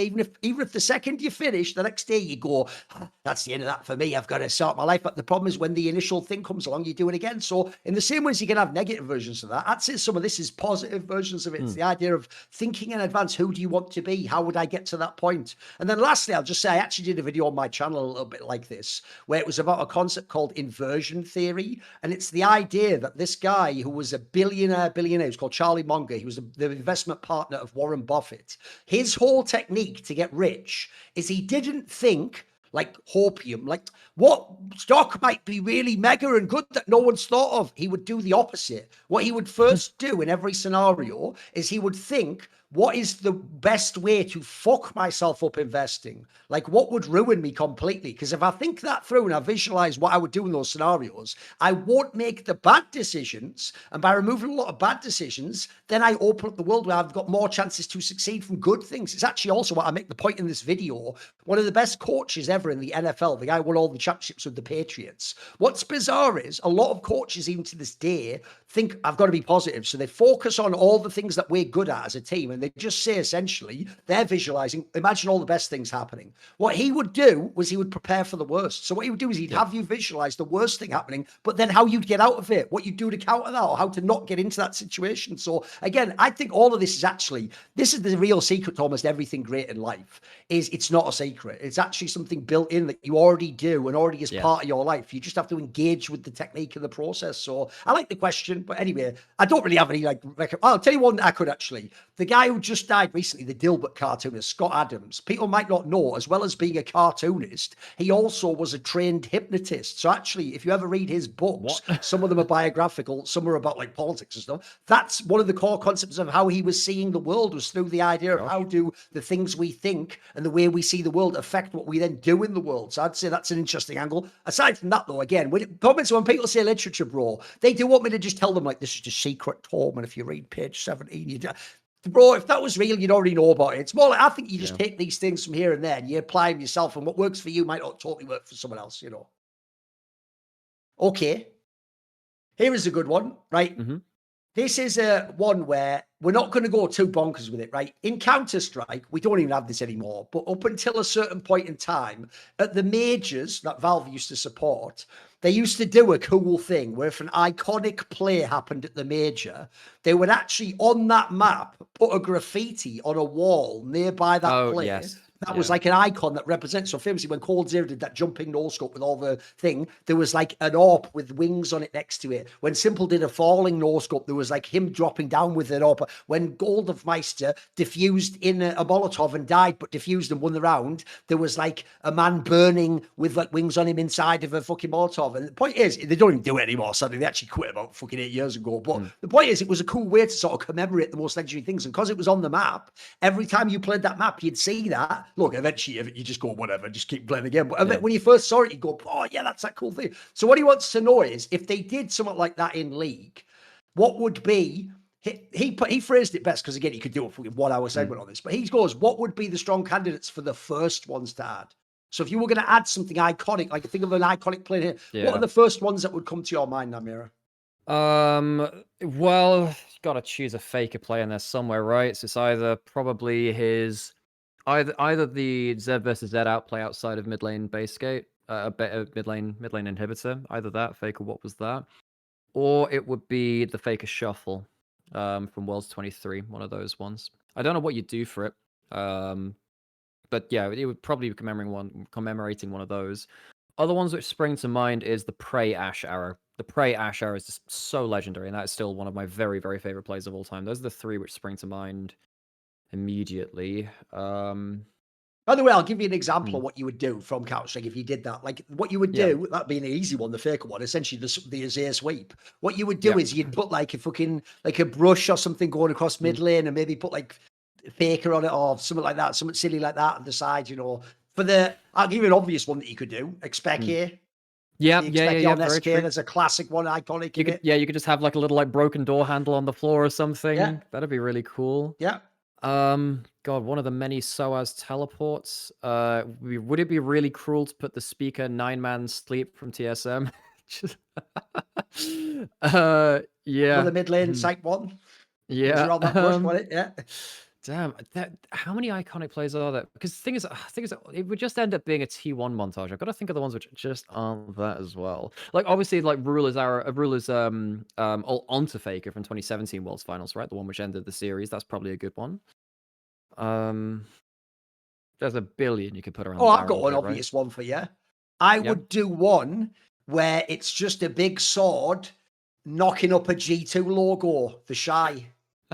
Oh, like a samurai helmet, yeah. Yeah, from that epic season. Bot River, just like a floating samurai helmet, just making him bounce up like a motherfucker. Yeah, that'd be cool. But anyway, the point is, by the way, I actually think it's a great question. I'll tell you what, that's one we should bank and actually do as like an off-season one. So that'd be pretty banging in. I could easily spend an hour on that. Like I say, it's pretty good. And and you could even do like region packages for it, because like with the game is so. I've got a banger for you. Yeah. Are you ready? Yeah. You're gonna like this one. Yeah. Right. Since this is an iconic, again, really early league out player, for Uzi Eye's Vayne play, I would have a Poppy rolling over in that area of the jungle on the floor. Oh, the tumble. Yeah. That's I like that a lot. On the classic Joe Miller cast as well. It was a banger, wasn't it? Yeah. On the all-time OMG versus Royal Club, There are so many, like, there are so many ones you could do for Jackula flashing forwards as well. One of his famous flash forwards you could do. What I also do is I'd do like Knight Syndra stun over the wall from Dragon Pit, where he kind of extends the Syndra stun to get that huge win around, was it 2020 spring or something like that? That was like one of the insane finals which he had, where you could have like just like a ball halfway sticking out the wall or something like that from Syndra. That's a really good one. The problem is you have to choose a play that's iconic enough and then find a way to like memorialize it on the That's a good question though. I like that. Yes. By the way, also, as I'm doing now, sometimes I'll take interesting questions and put them in next week, right? I've got one that I think I'm going to do as the last question, because I actually think, since we just ended on the LPL there, it's just a good question. So basically, what he asks is, and listen to where this is phrased, because it's actually quite key. Whereabouts is this actual question? I actually can't find the question right. I remember what it was, though. Basically, the question was something like, if you were to take the LPL. Although I found it here. The dog says, would there be any combination of LPL players and coaching staff that could possibly considered favorites against GenG and T1 this year? So essentially, look, BLG's already really good, but he sort of means, could we like upgrade that team? I mean, what super team of LPL players and coaches could we make to be a favorite? Like, this would just be the shit as a team. So what would we, I'm assuming we're going to take the core of BLG and upgrade it somehow, right? Yeah, but then we've already discovered what happens when they play without Shun, because the obvious one would be Tarzan, Tabe, and then just the rest of BLG, basically. What about Tarzan and Kill? Oh, It's a pretty that's interesting probably roster. that's probably more consistent than I think. It'd Look, be an On has interesting that team, wouldn't it? It probably would be Tarzan, Kyle, and then Tabe, and then just the carries of BLG, so Viper Knight. Well, I guess we'll see what happens on top lane form. Top lane, I think, is actually arguable. I mean, it's sure been to keep the synergy together in the upper ceiling, but it could actually in another day At the be. same time, though, bro, if I've got Knight and Viper, I already know 369 could work with those two, mate, because I'm just thinking of when he had Ruler. There's another one. What I want to know is who do you want as coach, though? Who do you want as coach? That's the question. It still has to be Tabe, really. I mean, Tabe is the only guy that's really notable for that.